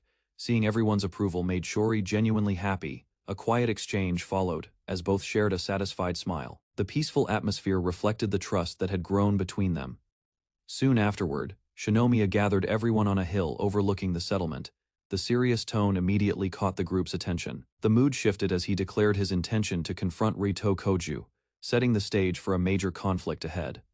After announcing his decision, Shinomiya explained that remaining hidden would only allow their problems to grow. Rather than seeking violence, Shinomiya proposed confronting the situation with the skills, tools, and knowledge they had developed through survival. With his plan decided, the group prepared to move forward. Their future would be shaped by the path they had built together on the island. Several girls questioned Shinomiya's plan, struggling to understand how simple paths could become a weapon against a rival group. Calmly, he explained that weeks of clearing vegetation and building trails had transformed the jungle into territory his team could move through safely. Unlike their opponents, the group could advance, retreat, hide, or escape with ease by using the routes they knew best. Holding everyone's attention, Shinomiya revealed that the network of paths was their greatest advantage on the island. Realization spread among the students as they understood that controlling movement meant controlling the battlefield itself. While the others guessed Rieda's greatest weapon, Shinomiya revealed that the real advantage was neither skill nor charisma, but something far more practical. According to their estimates, Rieda still commanded around 70 followers, making manpower the strongest force on the island. Facing the crowd, Shinomiya recognized that large groups were difficult to keep united, and cracks would eventually appear within their ranks. A new plan took shape in his mind as he decided to take Rieda's greatest weapon for himself. Shock spread among his companions when they realized he intended to turn the entire Koju team into allies. Shinomiya admitted that saving everyone once seemed impossible, but recent events convinced him that more lives could still be protected through cooperation. Although concerns remained about living alongside strangers, the group understood that survival would become harder if they stayed divided. To solve that problem, he proposed building a village where both factions could share resources, work together, and grow stronger. Many students welcomed the idea, seeing how a larger community could provide safety, shelter, and better opportunities for survival. Encouraged by their support, Shinomiya asked everyone to help create a village that would be attractive enough for the Koju team to join. As the discussion continued, the group began imagining ways to make the future village more welcoming and attractive to newcomers. Meanwhile, Sophia pledged her support to Shinomiya, offering her strength and loyalty to help achieve the plan. Soon, the students exchanged ideas that could improve daily life and raise morale within the growing community. Excitement spread through the camp as several proposals evolved into plans for celebrations, entertainment, and shared activities. Laughter filled the area when the gathering started to resemble a festival, even though construction of the village had not yet begun. As preparations continued, Sophia excitedly approached Shinomiya with a new idea and asked him to meet her at the beach later. For the moment, he set the invitation aside and focused on improving the group's hunting equipment and supplies. While testing their weapons, Shinomiya realized their bows and arrows were still too unreliable for effective hunting. Before further progress could be made, news arrived that another group had returned injured after losing their catch. Concern spread through the camp as the students recognized that competition for food was intensifying, and the struggle for survival was becoming increasingly dangerous. After hearing about the failed hunt, Shinomiya decided the group needed better weapons and immediately began working on a new design. Using detailed sketches, he instructed the others to follow the plans exactly so production could start without delay. Curious students gathered around the drawings, eager to understand how the improved tools would strengthen their chances of survival. Once the work was arranged, Shinomiya headed to the beach to keep his promise and meet Sophia. Waiting there, she proudly revealed a large sand bed she had prepared, surprising him with her unusual idea. At the beach, Sophia revealed the true purpose of the sandbed and asked Shinomiya to relax while she prepared a special treatment. Without much warning, she began giving him a massage, leaving him surprised by the unexpected turn of events. As the tension left his body, Shinomiya gradually accepted the treatment and enjoyed the rare moment of comfort. Meanwhile, Sophia explained that the oil she had prepared was meant to help tired survivors recover from exhaustion. Feeling refreshed, Shinomiya listened as she proudly shared her idea of creating a place where everyone could rest and regain their strength. While continuing the treatment, Sophia worked harder than before, determined to help Shinomiya recover from the strain of recent events. An awkward accident suddenly brought them closer than either expected, leaving both momentarily flustered by the situation. Recovering his composure, Shinomiya quickly suggested they calm down before the misunderstanding grew any further. For a brief moment, the atmosphere remained tense as each tried to regain focus and return to normal. Their embarrassment was interrupted when several curious island creatures unexpectedly appeared, turning the serious moment into a chaotic and humorous scene. The massage ended abruptly when a group of monkeys appeared, attracted by the scent of the special oil and causing chaos around the beach. Later, Shinomiya returned to work and tested a newly designed weapon, striking a target with far greater force than expected. After examining the results, the group confirmed that the improved tool delivered powerful direct impacts and could greatly enhance hunting efficiency. Seeing its potential, one student realized the weapon could be effective not only against animals, but also against people. Recognizing its importance, Shinomiya ordered enough weapons to be produced for the entire hunting team as quickly as possible. Tensions with the main group had become frequent. Sasazaki's faction attacked again, trying to seize both food.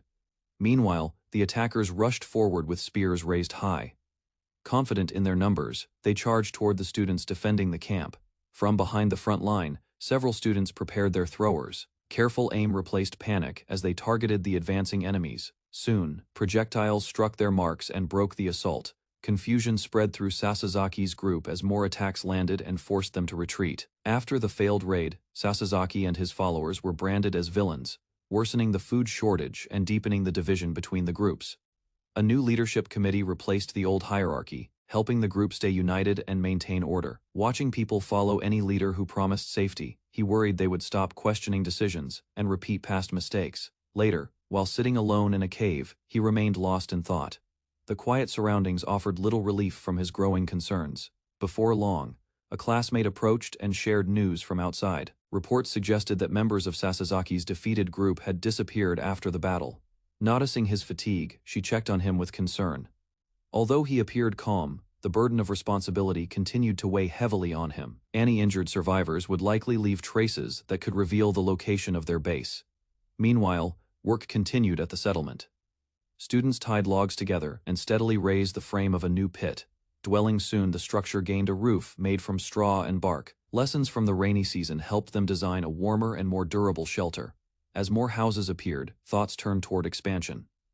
The growing settlement showed signs of becoming a proper village rather than a temporary camp. To support future growth, the group mapped the surrounding area. Plans were made to connect the village hideout and nearby base with a safer route through the forest. As construction plans advanced, the group decided to move only a few people into each completed house. By evening, work finally stopped for the day.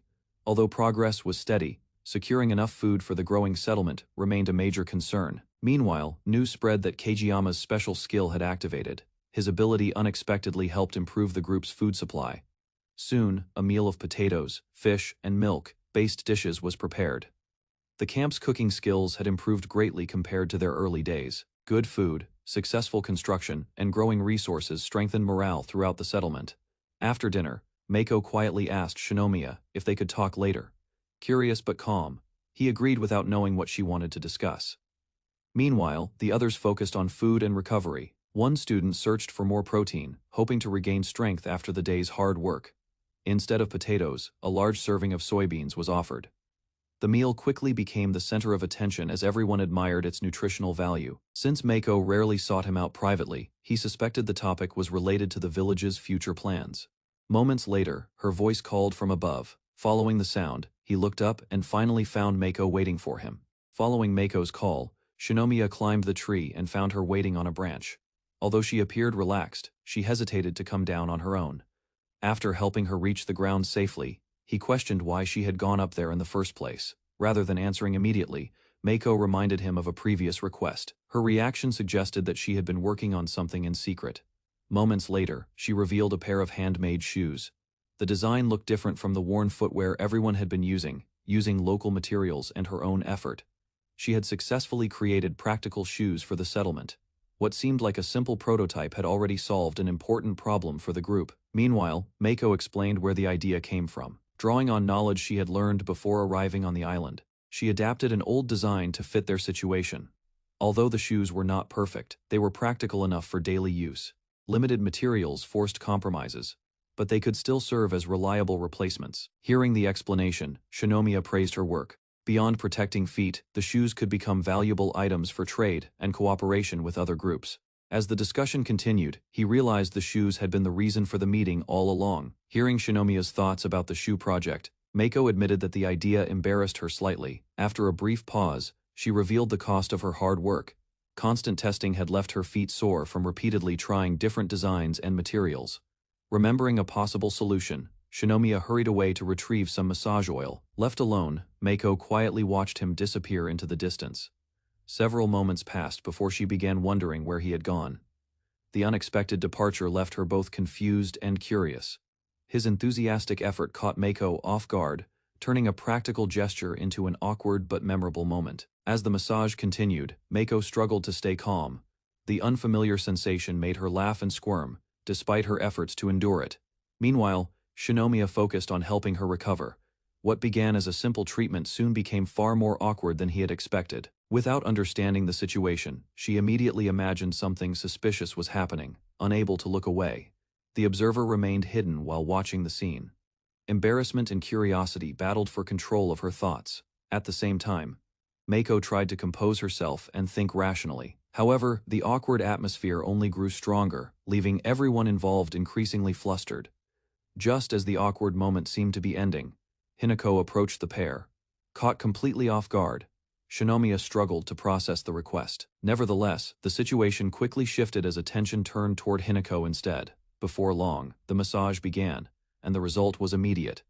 Hinako collapsed into laughter from the intense ticklish sensation, while the others watched in amusement.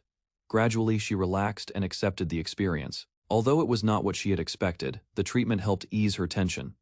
Meanwhile, a group of monkeys suddenly gathered around them. Their unexpected arrival puzzled the students and brought the strange evening to an even stranger conclusion.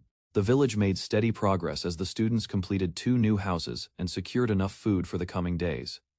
Inside one of the finished buildings, everyone gathered to celebrate another successful step toward building a stable settlement.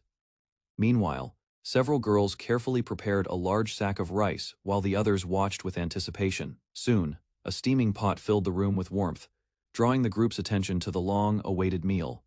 At last, the rice was served, and the students sat together around the food, enjoying the results of their hard work and cooperation. The freshly cooked rice exceeded everyone's expectations. After weeks of hardship, the simple meal felt like a reward for their efforts. Even those who rarely enjoyed it found themselves impressed by the flavor and texture. Ideas for the future quickly followed. Several students began imagining a steady rice harvest that could improve life on the island. While the discussion continued, a sudden realization interrupted the celebration. Someone noticed that an important classmate had not appeared at the gathering. Silence replaced the cheerful mood for a moment as the village rested beneath the evening sky. Thoughts turned toward the missing student they had accidentally left behind. Following the celebration, the students organized a formal council to manage village affairs. Some students felt the result simply reflected the same social structure that had existed before their arrival on the island. Attention soon shifted to the influential figures surrounding the newly elected leaders. Rumors and family connections became a popular topic among the students. Discussion then focused on a girl known for her rivalry with another faction. Her actions during the election continued to attract curiosity and speculation. As questions spread through the gathering, one student revealed that the matter had already been handled, bringing the conversation to an unexpected pause. Later, a student returned from an investigation and reported that he had finally uncovered new information about a suspicious group. Guided by the report, several students searched the forest and discovered injured individuals hiding among the trees. Despite his condition, he pleaded for food and assistance after enduring a difficult struggle. The situation quickly became tense when the group admitted they had already taken supplies from others to survive. Rather than focusing on blame, the students examined the injuries and assessed the danger of infection while trying to learn the whereabouts of a missing companion. After questioning the captured group, the village leaders decided that the remaining fugitive would be found soon and brought back to face judgment. A punishment was prepared for those responsible for causing trouble. The council wanted to set an example. With the matter temporarily settled, Shinomiya returned to his house and enjoyed a rare moment of peace beside the fire. Not long afterward, a visitor arrived to thank him for his efforts and discuss plans concerning future responsibilities within the village. Before the conversation could become serious, a cheerful girl appeared with an unexpected dessert, instantly brightening the atmosphere inside the home. The cheerful girl proudly revealed her surprise, appearing in a traditional apron and announcing her intention to prepare a special meal. As she continued helping around the house, her confidence and sincerity caught Shinomiya off guard soon. She focused on cooking and carefully organized the ingredients. Watching her work, Shinomiya found it difficult to predict what she would do next. Peaceful domestic scene made the small house feel warmer than usual. For a moment, life on the island seemed almost ordinary. When the meal was nearly complete, the atmosphere grew more intimate. Their quiet time together deepened the sense of trust that had gradually formed between them. After finishing the meal, Sophia proudly presented a homemade fruit cobbler. The dessert became the highlight of the evening and immediately caught Shinomiya's attention. Everyone admired the dish as Sophia explained how she had learned the recipe. The familiar taste also reminded her of memories from her former life. Her worn hands and handmade apron revealed how much practice and dedication went into her cooking. Encouraged by his reaction, Sophia eagerly offered another treat and shared it with a bright smile. As the quiet evening continued, the two remained together by the fire, enjoying the food and the comfortable atmosphere they had created. A sudden accident shattered the peaceful mood. Sophia lost her balance and stumbled forward in surprise. Unable to stop herself, she crashed into Shinomiya. The unexpected collision left both of them startled and embarrassed. During the commotion, the container holding the fruit cobbler slipped from her hands and flew toward the ground. The dessert landed hard on the rocky floor. For a moment, Sophia could only stare at the ruined treat in disbelief. Silence filled the area as she crouched beside the fallen cobbler. Seeing her disappointment, Shinomiya stepped forward to inspect the damage and think of a way to help, refusing to let Sophia's effort go to waste. Shinomiya picked up the salvaged pieces and tasted them. Relief gradually replaced her disappointment. As they talked, Shinomiya explained a simple way to make popcorn from dried corn over a fire. Curious and attentive, Sophia listened while he described how people had prepared similar snacks long ago, using basic methods. The conversation soon took an emotional turn. Overwhelmed by his kindness and encouragement, Sophia struggled to hold back her feelings. Without warning, she leaned into his arms and began trembling. Concerned by her reaction, Shinomiya gently held her while trying to understand what was troubling her. Held safely in Shinomiya's arms, Sophia finally revealed the burden she had hidden for a long time. Looking at the ruined dessert, she admitted that she had always worried her true feelings would be discarded once she stopped meeting expectations. For the first time, Sophia spoke openly about her weaknesses. Accepting her emotions, Shinomiya listened without judgment and allowed her to be herself. The confession eased her fears. Confidence slowly returned as she decided to face the future without hiding behind a perfect image. With renewed determination, Sophia stayed close to Shinomiya. Unaware of their intimate moment, another girl quietly watched the scene from a distance. After noticing Sophia from afar, Eri quietly decided to keep an eye on her and offer support if needed. The next day, attention shifted to the search for Sasaki. Armed with newly crafted bows, the students prepared to begin a large-scale expedition. Before departing, the group gathered around Raido, who had taken a leading role in organizing the search effort and equipment. To improve their chances, Raido demonstrated a stronger bow design. The upgraded weapon could launch arrows farther and more accurately than previous versions. With preparations complete, the students exchanged final words and headed out, hoping their search would finally uncover Sasazaki's whereabouts. As the search preparations continued, reports arrived that unfamiliar visitors had appeared near the village. The news immediately drew the attention of the leaders. Raito quickly pushed through the crowd and ordered everyone to return to their duties while he investigated the situation himself. Upon reaching the entrance, he discovered that the visitors were connected to the Koju group. Their arrival suggested an important purpose. Accompanied by an assistant carrying a large case, she claimed to possess something valuable for negotiation. The unexpected appearance left Raito stunned. Realizing that Sophia was acting on behalf of the Koju team, he prepared himself for a serious discussion. After staying out of major affairs for a long time, Sophia Shinamine suddenly appeared before Kito and the other. Without wasting time, she revealed that her visit was meant to negotiate, surprising the group and shifting the atmosphere around her. As a gesture of goodwill, Sophia distributed sweets to everyone. The unexpected gift caught them off guard, while she calmly observed their reactions. Realizing the group had been struggling with hunger, Kito accepted her offer and invited her inside. Meanwhile, daily life in the settlement continued as people gathered materials, repaired shelters, and worked together while Sophia's arrival remained the center of attention. While observing the settlement, Sophia noticed how exhausted the students had become. Harsh living conditions, poor shelters. Soon afterward, Kito identified the true purpose behind her visit. Sophia calmly admitted that she was seeking additional manpower for her own group. Around the camp, several students voiced concerns about their lack of resources. Even so, Sophia remained composed as she listened to their situation. Moments later, she opened a case and revealed a supply of rice. The unexpected sight immediately captured everyone's attention. To strengthen her proposal, Sophia offered the rice as proof of what she could provide. Curiosity spread through the group as they considered the benefits of cooperating with her. With confidence, Sophia explained her plan to cultivate crops. She promised that anyone who joined her effort would receive a fair share of every harvest. Rather than accepting immediately, Kito chose to consider the proposal carefully around him. The students waited to see what decision would be made. The offer of polished rice and other supplies seemed too generous, making Sophia's true intentions difficult to understand. As the discussion continued, Kito reminded everyone that Sophia was a capable and influential figure. Because of that, he preferred negotiation over unnecessary conflict. Concerned about their hidden base being discovered, they planned a cautious approach while relying on Sophia to handle future negotiations.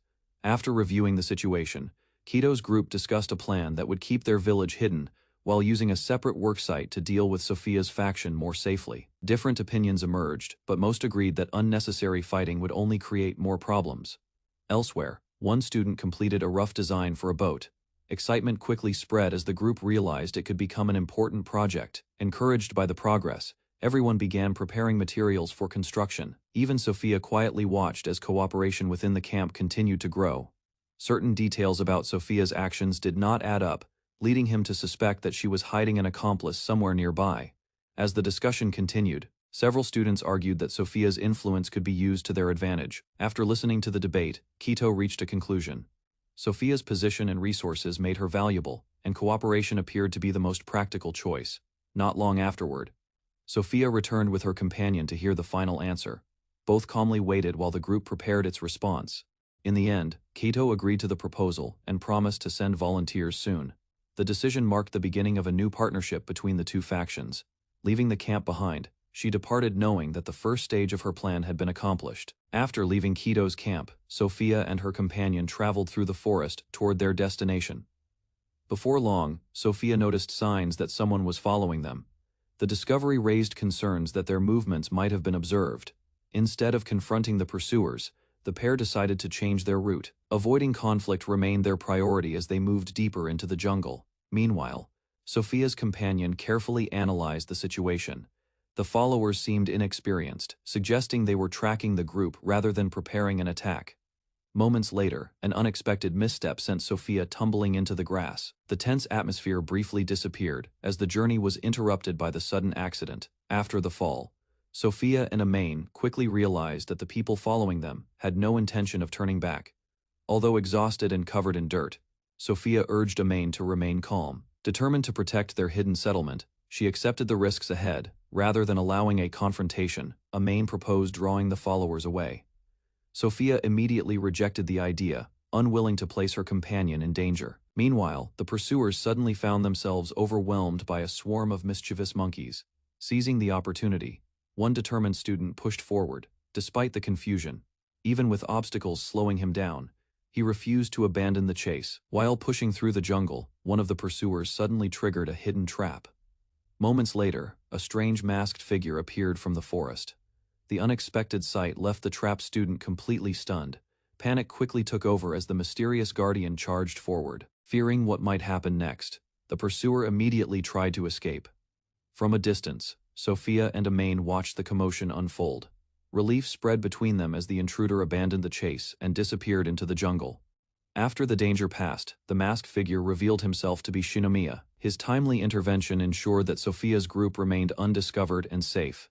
Shinomiya explained that the monkeys and the masked guardian had merely been part of his improvised plan. Rather than seeking praise, Shinomiya remained humble. Even so, both girls admired the effort he had made to protect their hidden settlement. Soon afterward, they reminded him that the success was not his alone. Aman and Sophia had also worked hard to keep their village safe from discovery. With the danger gone, the two girls playfully demanded recognition for their contributions. Embarrassed by the attention, Shinomiya urged everyone to stop teasing him. Before long, the group decided to leave the area and return safely to their base. After returning safely, Sophia and her companions reflected on the success of their efforts. Confidence grew as their plans continued moving forward without major setbacks. Meanwhile, the volunteers arrived at Sophia's settlement and received a warm welcome. With both groups cooperating, the first stage of the alliance progressed smoothly. The village leader thanked everyone for volunteering and felt pleased by the growing cooperation among the group. Meanwhile, several students questioned the plan, but she calmly explained that food would be distributed fairly and scouts would continue searching for missing people. To improve organization, she presented a written manual and offered to guide the work personally. Soon after, another student stepped forward and asked to join the effort. Her request was warmly accepted by the others. Later that day, attention shifted to daily duties as a worker was reminded to begin the scheduled part. Time job at Sophia's workshop. At Sophia's workshop, the villagers practiced weaving under Karin's guidance. While learning new techniques, they also prepared tools that would support future settlers. As the lesson continued, the young worker suggested training skilled villagers first, so production could expand more efficiently. An awkward moment followed when he noticed her unusual clothing. Embarrassment quickly spread, and she reacted with visible annoyance. Soon afterward, he realized he was not wearing his own uniform either. The misunderstanding earned him a sharp response and ended the discussion. Elsewhere, another villager proudly appeared in a handmade disguise, hoping the outfit would make a strong impression on everyone. After finishing the weaving task, Arisa eagerly volunteered to help gather coconuts. The young worker agreed and prepared to demonstrate a climbing method. Using strong ropes made from local materials, he carefully secured them around the tree and explained how the equipment should be used. At first, the technique seemed confusing, but he showed how leaning back and pushing upward would allow safe movement along the trunk. Once she understood the process, Arisa steadily climbed higher and quickly gained confidence in her ability. Before long, she reached the fruit near the top while he watched from below, ready to assist if any danger appeared. While gathering coconuts, Arisa noticed smoke rising from a distant grass field and immediately focused on the unusual sight. Moments later, the young worker spotted the fire as well. Realizing it could threaten the village, both became concerned about the spreading flames. Without wasting time, Arisa hurried down from the tree. Her sudden movement startled him, but she safely reached the ground nearby. During the rushed descent, her legs briefly lost balance, causing her to stumble forward unexpectedly. As she fell, he caught her before she hit the ground. The close call left both surprised, though neither was injured. After being caught from her fall, Arisa quickly apologized and thanked him. Setting aside the awkward moment, both rushed toward the source of the smoke. Before long, they arrived at the burning grass field. The flames were still limited, but the fire continued spreading across the dry vegetation. Although water was scarce, the young worker remained calm and examined the surroundings for another solution. Soon, he began digging a trench around the fire to stop it from reaching fresh grass. Arisa immediately joined the effort. Working together, they covered the burning area with dirt. Their quick response gradually weakened the flames and prevented the fire from spreading farther. After a long struggle, the pair finally extinguished the fire. Exhausted but relieved, they took a moment to recover and inspect the area. While checking the burned ground, the young worker explained that hidden embers could still remain beneath the dirt, so caution was necessary. Soon, Arisa wondered how the fire had started. Several possible causes came to mind, but no clear answer could be found. Without warning, a small flame caught on her clothing. Panic immediately replaced her earlier relief. Seeing the danger, he quickly shouted instructions. Arisa hurried to the ground as both focused on stopping the fire before it spread further. Arisa panicked as the fire spread across her clothing. Seeing her lose control, the young worker searched for a faster way to help. Instead of giving lengthy instructions, he called her over and urged her to come closer immediately. Without hesitation, Arisa rushed toward him. He grabbed hold of her and smothered the flames before they could grow stronger. Although embarrassed by the situation, she remained still while he made sure every remaining spark was extinguished. Once the danger passed, Arisa slowly relaxed in his arms. The fire was gone, leaving both relieved after the frightening incident. After extinguishing the flames, the young worker checked Arisa for injuries. Fortunately, the fire had not spread beyond her clothing. Relief settled over them, yet neither moved away. The frightening experience left Arisa clinging tightly as her heartbeat slowly calmed. While resting against him, she reflected on how safe she felt, despite her usual discomfort around others. Embarrassment remained, but trust had begun to grow. A quiet moment followed as Arisa revealed feelings she had struggled to understand for a long time. Before either could react further, a sudden alarm echoed through the area, abruptly interrupting the moment and drawing their attention elsewhere. Remembering an earlier task, the young worker prepared to return to the village without delay. Before leaving, both checked for injuries caused by the fire. Although Arisa's clothing was damaged, neither of them had suffered serious burns. With the situation under control, he promised to return later and help finish the remaining work.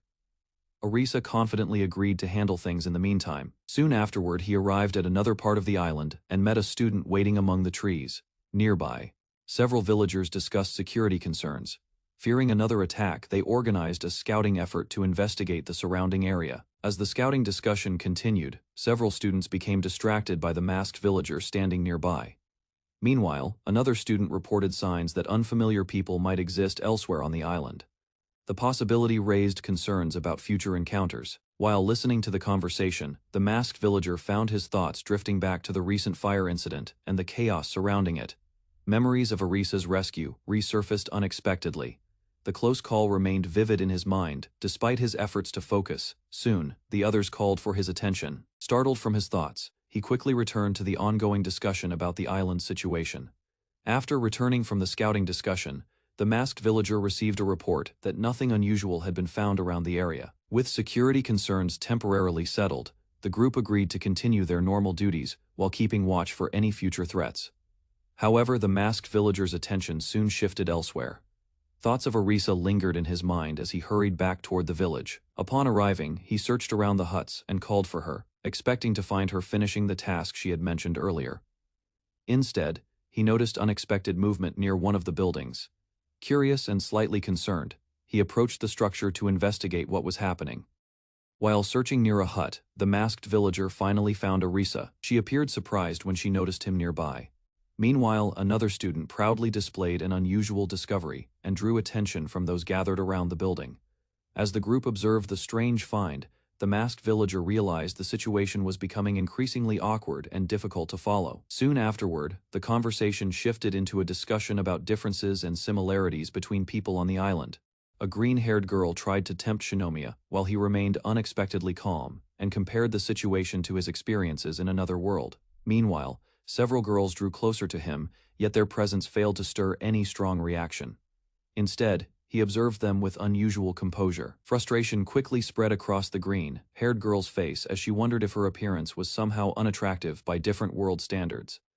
Caught in an awkward situation, Shinomiya searched for a way out while keeping an eye on her increasingly irritated behavior. Just then, Arisa appeared outside the hut, forcing him to panic over what she might have witnessed. A noise outside the hut caught Shinomiya's attention, and the sudden mention of Arisa's name immediately put him on edge. Ignoring his hesitation, the persistent girl moved closer and attempted to win him over through her own methods. Confidence filled her expression as she prepared another approach, while Shinomiya desperately searched for a way to stop the situation from escalating. Before she could continue, Amain rushed in and struck her without warning, ending the confrontation instantly. Relief washed over Shinomiya as Amain explained her actions, believing she had rescued him from danger after hearing troubling rumors about the girl. Amani inspected the situation carefully and noticed no signs of additional intruders or hidden allies nearby. Suspicion remained in her mind as she considered the possibility that the girl's actions had been part of a larger trap. After discussing their next move, Amain carried the unconscious girl away while Shinomiya headed off to check on Arisa. Crossing the island alone, Shinomiya reflected on recent events and realized the distance between him and Arisa had gradually grown. Concern pushed him forward until he finally spotted her near a cave entrance, prompting him to rush over and confirm that she was safe. Arisa turned toward Shinomiya with a serious expression, leaving an awkward silence hanging between them. Seeing her reaction, Shinomiya stopped in place and struggled to understand what she was thinking. The following day arrived, and the group gathered together for a meal under the bright morning sky. While everyone ate, one classmate casually tried to lighten the mood, but the atmosphere remained strangely tense. Neither Arisa nor the other girls looked willing to meet Shinomiya's gaze, making him realize that the discomfort from the previous day had not yet faded. Unable to bear the tension any longer, Shinomiya approached Hinako and tried to speak with her directly. Before he could explain anything, she unexpectedly accepted his apology, leaving him completely confused. Hope quickly faded when he realized the misunderstanding had spread further than expected, reaching even more classmates. Shikori then revealed the source of the rumors, explaining that many students believed Shinomiya had become involved with a girl from another group. Although Shinomiya insisted it was all a misunderstanding, Shikori warned that logic alone would not solve the problem, and waiting for everyone's emotions to settle might be the safer choice. A quiet moment settled over the island as Shinomiya wandered alone, distancing himself from the tension surrounding the group. Thoughts of the camp weighed heavily on his mind, and he questioned whether his efforts had truly improved everyone's situation. Doubt gradually took hold, leading him to wonder if living apart from the others would be the better choice. Before those thoughts could deepen further, Shiori found him sitting alone and immediately sensed that something was wrong. Trying to ease the mood, Shinomiya picked up a nearby rock and casually showed it to her, steering the conversation away from his worries. Shitori's curiosity grew as Shinomiya examined a rock, prompting her to ask about the strange things he had discovered on the island. Memories from childhood surfaced as the discussion shifted to collecting unusual objects and exploring unfamiliar places. Soon Shiori recalled a bizarre creature she had spotted shortly after arriving, describing it as a monster shaped like a jagged stone. Interest immediately replaced Shinomiya's gloom as he questioned her about the sighting, and learned where it had appeared. The story sparked his adventurous spirit, and thoughts of unknown materials and unexplored territory quickly pushed aside his earlier worries. Curiosity quickly spread between Shinomiya and Shiori as they became increasingly interested in the mysterious creature she had described. Excitement took over the conversation, and the pair decided to treat the search as a small treasure hunt. Although uncertain about what they might find, Shizori agreed that having a clear goal would make the journey more enjoyable. Soon Shinomiya led the way through the forest and demonstrated how to cross a stream safely using a hanging vine. Confidence faded from Shiori's face as she imagined the jump, leaving her convinced that she would lose balance long before reaching the other side. As Shiori hesitated at the edge, Shinomiya noticed how differently Arisa or Mana would have handled the challenge and tried to encourage her. Rather than forcing the issue, he patiently explained that the jump was harmless and offered to catch her if anything went wrong. His reassurance slowly reached her, and Shiori gathered enough courage to prepare herself for the crossing. With trembling hands gripping the vine, she finally pushed off the ledge and committed to the leap. Momentum carried her across the gap, sending her swinging through the air while Shinomiya stood ready to help if she lost control. The jump ended badly as Shishori fell short of the opposite side, leaving both of them embarrassed by the failed attempt. After climbing out of the water, she realized her clothes were completely soaked, making the situation even more awkward.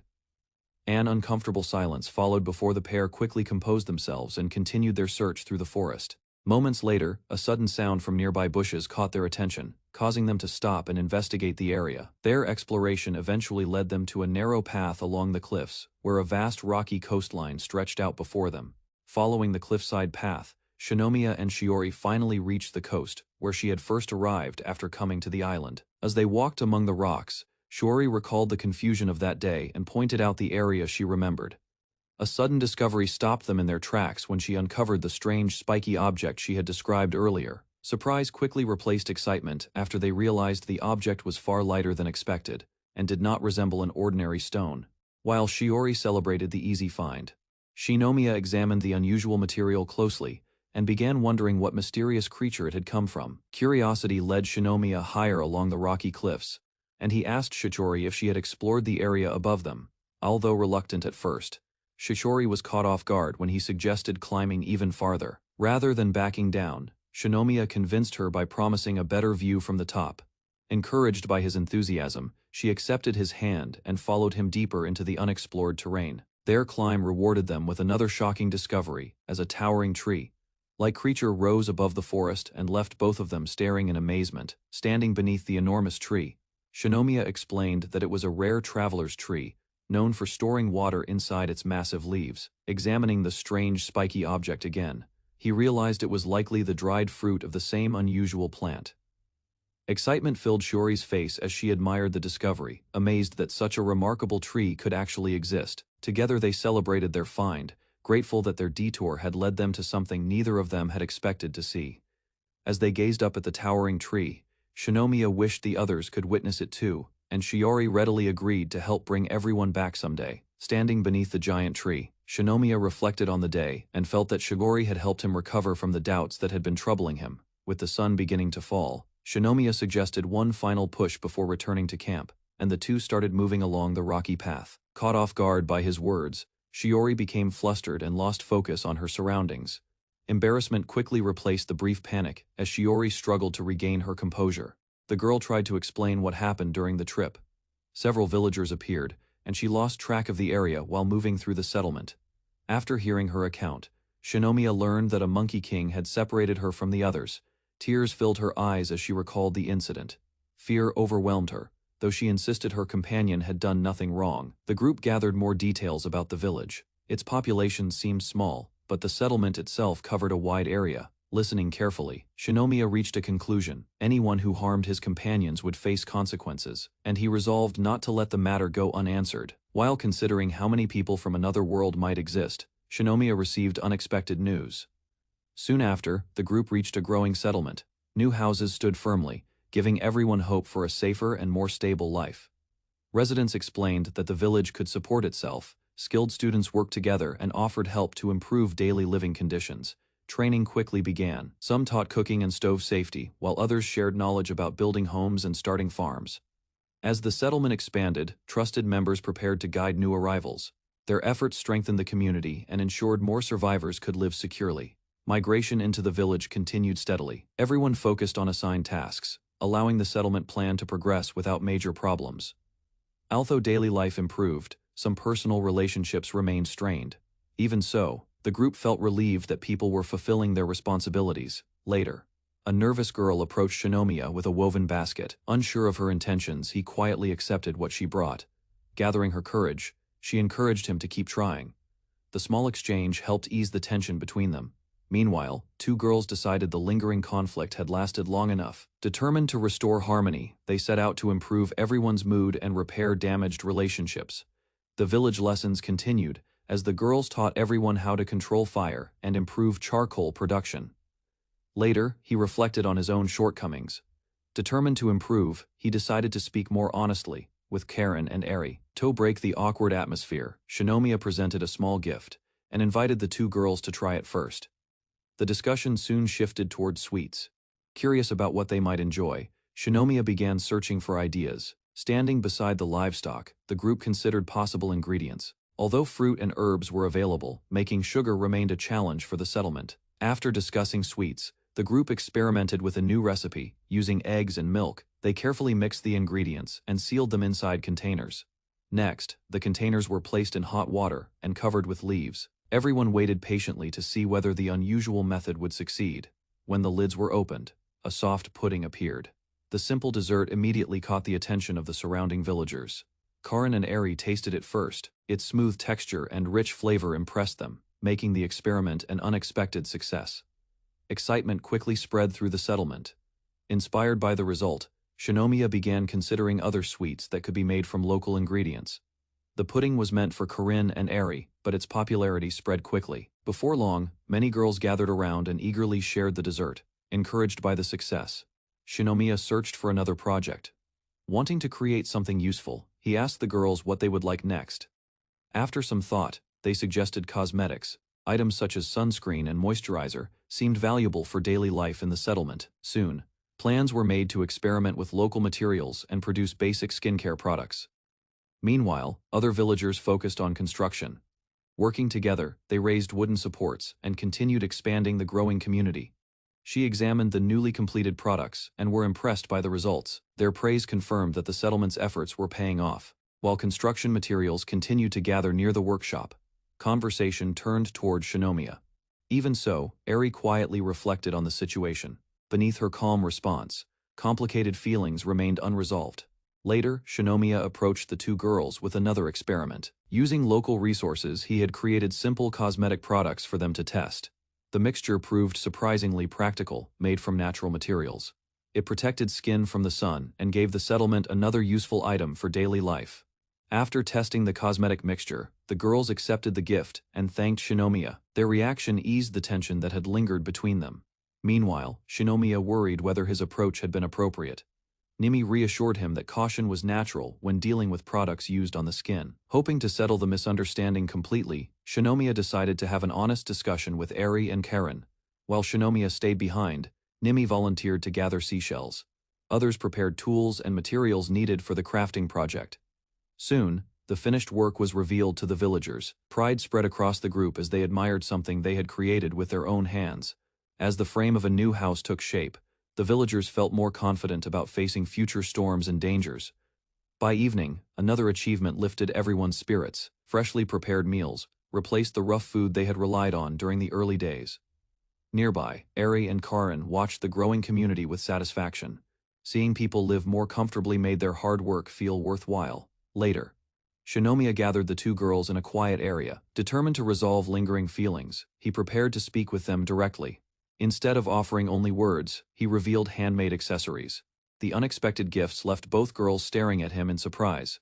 Shinomiya offered the handmade accessory to Eri, hoping it would help mend their strained relationship. Rather than giving up, Shinomiya followed after her. He wanted to clear the misunderstanding, and finally explain the feelings he had kept to himself. After listening for a moment, Eri's expression softened. The anger she had carried began to fade, and she agreed to return with the others. Memories of their time together crossed her mind. Through many hardships, Shinomiya had remained by her side and supported her whenever she struggled. Facing Eri honestly, he apologized for letting his actions hurt someone who had always cared about him. As the conversation continued, Shinomiya admitted that his mistakes had hurt more people than he realized. Facing the problem directly, Shinomiya expressed his desire to repair the damaged relationship. He no longer wanted to avoid the consequences of what had happened. Hearing his determination, Karen revealed that she also carried feelings of guilt. The tension between them gradually eased as both sides became more honest. Suddenly, Eri stepped forward with a serious request. More than anything, she wanted Shinomiya to reconcile with Arisa and settle the conflict properly. Protective of her friend, Eri reminded him how easily Arisa could be hurt despite her strong appearance. After hearing Shinomiya's sincere apology, Eri finally let her guard down. Overcome by emotion, she stepped forward and embraced him. The unexpected gesture left Shinomiya completely stunned. Karen watched nearby, equally surprised by how suddenly the situation had changed. Before he could react, Eri expressed her affection in a direct and unforgettable way. The moment shocked everyone around them. With her feelings finally revealed, Eri admitted how painful it had been to keep everything bottled up. Karen could no longer hide her own emotions either. Rather than standing aside, Karen joined Eri and moved closer to Shinomiya. The long misunderstanding finally ended, replaced by warmth, relief, and genuine affection. Hidden among the plants, Nimi quietly watched the scene unfold. Relieved that the conflict had ended, she felt happy seeing her friends reconcile. Soon afterward, the settlement shifted its focus to a new challenge. Risato gathered the villagers, armed them for battle, and launched the operation against Sasazaki's faction. Without warning, a hidden attack erupted inside the cave. Panic spread as students stumbled across the ground while strikes came from every direction. Believing betrayal was the only answer, they ordered their followers to surround the group and prevent anyone from escaping. Across the cavern, the trapped students were overwhelmed and quickly subdued. With no route out, resistance collapsed under constant pressure. After the battle ended, the captors gathered the survivors. Attention then shifted to Sasazaki, who had fled through a passage at the back. Determined to resolve the situation, one student volunteered to pursue him, while the others remained behind and prepared for what might come next. After tracking Sasazaki's escape route, the group devised a plan. They decided to move everyone outside to avoid being trapped inside the cave. Hidden in the darkness, he prepared himself, in case Sasazaki emerged before anyone else arrived. Deep within a narrow passage, Sasazaki was finally found. Fear overtook him as he realized Rito had reached his hiding place. Rather than attacking immediately, Rito revealed that the others would be spared. His attention remained fixed on the man responsible for the betrayal. Cornered and desperate, Sasazaki erupted in anger. Convinced that Rito was behind a friend's death, he lashed out with a furious accusation. A voice from Rito's past echoed in his mind. Memories of friendship clashed with the harsh reality standing before him, strengthening his resolve. Without hesitation, he demanded the location of Byakuya's gun. His focus never wavered as he pressed Sasazaki for answers. Under mounting pressure, Sasazaki revealed what he knew. He claimed another person had taken the weapon and disappeared, hoping the explanation would save him. Fear quickly replaced his defiance. Dropping to the ground, he begged for mercy and promised never to oppose Rito again. After pulling everyone away from the entrance, they watched as Rito forced Sasazaki to confront the consequences of his actions. After pleading for his life, Sasazaki slowly backed away through the tunnel. Rito remained still, watching his every move from the shadows. Beside Rito, an ally suddenly encouraged the escape, taking the opportunity. Sasazaki turned and sprinted deeper into the passage, certain that no one was guarding the exit. He rushed forward with renewed hope. Every step carried him closer to what he believed was freedom. Moments later, Sasazaki burst from the cave and celebrated too soon. Waiting outside, however, was a hidden archer with a bow already drawn. Before he could react, danger closed in around him.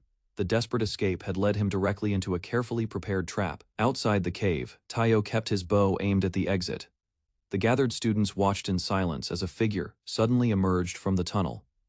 An arrow struck its target before Sasazaki could react. Shock spread through the crowd, while several students cried out after witnessing the outcome. From a distance, Rito acknowledged Taiyo's success. With the pursuit finally over, he calmly approached the fallen traitor. Leaning down beside him, Rito looked directly at the defeated boy. The long conflict had reached its conclusion. Later, life in the settlement returned to normal. New settlers continued arriving, and the village steadily expanded as reconstruction efforts moved forward. As the settlement stabilized, the people around Shinomiya gradually grew closer to him. Even those who had once been distant began showing signs of trust. Meanwhile, Mana's behavior became increasingly unusual.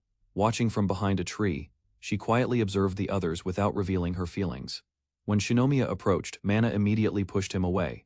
Before the situation could become more awkward, another classmate arrived at the perfect moment. Rather than discussing the misunderstanding, the newcomer quickly redirected everyone's attention. An urgent request for help soon drew the group away. Built from limited materials, the improved design offered greater stability and promised smoother travel across the water. To test the new boat, the group launched it onto the lake. Excitement spread as they prepared to see whether the design would succeed. Gliding across the water, the prototype performed better than expected. Its improved stability made the trip far smoother than previous attempts. While circling the lake, Shinomiya and Mana spent time alone together. Away from the others, an opportunity finally emerged to address unresolved tensions. Carefully choosing his words, Shinomiya admitted his mistakes. He hoped to clear up the misunderstandings that had strained their relationship. Although the atmosphere grew awkward, Shinomiya continued searching for a way to mend things. As the boat drifted across the lake, Mana finally revealed the reason behind her frustration. Feelings she had kept hidden for days began to surface. Caught off guard, Shinomiya struggled to understand her complaint. What seemed like a small issue to him clearly meant much more to her. Gradually, the truth became clear. Mana's irritation had grown after watching him reconcile with others before approaching her. Trying to fix the misunderstanding, Shinomiya explained that the situation had not been intentional. At last, Mana's mood softened. Hearing his explanation eased her doubts, and the tension between them finally began to fade. Mana quietly reached out and placed her hand over Shinomiya's. The unexpected gesture left him momentarily speechless. Although her expression remained stern, the distance between them had already begun to shrink. Far from the shore, the pair drifted peacefully across the water. Unnoticed by them, someone else was carefully observing the scene from afar watching. Their behavior, the observer quickly noticed the contradiction. Despite claiming to be upset, Mana seemed unable to hide her true feelings. Curious about her reaction, Mana leaned closer and sought an honest answer. Faced with the question, Shinomiya struggled to find the right words. Mana pressed for an honest answer, refusing to let Shinomiya avoid the question. Determined to understand his feelings, she waited for a response. Across the lake, the two remained alone while an observer quietly watched from the shore. The peaceful setting only made the awkward moment more noticeable. His hesitation quickly frustrated Mana, who demanded a clearer reaction, growing more emotional. She insisted that sincerity mattered more than perfect wording. What she wanted most was proof that his feelings were genuine. Suddenly, Mana proposed a playful challenge. Hoping to force his true emotions to surface, she introduced a game centered around confessing affection. Realizing she wanted honesty rather than excuses, he prepared to speak from the heart. For a brief moment, Mana listened quietly. Her playful confidence faded as she sensed his words were about to become serious. Facing her directly, Shinomiya finally revealed his true feelings. The fear of losing their bond had weighed heavily on him since their conflict began. One memory after another poured out as he described everything he cherished about her. Each confession carried more sincerity than the last. At last, Shinomiya openly declared his love. The unexpected intensity of his confession left Mana completely overwhelmed and unable to respond normally. The force of the confession hit Mana harder than expected. Overwhelmed by embarrassment, she curled up on the raft, while Shinomiya worried about her reaction. After a long silence, Mana finally regained her composure. Remembering the rules of the game, Shinomiya gently reminded her that it was now her turn. Confidence quickly returned to her face. Having expressed her feelings many times before, she believed answering would be simple. The moment she tried to say it directly, however, the words refused to come out. Repeated attempts only made her more flustered. Her quiet confession completed the exchange and brought their feelings together at last. After finally confessing, Mana became embarrassed when Shinomiya failed to catch her quiet words. Rather than letting the moment pass, Shinomiya responded with an even more direct confession. With the awkward tension gone, the pair enjoyed the ride back across the lake. Smiles replaced embarrassment as they returned to shore together. Waiting for their report, the inventor eagerly examined the results. The excitement ended instantly when the prototype received a harsh evaluation. Confused by the criticism, the couple listened as the boat's flaws were explained. Their romantic outing had distracted them from properly testing its actual performance.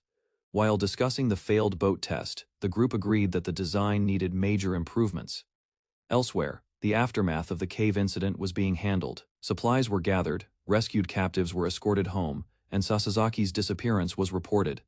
Attention then turned to the captured accomplices. Their past actions had made them too dangerous to trust, leaving their fate uncertain. Fear spread among the prisoners as they awaited judgment. Desperate pleas for mercy echoed through the area while the leaders considered their options. Rather than deciding immediately, Ritu presented a condition. Survival would depend on whether the captives could complete a task he assigned to them. As night approached, the group noticed Arisa was missing. Concern spread quickly, and Shinomiya rushed to investigate before darkness made the search harder. Moments later, Arisa suddenly appeared. Her unexpected return startled everyone, leaving the group frozen in shock. While fishing alone by the shore, she became absorbed in the calm tide and lost track of time. Without warning, a warm wind swept through the area, and daylight vanished as darkness covered the island. Startled by the sudden change, she turned around after noticing a strange smell drifting through the air. From the trees, a shadowy creature emerged and released a piercing cry, leaving her frozen in fear. Moments later, she rushed back and told the others what happened, but they questioned whether she had truly seen it. Back at the shelter, she insisted the creature was real and warned everyone to stay alert. Most of the group listened with interest, while others treated the story as something frightening but hard to believe. Suddenly, panic replaced the discussion when she realized Wankichi was missing. After searching her belongings, she learned the stuffed animal had been lost during the flooding and carried away without notice. Since the toy had stayed by her side since childhood, she felt devastated, knowing she could not rest peacefully without it. Unable to bear the loss, Arisa begged Shinomiya to accompany her and search for Wankichi, despite the danger. After hearing her determination, he agreed to help and prepared to head out with her. Night had already fallen, so they carefully followed a familiar path, while Arisa stayed close behind him. Meanwhile, Shinomiya noticed her nervous behavior and realized this was a rare chance to spend time together. As they moved through the grass, Arisa suddenly stumbled and grabbed him in panic, startling them both. Continued searching, Arisa suddenly felt something brush against her leg and panicked in the darkness. Although Shinomiya suggested returning at dawn, she refused to give up and insisted on finding Wankichi that night. Another scare struck moments later, causing her to lose balance and crash directly into him. Embarrassed by the accident, Arisa quickly pulled away and tried to calm herself before moving on. Then her hand touched a tree stained with a dark substance, and fear returned as she stared at it in shock. Seeing the dark stain, Arisa became convinced it was blood, while Shinomiya suspected something unusual was happening nearby. Elsewhere in the forest, several girls quietly watched the pair and discussed the situation from a distance. Rather than leave them frightened, they prepared a harmless prank using supplies they had gathered earlier. Soon, a bubble solution was used to create strange floating shapes that would appear mysterious in the dark. When the bubbles drifted toward them, both Arisa and Shinomiya panicked and ran forward, certain that another unknown presence was hiding in the forest. While Arisa and Shinomiya searched the forest, the others decided to continue their prank and prepared another trick. With careful aim, one girl launched a banana toward the path ahead, hoping it would frighten Arisa again. The plan worked as the banana became caught on Arisa's clothing, while she continued walking through the darkness. Moments later, she noticed something moving on her chest and immediately panicked, believing a supernatural force had grabbed her. As Arisa screamed and struggled, the others rushed in to remove the banana, while Shinomiya arrived confused by the sudden commotion. During the confusion, Shinomiya noticed something unexpected and froze for a brief moment. At the same time, Arisa let out another scream and rushed forward in panic, unable to calm herself. Once the commotion settled, Shinomiya sensed a strange smell nearby and urged her to stop searching before things became worse. Suddenly, the shadowy creature from earlier appeared behind them, revealing that the threat had been real all along. Fear overwhelmed Arisa as her legs gave out, leaving Shinomiya to pull her up and prepare for the danger approaching from the darkness. The creature closed in from the darkness, and Arisa panicked as Shinomiya quickly carried her away from the danger. Meanwhile, the girls behind the prank heard the screams and realized something unexpected was happening nearby. Still clinging to Shinomiya, Arisa cried out in fear while they rushed through the forest without stopping. After running a considerable distance, Shinomiya finally noticed the sounds behind them had disappeared.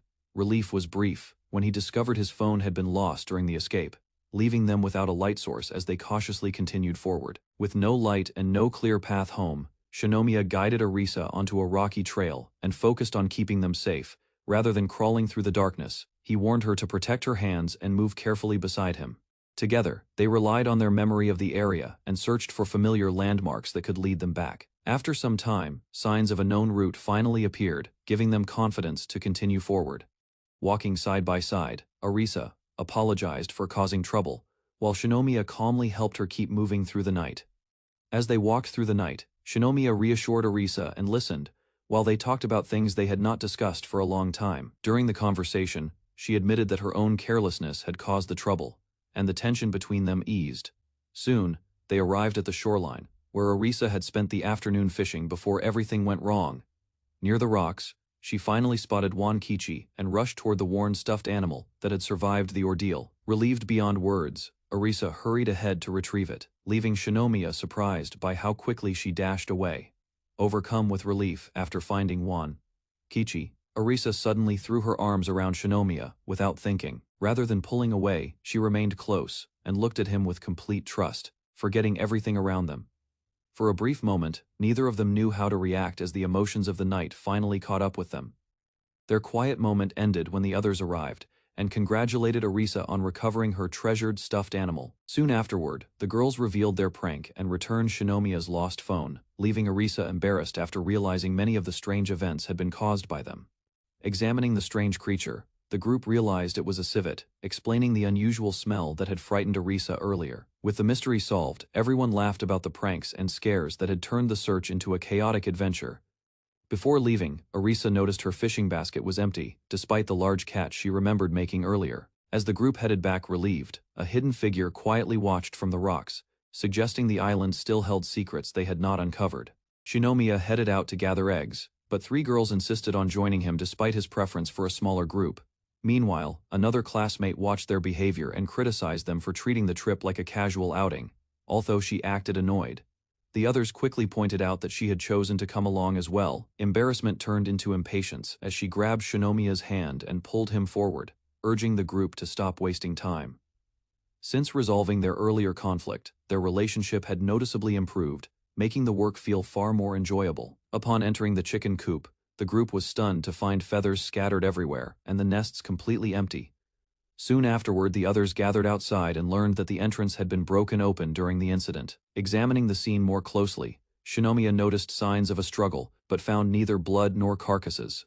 While searching the coop, the girls realized that every egg had disappeared as well, leading them to suspect the chickens had escaped through the damaged entrance. Not far from the building, the missing chickens were finally discovered hiding among thick bushes and vegetation, safely clucking away.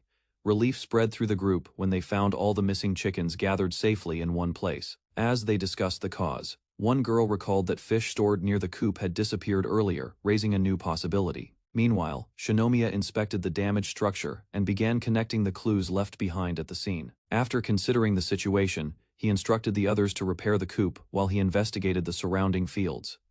Without rushing to conclusions, Shinomiya headed off alone to confirm the facts, while the girls stayed together and kept watch over the chickens. Leaving the others behind, Shinomiya headed toward the fields to inspect the area for anything unusual. As he approached, satisfaction crossed his mind after seeing how well the crops had grown under the girls' care. Suddenly, Sophia appeared nearby, proudly showing off the vegetables she had harvested from the field. Moments later, Shinomiya learned that several girls had arrived earlier and were already helping with the farm work. Meanwhile, Amani drew attention in an unusual outfit while carrying oversized watermelons, demonstrating her effort to harvest the produce, despite lacking experience with farming. While inspecting the harvest, Shinomiya was suddenly approached by a main, who eagerly asked him to verify the quality of the crops. Carefully examining a tomato, he confirmed that the vegetables were fresh, healthy, and well-grown. Encouraged by the praise, Sophia stepped forward and proudly presented her own harvest for evaluation. Embarrassment quickly spread among the group as Sophia's enthusiastic display drew attention, leaving her flustered while the others reacted in surprise. Meanwhile, Amani continued teasing the situation, but Shinomiya remained focused on the investigation. Realizing their earlier distractions were unrelated, the group refocused on the damaged chicken coop and the missing eggs. Together, Shinomiya, Amane, and Sophia headed through the fields to search for more clues around the farm. Before long, they discovered a broken section of fence and signs that something had passed through the area. After examining the traces, Shinomiya agreed with Amane's concerns and concluded that the damage was not accidental. Looking over the partially eaten crops, Sophia worried that a large beast might be responsible, raising fears that the farm could face further attacks. After assessing the danger, Shinomiya instructed Sophia and Amane to return to the ranch and protect the others while he continued investigating alone. Before leaving, he thanked Amane for her help and asked her to keep everyone safe until he returned. Following the trail more carefully, Shinomiya discovered that the suspicious footprints had been made by humans rather than beasts. With a new lead in mind, he headed back to the settlement and approached a girl working inside the base. Soon afterward, Shinomiya questioned her about anything unusual, but no useful information emerged from their conversation. While gathering information, Shinomiya spoke with Shiori and noticed her unusually calm reaction to the recent events. After sharing his findings, he revealed that the hideout might have been discovered by outsiders, shocking her completely. To prevent unnecessary risks, Shinomiya instructed Shiori to remain inside with the others until everyone returned safely. Although still flustered by the situation, Shiori accepted the task while Shinomiya continued checking on the rest of the group. Reviewing the evidence, Shinomiya concluded that the intruders possessed survival knowledge, but lacked the ability to handle livestock. Following another lead, Shinomiya decided to inspect Mako's room and entered after announcing his presence. Upon stepping inside, he was surprised to find the cave dwelling far cleaner and more organized than before. Careful observation revealed newly plastered walls, convincing him that someone had been improving the room for long-term use. Before he could think further, Mako suddenly appeared behind him and caught him off guard with her close approach. As Mako proudly showed the improvements she had made, Shinomiya realized she had devoted considerable effort to creating a comfortable living space. Inspecting Mako's room, Shinomiya was caught off guard when she moved too close, forcing him to quickly apologize and regain his composure. Once the awkward moment passed, Mako suddenly asked about Hinako's whereabouts, drawing his attention to a new concern. As the conversation continued, Mako admitted feeling uneasy about being left alone with him, causing further confusion and embarrassment. Before either could explain themselves, a cry echoed through the cave. Realizing Hinako was involved, Shinomiya rushed toward the back storage area. He found Hinako on the ground beside a basket, apparently having encountered trouble while working alone. After checking on Hinako, Shinomiya learned that a suspicious figure had suddenly collided with her before fleeing deeper into the area. Without wasting time, he rushed after the intruder, determined to catch the person responsible for the recent incidents. The chase continued through the tunnels until the target finally emerged from the cave and headed outside. Soon, Shinomiya spotted the fleeing individual carrying a basket and confirmed that this was no ordinary misunderstanding. Moments later, he stepped out from the cave entrance and confronted a small group, bringing his pursuit to an abrupt end. Outside the cave, Shinomiya confronted a group of intruders, confirming that their hidden base had finally been discovered. Several students blocked the cave entrance as Shinomiya stood protectively in front of the two girls behind him. Observing their condition, He quickly realized the group belonged to a rival team and noticed signs of recent fighting. Attention shifted to the supplies near the cave, while the tense crowd debated what to do next. Nearby, a hand quietly reached for a stone. Meanwhile, the opposing students stepped forward and demanded control of the cave, using threats to pressure the smaller group. Remaining calm, Shinomiya assessed the situation in silence as the girls stayed close behind him, waiting for his next move. Facing the hostile group, Shinomiya pointed out that they had been abandoned after being used by their former leaders and forced to survive on their own. Frustration erupted as the injured students revealed they had only followed orders to stay alive and had no better choice. Evidence of their suffering became clear when they described losing companions and living under strict control, both before and after arriving on the island. Instead of escalating the conflict, Shinomiya proposed cooperation and urged everyone to work together for survival. His attempt at peace failed as desperation overwhelmed the group, driving them to demand supplies and reject any possibility of compromise. A sudden reaction spread through the hostile group as one student noticed something wrong, and others began showing the same symptoms. Intense itching quickly affected several members, forcing them to scratch their arms and legs, while panic replaced their earlier aggression. Confusion turned into anger when the suffering students accused Shinomiya of causing their condition and demanded an explanation. Keeping his composure, Shinomiya revealed that they had activated a trap and reminded them that his group was capable of defending itself. Fear soon followed as the victims worried about poison or disease, while Shinomiya calmly advised them not to scratch and watch the situation unfold. Just as tensions remained high, a group of students suddenly rushed into the area carrying makeshift weapons and offering support. Recognizing the newcomers, Shinomiya learned they had come to help after hearing about the confrontation near the cave. Hidden nearby, several girls revealed themselves and explained they had been observing the situation while preparing to assist if needed. Confidence surged through the reinforcements as they celebrated their numerical advantage and prepared to overwhelm the weakened attackers. Excitement quickly got out of control when one student charged forward, forcing the others to stop him before he escalated the conflict further. Overcome by the unbearable itching, the hostile students finally gave up their resistance and admitted they could no longer continue fighting. Seeing the conflict end, Shinomiya decided to ask his allies to help the defeated group instead of taking advantage of them. To ease their suffering, he explained a temporary treatment and instructed them to wash the affected areas with seawater. Further details revealed that the itching came from a defensive trap made with lacquer sap placed around important hideouts and cave entrances. Relief spread through the area as everyone learned the symptoms would eventually fade, leaving the attackers to reflect on the consequences of their actions.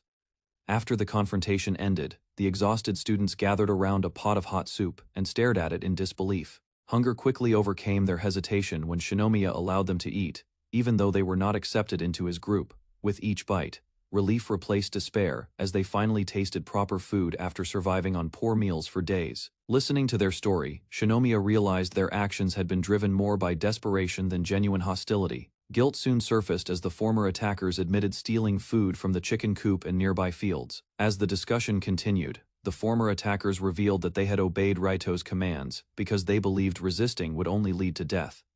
Details of those orders shocked Shinomiya when he learned Raito had been searching for the Monkey King's location for an unknown purpose. Uncertainty lingered among the group as they tried to understand why Raito had become increasingly confident and aggressive. Reflecting on the situation, Shinomiya realized that Raito had always been willing to fight, even when facing dangerous opponents. Before leaving, the injured students handed over a notebook and shared their remaining supplies, hoping to help their wounded companion survive. Departing, the former attackers handed over a survival manual, giving Shinomiya valuable information that could help his group in the future. Gratitude replaced hostility as the students apologized for their actions and promised to work harder from that point onward. Excitement spread among Shinomiya's companions, who praised him for resolving the crisis without resorting to violence. Optimism filled the camp as everyone relaxed and began believing their situation on the island might finally improve. That hopeful mood faltered when an argument broke out over past killings, reminding the group that old grudges and painful memories had not completely disappeared. The revelation shocked the group when they learned that the man responsible for the killing had been the victim's own younger brother. An uneasy silence followed as Mitsuki struggled to process the truth while Taiyo prepared to leave. Concerned for his future, Mitsuki warned him that reckless behavior would only put his life at greater risk. Determination remained unchanged as Taiyo explained that his greatest goal was returning home, and that he could not afford to lose sight of it. Rather than backing down, he spoke of the opportunities ahead and promised to support Mitsuki in his own way when they eventually returned to their former world. While preparing to leave with the hunting team, Taiyo unexpectedly encountered Raito, who approached him in private. After hearing about his plans, Raito offered brief encouragement and expressed confidence in the results, leaving Mitsuki quietly watching from a distance. Once Raito departed, Mitsuki struggled to hide her emotions as concern for her brother continued to weigh heavily on her mind. Noticing her distress, Raito returned and attempted to comfort her, urging her to focus on herself instead of carrying all her worries alone.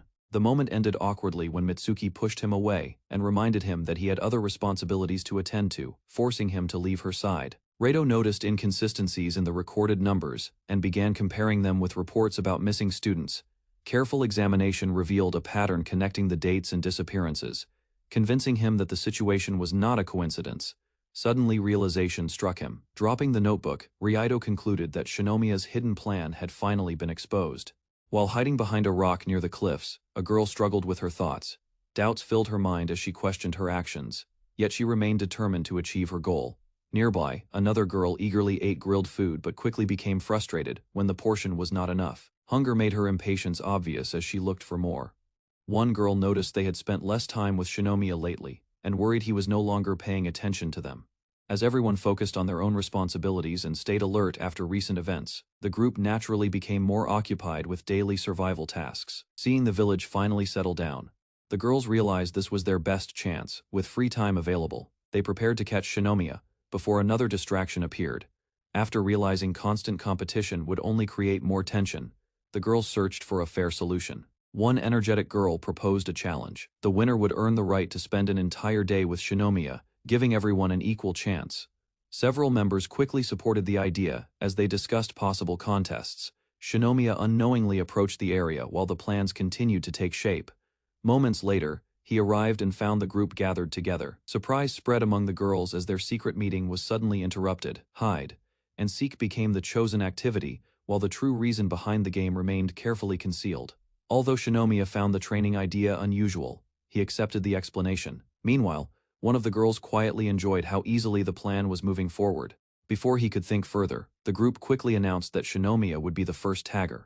Surrounded by eager faces, he had little chance to object. Confidence immediately filled him, believing his survival skills would give him a huge advantage. Shinomiya declared that the match would end quickly. Next, the girls explained the rules.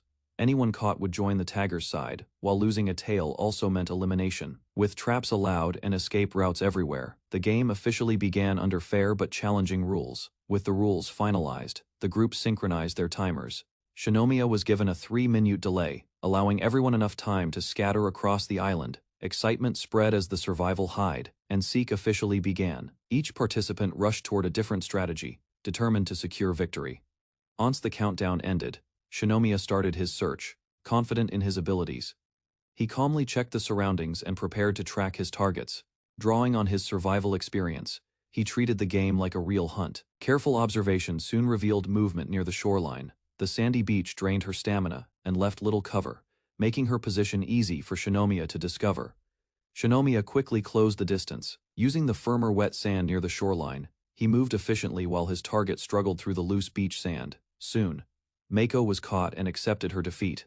Although disappointed, she realized her hiding spot had placed her at a clear disadvantage from the start. The possibility of spending time alone with Shinomiya, if no one else was found, made her emotions waver. Their attention shifted when footprints leading toward the sea appeared. Following the trail, Shinomiya judged that someone had chosen a risky hiding place. After entering the water to investigate, he searched among the rocks along the coast. Moments later, a hidden girl was spotted, her cover finally broken by the approaching search. The girl's hiding place was exposed, but she tried to defend her position. Even so, Shinomiya quickly pointed out the flaws in her plan and moved closer to claim her tail. Rather than surrendering immediately, she lingered in the water and regretted being discovered so soon. As the struggle continued, both lost their balance in the water.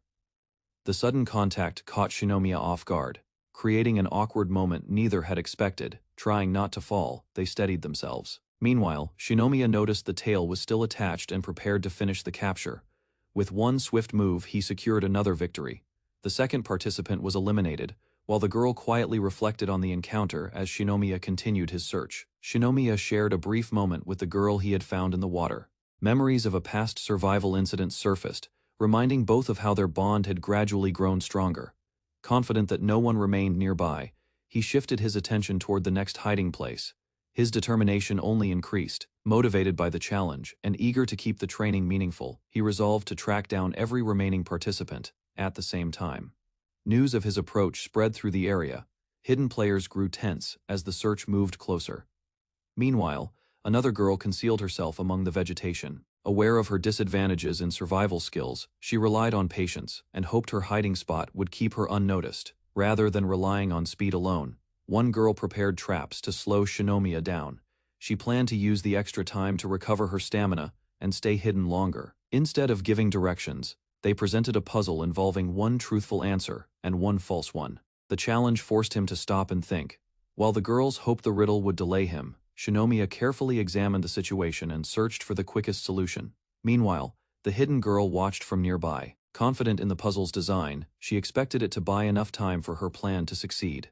To everyone's surprise, Shinomiya solved the problem almost immediately. Before the question could even be asked, he figured out the correct route and continued the pursuit. Although Shinomiya quickly identified the correct path, the girls remained interested in how he had solved the puzzle. Meanwhile, Karen pushed herself deeper into the game, running at full speed. She hoped to widen the gap before Shinomiya could catch up soon.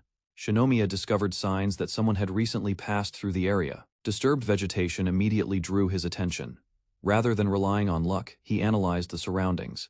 Bent grass, broken branches, footprints, and faint sounds revealed the direction Karen had taken.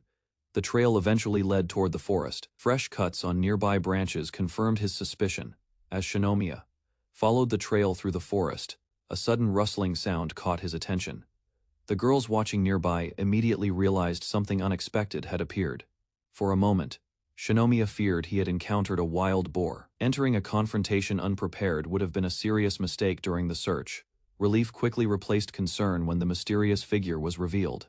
Instead of an animal, it was Sophia using an elaborate disguise to blend into the surroundings. Her camouflage had worked surprisingly well. Confident that the visible tail kept everything within the rules, Sophia defended her unusual hiding strategy. Before Shinomiya could react further, another participant suddenly emerged from the bushes. Amain suddenly stepped in to protect Sophia. While Shinomiya focused on the distraction, Sophia seized the opportunity to escape from immediate danger. The plan failed moments later. Sophia's bulky disguise made movement difficult, leaving her unable to react quickly when Shinomiya closed the distance. With a swift grab, Shinomiya claimed Sophia's tail. Although disappointed, the girls admitted that the camouflage had been cleverly designed despite its flaws. Group gradually gathered around Shinomiya after the capture. His successful pursuit impressed some of the participants, while others reconsidered their own strategies. As everyone focused on the latest result, Shinomiya quietly reached toward another nearby tail. Without drawing attention to his movement, he prepared to secure yet another elimination. The unexpected move forced him to retreat, allowing the target to escape for the moment. Recovering from the surprise, Shinomiya realized he had been watched carefully. What seemed like a simple gathering had hidden another trap aimed directly at him. Impressed by their creativity, Shinomiya acknowledged that everyone was taking the training far more seriously than he expected. Rather than backing down, his competitive spirit grew stronger. Determined not to lose, he decided to hunt down every remaining tail on the island. As Shinomiya renewed his pursuit, attention shifted to Karen, who still remained uncaptured, despite the search closing in around her. Confident in her abilities, she believed she could continue surviving as long as Shinomiya remained her only pursuer. Elsewhere, another participant struggled to find a suitable hiding place. With the open pasture offering little cover, she grew increasingly concerned. Tension rose across the island while everyone wondered who would ultimately claim victory in the survival hide and seek challenge. Shinomiya led the discussion and proposed splitting the survivors into two groups to make searching the area more efficient. Meanwhile, the others listened carefully as the plan was arranged, accepting the idea, despite some uncertainty. Elsewhere, Mana crouched beside a cow in an open field. Realizing the location offered little cover, she worried about being discovered. Before long, movement near the fence caught her attention. Spotting Shinomiya approaching, she immediately became nervous. Startled by his arrival, Mana rushed away in panic across the pasture. Behind her, Shinomiya continued the search and finally located the missing girl. Mana sprinted through the pasture in panic. Her frantic movement disturbed a flock of chickens, sending them scattering across the field. Suddenly, the birds swarmed around Shinomiya and blocked his pursuit. Forced to shield himself, he lost sight of Mana as she escaped. After clearing the flock, he studied the surroundings and guessed she was heading toward the village through the lakeside route. Meanwhile, Mana met Karine along the path. Feeling exhausted, she considered whether traveling together would reduce the risk of being found. Convinced by the idea, Karine guided the way toward the lake. Both girls moved through the uneven terrain, hoping to stay hidden from their pursuer. While following the lakeside route, Karen noticed a large structure hidden among the trees. Curious, the girls stepped closer and discovered a massive obstacle course. Nearby, Takahashi proudly maintained the training ground he had built to strengthen the survivors and improve their chances of survival. As the purpose of the course became clear, Karine examined the towering platforms and realized they offered a quicker path toward the lake. Without hesitation, she dashed up the obstacles and challenged the course with confidence, leaving her companion struggling to keep up. Soon after, Karine cleared another section with ease. Watching from behind, the other girl could only stare at her overwhelming energy. As Karine advanced through the obstacle course, her companion struggled behind and nearly slipped from the steep wooden slope. Clinging to the platform with all her strength, the exhausted girl slowly pulled herself upward, while Karine watched in concern. After reaching the top, she reminded herself that staying with Karine improved their chances of avoiding capture and continuing their escape. Meanwhile, she prepared a bottle of seaweed lotion and planned to use it as part of a strategy against Shinomiya. Just then, Takahashi greeted the girls from below. Hearing the plan, Karine immediately warned that relying on it could create even greater danger. While Takahashi tried to resume training, Shinomiya finally spotted Karine and Arisa at the top of the obstacle course and rushed toward them. In their haste to escape, the girls stepped onto a patch coated with seaweed lotion. The slippery surface immediately threw them off balance. Momentum carried both of them down the slope together. Unable to stop themselves, they tumbled directly toward Shinomiya below. Dizziness replaced their confidence as the failed escape left them disoriented and desperate to flee once more. Before another attempt could begin, Shinomiya seized the opportunity and caught both girls at the same time, ending their chase. After being caught, Karine quickly shifted the blame onto Arisa, claiming the failed plan was not entirely her fault. Rather than arguing further, the girls received a stern warning from Takahashi about misusing the training grounds and creating unnecessary trouble. As punishment, Shinomiya ordered them to stay behind and clean up the area while the search continued elsewhere. Meanwhile, a quiet girl hidden among the trees watched from afar. Seeing the situation unfold, she considered making her move toward Shinomiya. Nearby, another survivor remained concealed inside a bush using a handmade camouflage suit, carefully observing everything without being noticed. Believing she had found an opportunity, the quiet observer suddenly emerged from hiding and rushed toward her target. Before she could get far, another girl intercepted her path. A rivalry quickly surfaced as both tried to gain the advantage. Moments later, more girls appeared from the surrounding forest and surrounded the newcomer, stopping her unexpected advance. Watching from concealment, the girl in the camouflage suit proudly revealed that she had copied a previous hiding strategy to remain unnoticed. Surprised by the growing competition, she finally realized that many others were pursuing the same goal, making the situation far more complicated than expected. After being captured, the quiet girl struggled to understand the strange game. Embarrassment and frustration quickly replaced her earlier confidence. Meanwhile, the others explained that making contact with Shinomiya was considered a victory. Even so, she remained confused by the unusual competition. Hidden elsewhere, the girl in the camouflage suit used a grass whistle she had learned to make, sending a signal through the forest. Hearing the sound, Shinomiya immediately recognized it as an intentional message and stopped to identify its source. Following the direction of the whistle, he concluded that Eri was likely responsible and hurried toward the area to investigate. While tracking the whistle's source, Shinomiya suddenly noticed Rita sitting calmly in the middle of the forest. Without warning, the monkey dashed deeper into the jungle. Curious about its behavior, Shinomiya decided to follow. Although he suspected a trap, the unusual guide convinced him that Mana was likely hiding somewhere ahead. Determined to continue the chase, he accepted the challenge and moved cautiously through the dense vegetation. Realizing he had become the center of their attention, Shinomiya pressed forward despite the unexpected obstacle. Guided by the monkeys, Shinomiya arrived at a hidden hut carefully built from leaves and branches deep within the forest. Standing before the entrance, Shinomiya finally realized he had reached the destination the animals wanted to show him, bringing him one step closer to finding Mana.